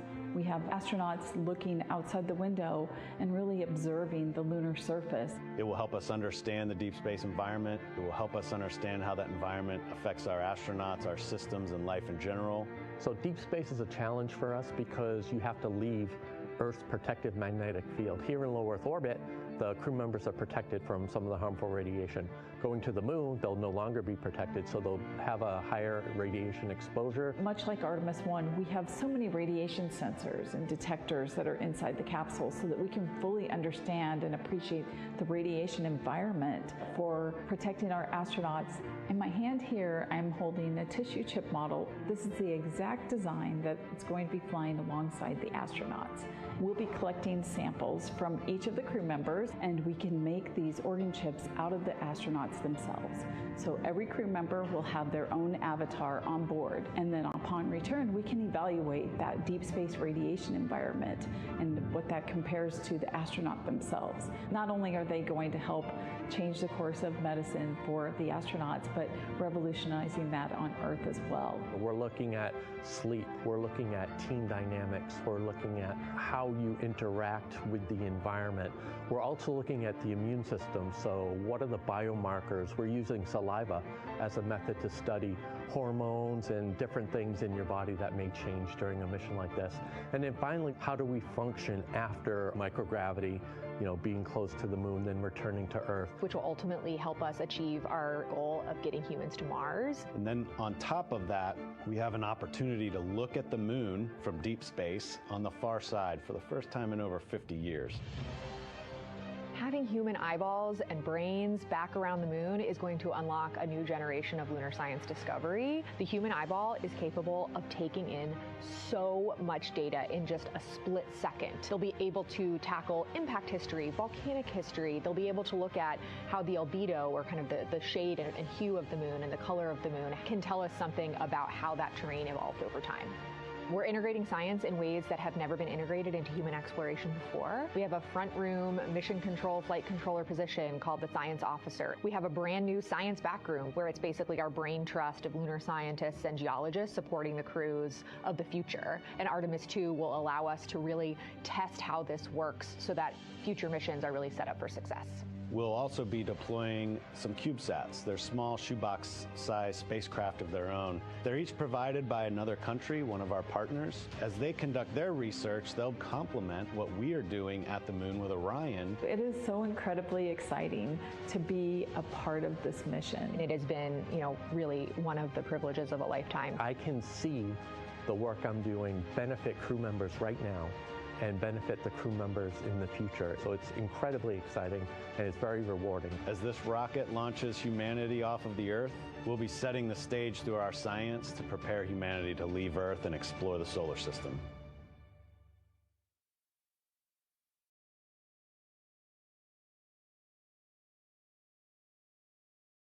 And as part of that, we are going to inhibit cabin leak detection. The edge key manual response is still available.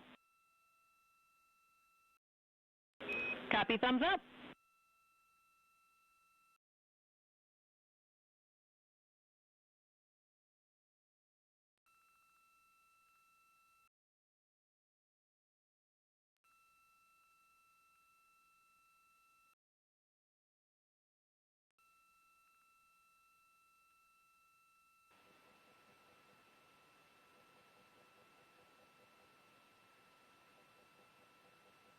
This is Artemis Mission Control. Again, we're hearing some communication between the ground here and the Artemis Flight Control Room in Houston, Texas, specifically the Capcom or Capsule Communicator, who for Orbit 2 is Tess Caswell, and the crew on board the Orion spacecraft, that spacecraft named Integrity by its crew.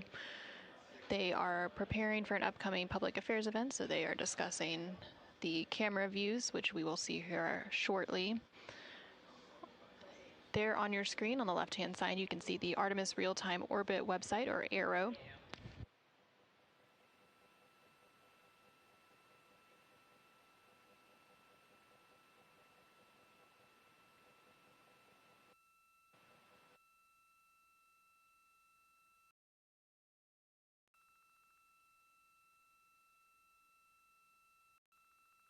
The Artemis Real-Time Orbit website there on the left-hand side of your screen provides updates on the velocity of the Orion spacecraft during its journey around the moon. Following a lunar flyby earlier today, which concluded about an hour ago, the crew has been conducting some cleanup tasks, so they've been transferring some of their documentation, their photos and data that they captured during the flyby to the ground to be evaluated by the science team, and of course some of that imagery will also be evaluated by the public affairs team here at NASA and then shared with the world once it's available. The crew will also have a post-lunar flyby conference with the science team tomorrow following their sleep period to go over some of their observations while it's still fresh and at the top of their mind. On the bottom right-hand corner of your screen, you can see a look into the Artemis Flight Control Room here in Mission Control Houston, specifically the Flight Director Console and the Capcom or Capsule Communicator Console. The flight director currently on console for Orbit 2 is Diane Daly, and throughout the Artemis 2 mission, there are 3 shifts or orbits of flight controllers who provide 24/7 coverage and support to the Artemis 2 crew and the Orion spacecraft and its systems during its journey around the moon. We are expecting a splashdown on Friday, April 10th. That splashdown will take place in about 3 days, 21 hours, and 33 minutes.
During the lunar flyby that took place earlier today, Orion, again that spacecraft named Integrity by its crew, passed approximately 4,000 to 6,000 miles from the moon and provided the crew with a full disk view of the lunar surface. And from that higher vantage point, much farther than Apollo's lunar orbits on average, the astronauts were able to observe both poles and large-scale geological features in a single view.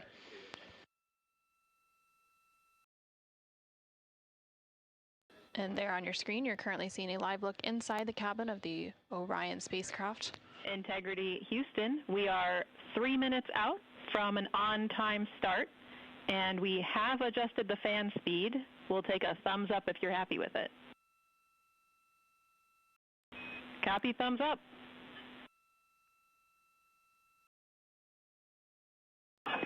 Superlative thumbs up.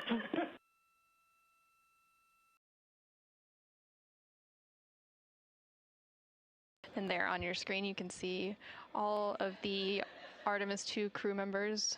CSA astronaut Jeremy Hansen just floated out of view behind the camera, but you can still see NASA astronaut Reed Wiseman, NASA astronaut Christina Cook, and NASA astronaut Victor Glover as they prepare for an upcoming Public Affairs Downlink event, which is scheduled to take place in just a couple minutes from now.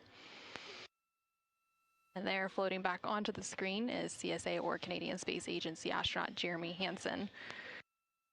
He is making himself comfy on some of the AUX or Orion Crew Survival System suits that have been stowed for the outbound and now return journey.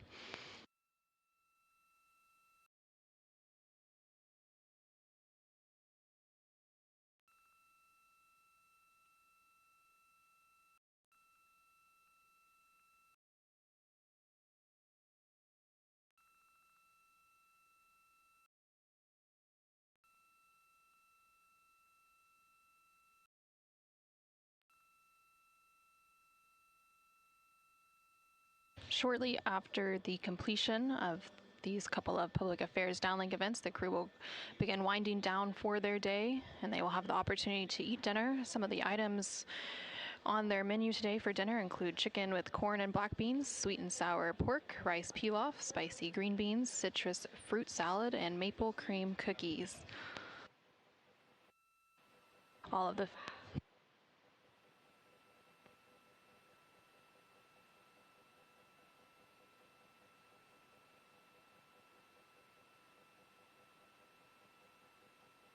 And now we will go ahead and stand by for that public affairs event beginning in just about a minute.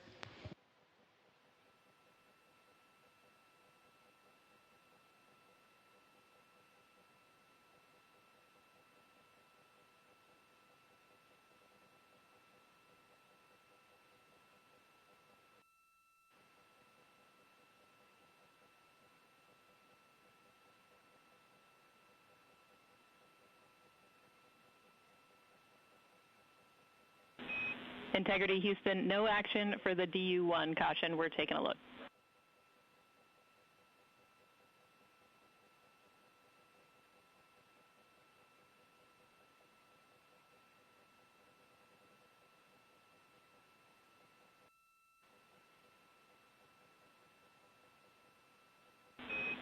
Integrity, this is Houston. Are you ready for the event?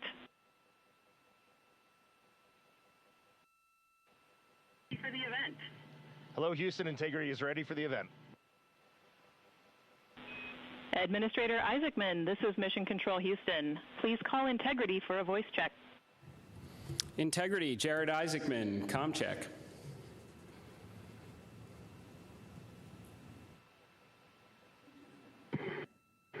Administrator Isaacman, we've got you loud and clear, sir. How us? I've got you loud and clear. Artemis 2 crew, we have a very special guest who wanted to be the first person to greet you after your return from the far side of the moon. Reed, Victor, Christina, and Jeremy, it's my honor to introduce the President of the United States of America, President Donald J. Trump. Over to you, sir. Well, thank you very much, Jared, and you are doing a fantastic job. And hello, very special hello to Artemis 2. Today you've made history and made all America really proud, incredibly proud. We have a lot of things to be proud of lately, but this is there's nothing like what you're doing, circling around the moon for the first time in more than a half a century. and breaking the all-time record for the farthest distance from planet Earth. Humans have really never seen anything quite like what you're doing in a manned spacecraft.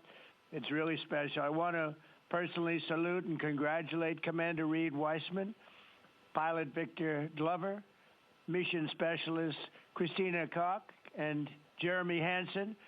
And I also want to thank the entire amazing team at NASA, headed by Jared, who's a very special guy, by the way, and you all made this day possible, and you've really inspired the entire world. Really, everybody's watching. They find it incredible. I just watched you go to the back of the moon, and people haven't been there in a long time, we can say, but it's going to be more and more prevalent because we're going to be doing a lot of traveling, and then you're going to ultimately do the whole big trip to Mars, and that's going to be very exciting. So you look at, we had no astronaut has been to the moon since the days of Apollo program. The Apollo program was also very special, but that was 50 years ago. And at long last, America is back, and America is back in many ways stronger than ever before. We're the hottest country anywhere in the world.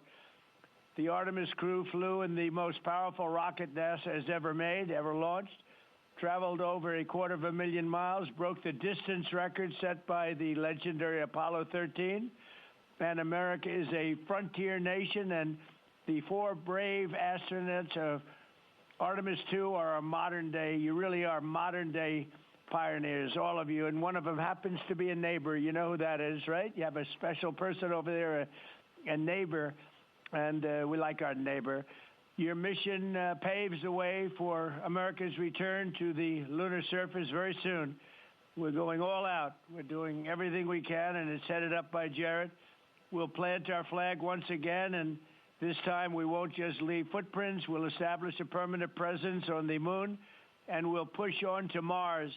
That'll be very exciting. I'm waiting for that so much. I'd love to be here, but maybe we won't quite make it in terms of timing, but we will be up in the moon, and that's going to happen soon. So America will be second to none in space and everything else that we're doing, and we will continue to lead the whole thing into the stars, this incredible journey into the stars. So I just wanted, it's an honor to speak to you, and I wanted to congratulate each and every one of you. And tell me, what is the most unforgettable part of this really historic day? The whole world is watching and listening. Please tell me.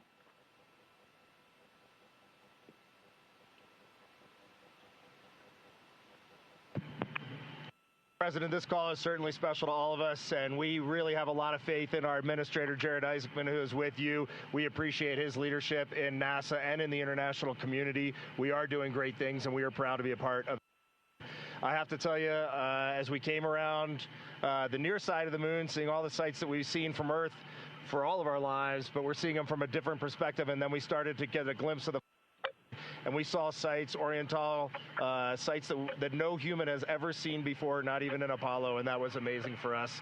And then the surprise of the day, we just came out of an eclipse where the sun, moon, and the entire dark moon about that big right out the window that we were watching. We could see the corona of the sun, and then we could see the planet train line up, and at Mars, and all of us commented how excited we are to watch this nation and this planet become a 2-planet species.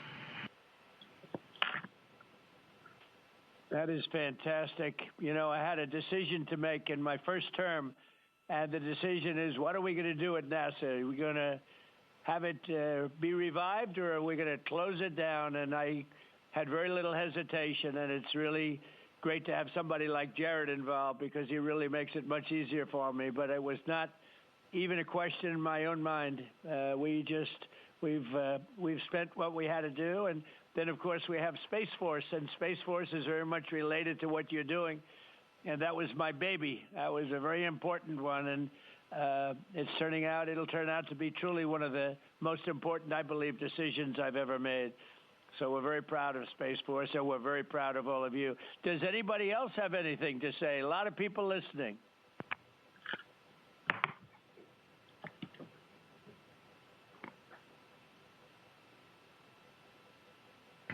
Mr. President, to be here with you speaking about our incredible day today. I think one of the biggest highlights was coming back from the far side of the moon and having the first glimpses of planet Earth again after being out of communication for about 45 minutes. It really just reminds you what a special place we have and how important it is for our nation to lead and not follow in exploring deep space. I'd like to ask, what was your feeling when you had no communication, zero communication? All of a sudden it was cut off by, obviously, your very special location. What was your feeling when you had no communication? A little bit different, perhaps.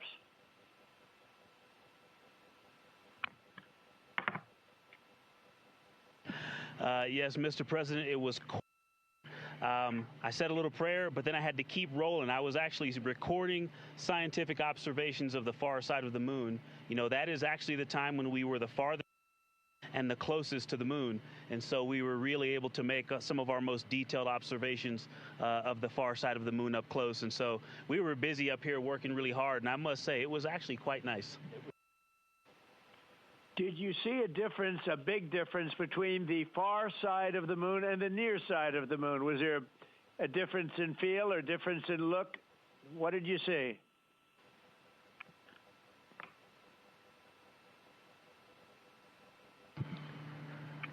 Well, Mr. President, we certainly did, and our science team really set us up well to understand what they thought we might see. And the gravitational pull of the Earth has had a profound effect on the near side of the moon, changing all those dark mares, those dark patches of the moon you see from Earth. It's very different on the far side. While you see some small patches of those mare in deep craters, it's very much absent on that side, so that's really neat. And while I have the microphone, sir, I just want to thank you on behalf of Canada. The space leadership you spoke of from America truly is extraordinary. I've said this many times before. A nation that leads like that and creates and sets big goals for humanity that brings other countries along with it is truly incredible. And I know that's a very intentional, not a necessary decision, intentional decision to lead by example and to allow other countries like Canada to share our gifts and help you achieve these mutually beneficial goals, like establishing a presence on the moon and eventually going to Mars. And Canadians are so proud to be a part of this program. Well, I have to say I spoke to a very special person, Wayne Gretzky, who I think you know, the great one. And I spoke to your Prime Minister and many other friends I have in Canada. They are so proud of you. And you have a lot of courage. I'm not sure if they'd want to do that. I'm not even sure if the great one would want to do that, to be honest with you. But you have a lot of courage doing what you're doing, a lot of bravery and a lot of genius. But they're very, very proud of you.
Administrator Alex, I'm going to just get a quick comm check, make sure you guys are still on the line and we didn't have a handover. I am. Yes, I am. And integrity, and back over to you, Mr. President. Yeah, I think we might have gotten cut off. It is a long distance. It's a long ways. The reception's been great. There's a little bit of about a 9-second delay, but no, I just had a statement for, I don't know what you heard, but I was just saying they're very proud of your brilliant person from Canada on the ship. And Wayne Gretzky is a great friend of mine, and he's very proud of him. And the Prime Minister I spoke to, they're very, very honored that you have a courageous person from Canada. You have a lot of courageous people from Canada, so it was very nice. I'm not sure if you heard me say that, but it was very nice.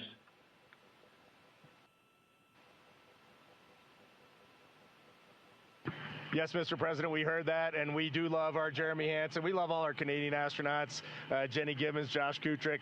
They're just great people, and they're such a welcome addition to our Corps. Great. Well, I really look forward to, when we can, I look forward to seeing you in the Oval Office. I'll ask Jared to bring you over, and I'll ask for your autograph, because I don't really ask for autographs much, but you deserve that. You really are something. Everybody's talking about this. And I look forward to having you in the Oval Office at the White House, and we will celebrate your incredible achievements and triumphs. This is big. This is really big stuff. The whole world is talking about it. And if you have the time, I will certainly find the time. I've been pretty busy also, as you know, but I will absolutely find the time, and we'll get together, and I'm going to be giving you a big salute on behalf of the American people and beyond that.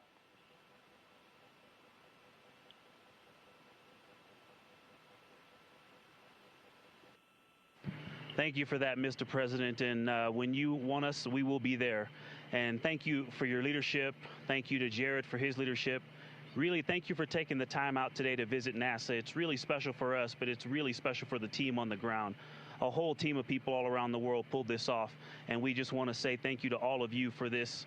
It is the thrill and honor of a lifetime to have been on this journey. Today was amazing, but this 3-year journey has been amazing, and it was made possible by the American people and the Canadian people, and we're so grateful to you all. Thank you very much. Well, thank you very much. And Jared, congratulations. We'll see you soon. And I know that you have Mars very much in your mind, so we'll start thinking about that pretty soon, I think. And thank you. Congratulations to everybody. I'll see you at the Oval Office. Thank you for your time, Mr. President. It's been an honor. Thank you very much. Bye. Bye. Integrity. This is Houston ACR. That concludes the event. Thank you. Thank you to all participants. Integrity, we are now resuming operational audio communications.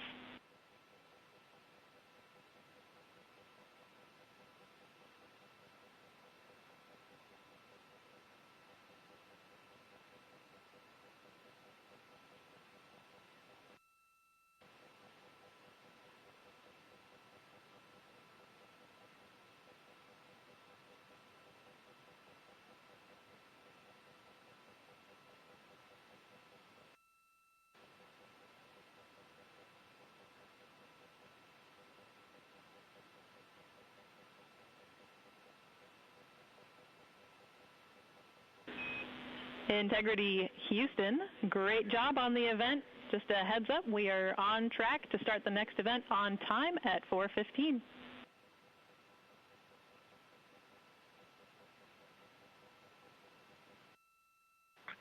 Okay, sounds great. We'll be ready.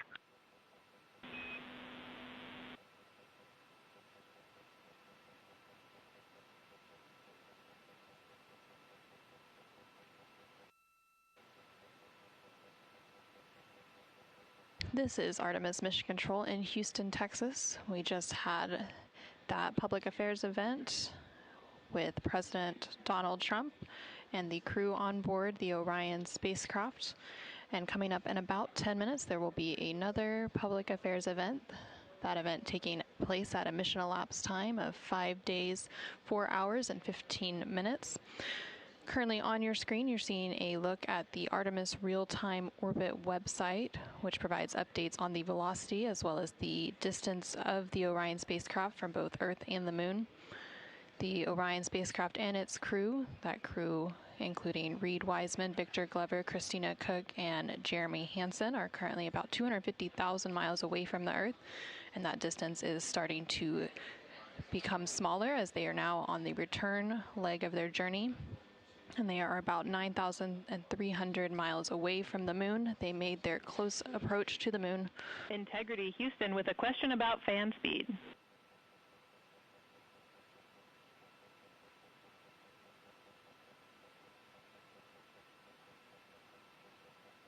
Go ahead. Hey, Reed, we were wondering if this adjusted fan speed is something that you would like to keep going forward, or if it was just a specific change request for the events this evening.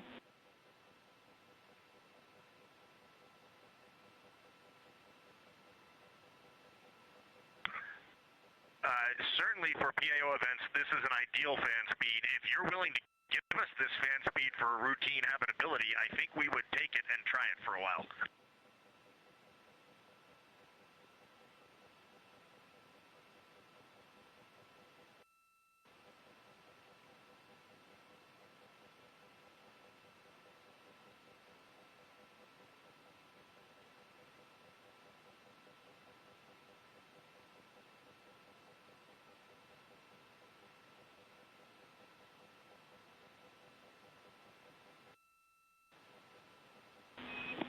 And Reed, we are able to support keeping the fan speed in this config. Happy to keep it here to collect data.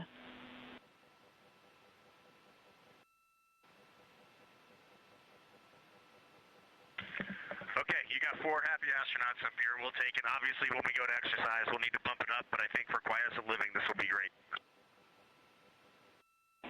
We copy, and we love seeing those smiles.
integrity for docking camera.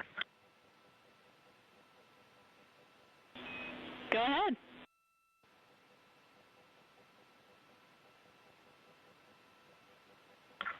Just want to make sure we have the config you're expecting. I have the dual camera bracket is installed, the window shade is closed, and the docking camera is stowed in its Alpha 3 storage area.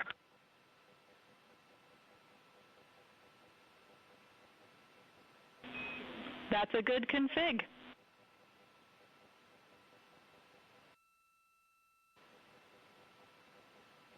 Thank you. And while I've got you, we are 3 minutes out from an on-time start of the next event.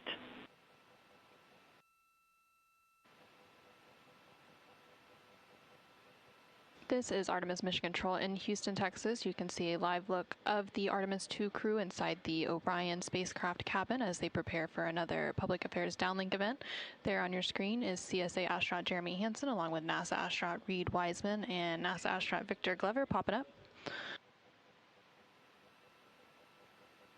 Earlier today, the crew completed their lunar flyby observation period, during which the Orion spacecraft and its crew passed approximately 4,000 to 6,000 miles from the moon and provided the astronauts with a full disk view of the lunar surface. And from that higher vantage point, the astronauts were able to observe both poles and large-scale geological features in a single view. Towards the tail end of that observation period, they also were able to see an eclipse. And that eclipse period lasted about an hour and was when the sun was hidden from view behind the opposite side of the moon from the perspective of Orion. Since then, the crew has been working to clean up some of their observations and transfer some of the data and imagery down to the ground to begin processing, and the science team will take a look at that imagery as it comes down ahead of a post-lunar flyby conference tomorrow with the crew following their sleep period. Now we are standing by for a second public affairs event taking place in about a minute.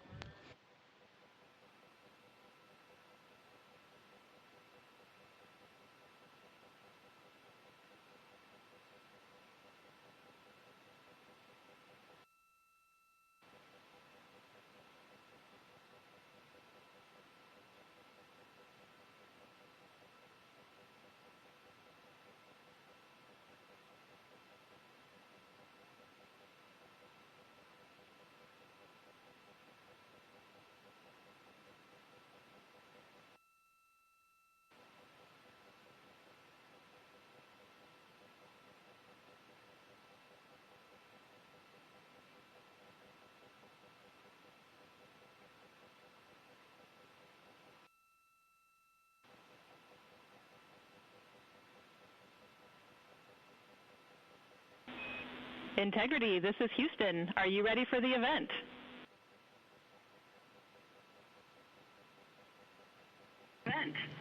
Houston, Integrity is ready for the event. Administrator Isaacman, this is Mission Control Houston. Please call Integrity for a voice check. Integrity, Jared Isaacman, comm check.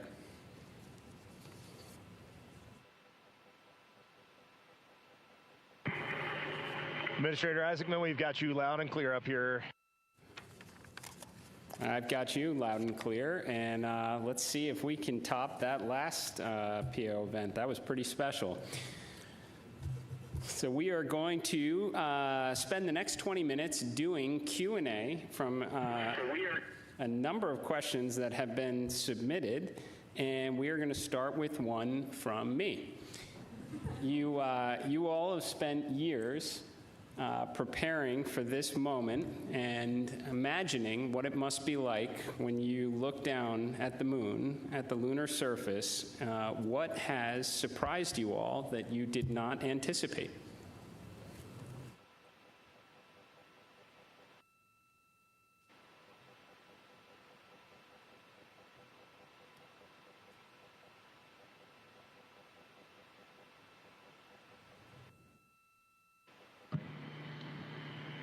Go ahead. No, it's on. Administrator, great to chat with you. Just something that just shocked me because really using imagery and just the three-dimensionality of it. You know from your experience of seeing the Earth from space how it just seems different, and you look out in depth of things. And when we were on the far side of the moon looking back at Earth, it was just so obvious. You had this sphere out in front of you of the moon and this three-dimensional. You really felt like you weren't in a capsule. You'd been transported to the far side of the moon, and it really just bent your mind. It was an extraordinary human experience. I'm so grateful for it.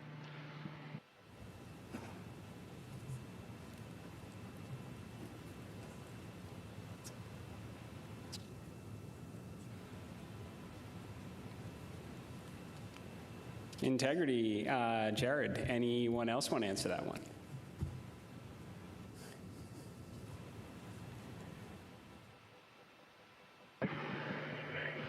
You know, we had an amazing launch. The SLS is quite a powerful rocket, and got us into a 1,200 by, eventually a 100-mile orbit, and clearly power and speed, and then we did our translunar injection, and we were going quite fast. And so with all of that speed, though, it still took us days to get here. And so the scope of all of the things to a 321-foot tall rocket was amazing. It just puts the power required to do this in perspective. But then even with all that power and to get to those velocities, it still took us days. And the breadth of the distance we had to cover. Watching the distance from Earth count up and the distance from the moon count down was one of the most surprising things I've enjoyed. Well, as I was trying to formulate an answer, at first I couldn't think of anything because there are so many things to choose from.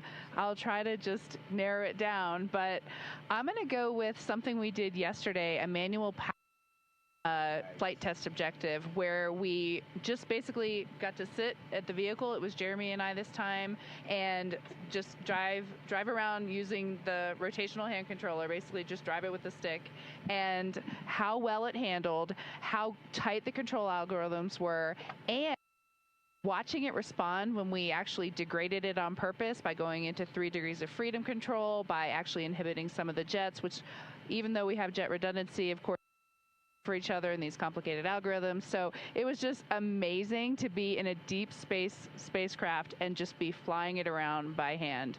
The one other thing I'll say, how fast it has gone by. I'm not ready to go home. I can't believe that something this cramped of quarters can fly by and still be fun every single minute. And I'll just close out with, I think just scale, Jared, is the thing that is just blowing my mind. You flew Polaris Dawn to some amazing apogee numbers, and on the International Space Station, we're 250 nautical miles up, and that's the most beautiful view I think a human could ever experience. And we are dealing with numbers that are 250,000 miles, and every time Mission Control points to this vehicle, either at the moon or at Earth, and it reminds me every day that humans have to go, we've got to explore, we got to go further to expand our knowledge, expand our horizons. And every time we take another step forward, it makes the world seem a little bit smaller and a little bit more manageable. And just putting these numbers in perspective, it is impossible as a human to look at these displays and comprehend them. But here we are, and NASA is doing this, an international team is doing this, and they're doing it very well. Excellent words, Integrity. So certainly a very wild insertion orbit. I can imagine the contrast between perigee and apogee, the scale of it all, the 3D, seeing the moon come alive, and then certainly manual control. Well, every Dragon crew for the last 5 years is very jealous on that. Okay, so we're going to questions here. This one, the Artemis 2 crew, inspire all of us, but what inspires you?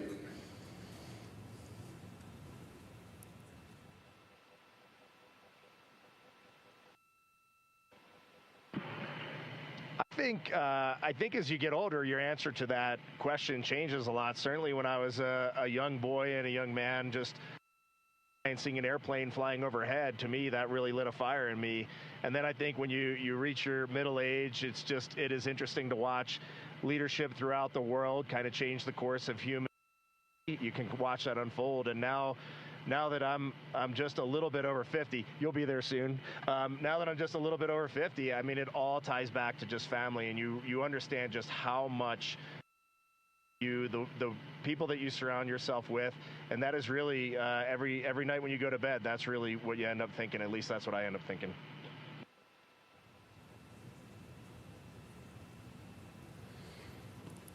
Thank you. All right, so here's a question. It's a good one. So for the Artemis 3 crew, what is the advice you would pass along for the next astronauts that will go in Orion?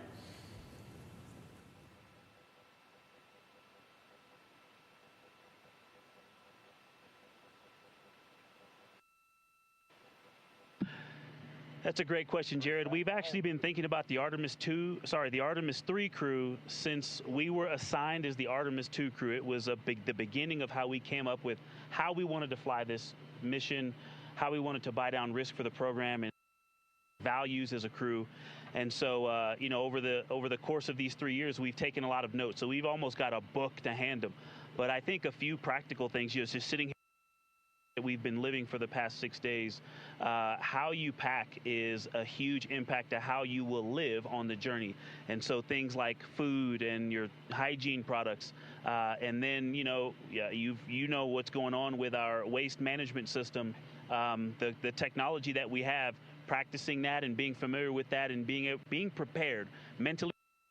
I used it on the space station. I used it at home in training. But I'll be honest, I wasn't really prepared to have to use it for over half the mission. And but we adapt and overcome. And so I can't wait to talk to that crew. I'm glad you said it, or else I was. We definitely have to fix some of the plumbing. Okay, this question is from Merriam-Webster. So wordy one here. So you are going to be, you've already surpassed more than 250,000 miles from Earth, farther than any human has gone before. So what are some words that come to mind when you try to wrap your mind around this very unique experience?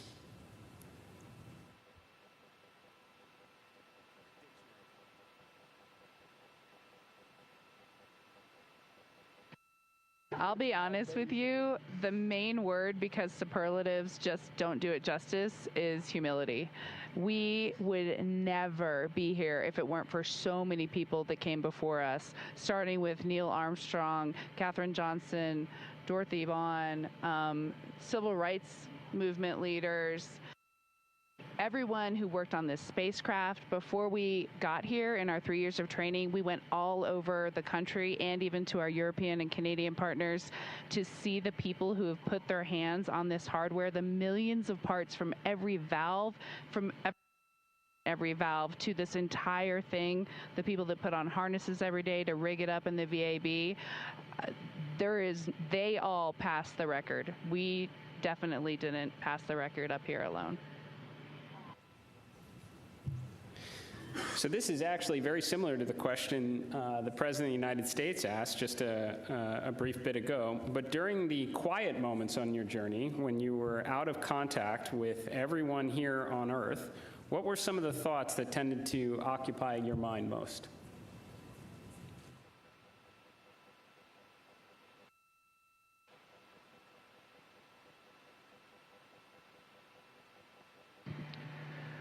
Yeah, as Victor said earlier, when we were on the far side of the moon and out of contact with planet Earth, we all knew it, and it was a milestone. We saw Earth disappear, the Earth set.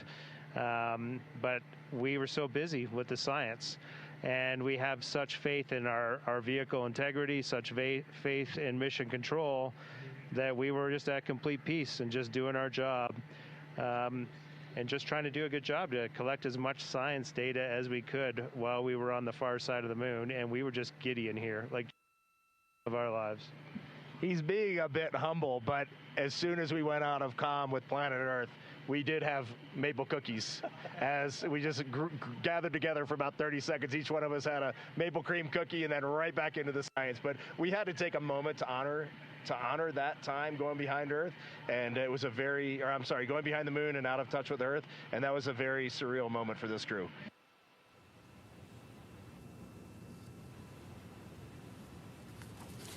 Copy that. Copy. Good maple cookies on the far side. And how has this journey changed? How has this journey already changed the way you see our home planet and humanity's future among the stars?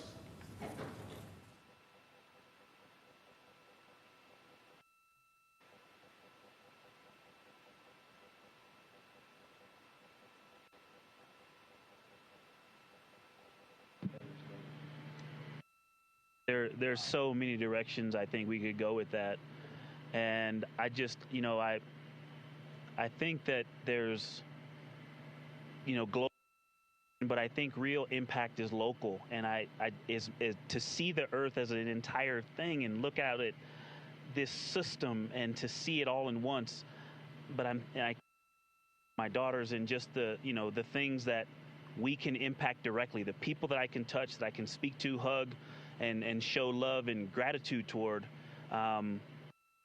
is the thing that I think is going to change and last. And you also talked about the future that we're going to have in the stars.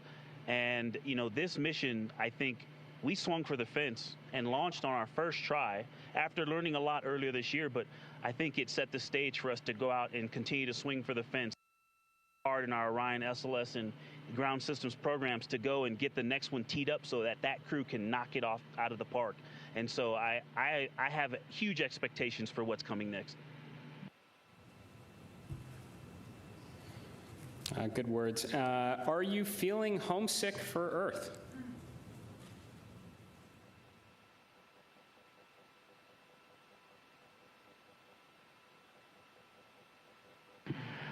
I will tell you, last of my eyes, I did start thinking about getting home. It's not homesickness at all, but the first time probably in 3 years, I let my mind get past the moon and back towards home, and I had to catch myself right there. You're an operator just like we are, and that is the place to be when you're up here. We got to look one step ahead. What's next? What's our next burn? How are we setting up our trajectory to get home? And we are going to do that. We are locked in, and we are definitely excited for the second half of this mission. And we are on guard. We are the first crew to fly this vehicle. We are ready for any contingency in any scenario, and we are going to stay locked in every second until we are back on that Navy ship and then home reunited with our families.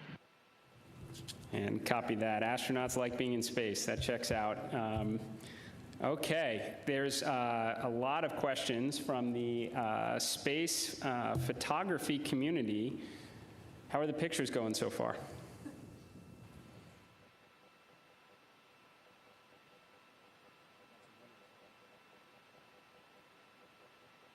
Well, we all love getting our hands on cameras and our eyes behind the lens here, because we're just trying to share the incredible things that we're seeing, and that's obviously the best way we can try to do that. I've been into night sky photography for a long time, and so this is really a dream come true for me. I have thought specifically to that community, the time lapses I've been trying to get, those are a little tougher because we have a very dynamic vehicle. It's not like being on ISS where you can get the city lights below and the auroras and the spinning stars around the North Star. There's a lot going on. So, but what we got to matter is out of this world. When we viewed that eclipse, that was the one time we all said, we literally cannot capture this with a camera. Everything else, I think we've really put our hearts and minds into making sure we understand so that we can bring that home to everyone. But having to set the low light features for Earth shine on the moon while it's an eclipse, that was a new one. I had to dig deep in my book for that one. And thanks for the iPhones. They've been working great. Very glad to hear that. And there are a couple billion people back here on Earth that are extremely excited to look at the imagery you've captured up there.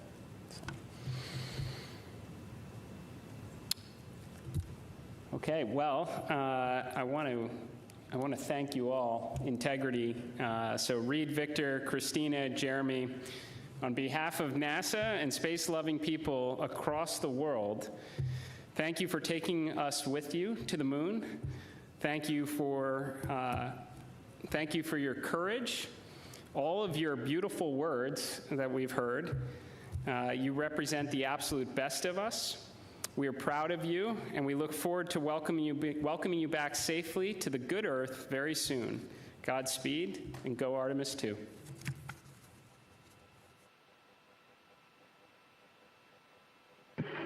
Thank you so much, Administrator. We are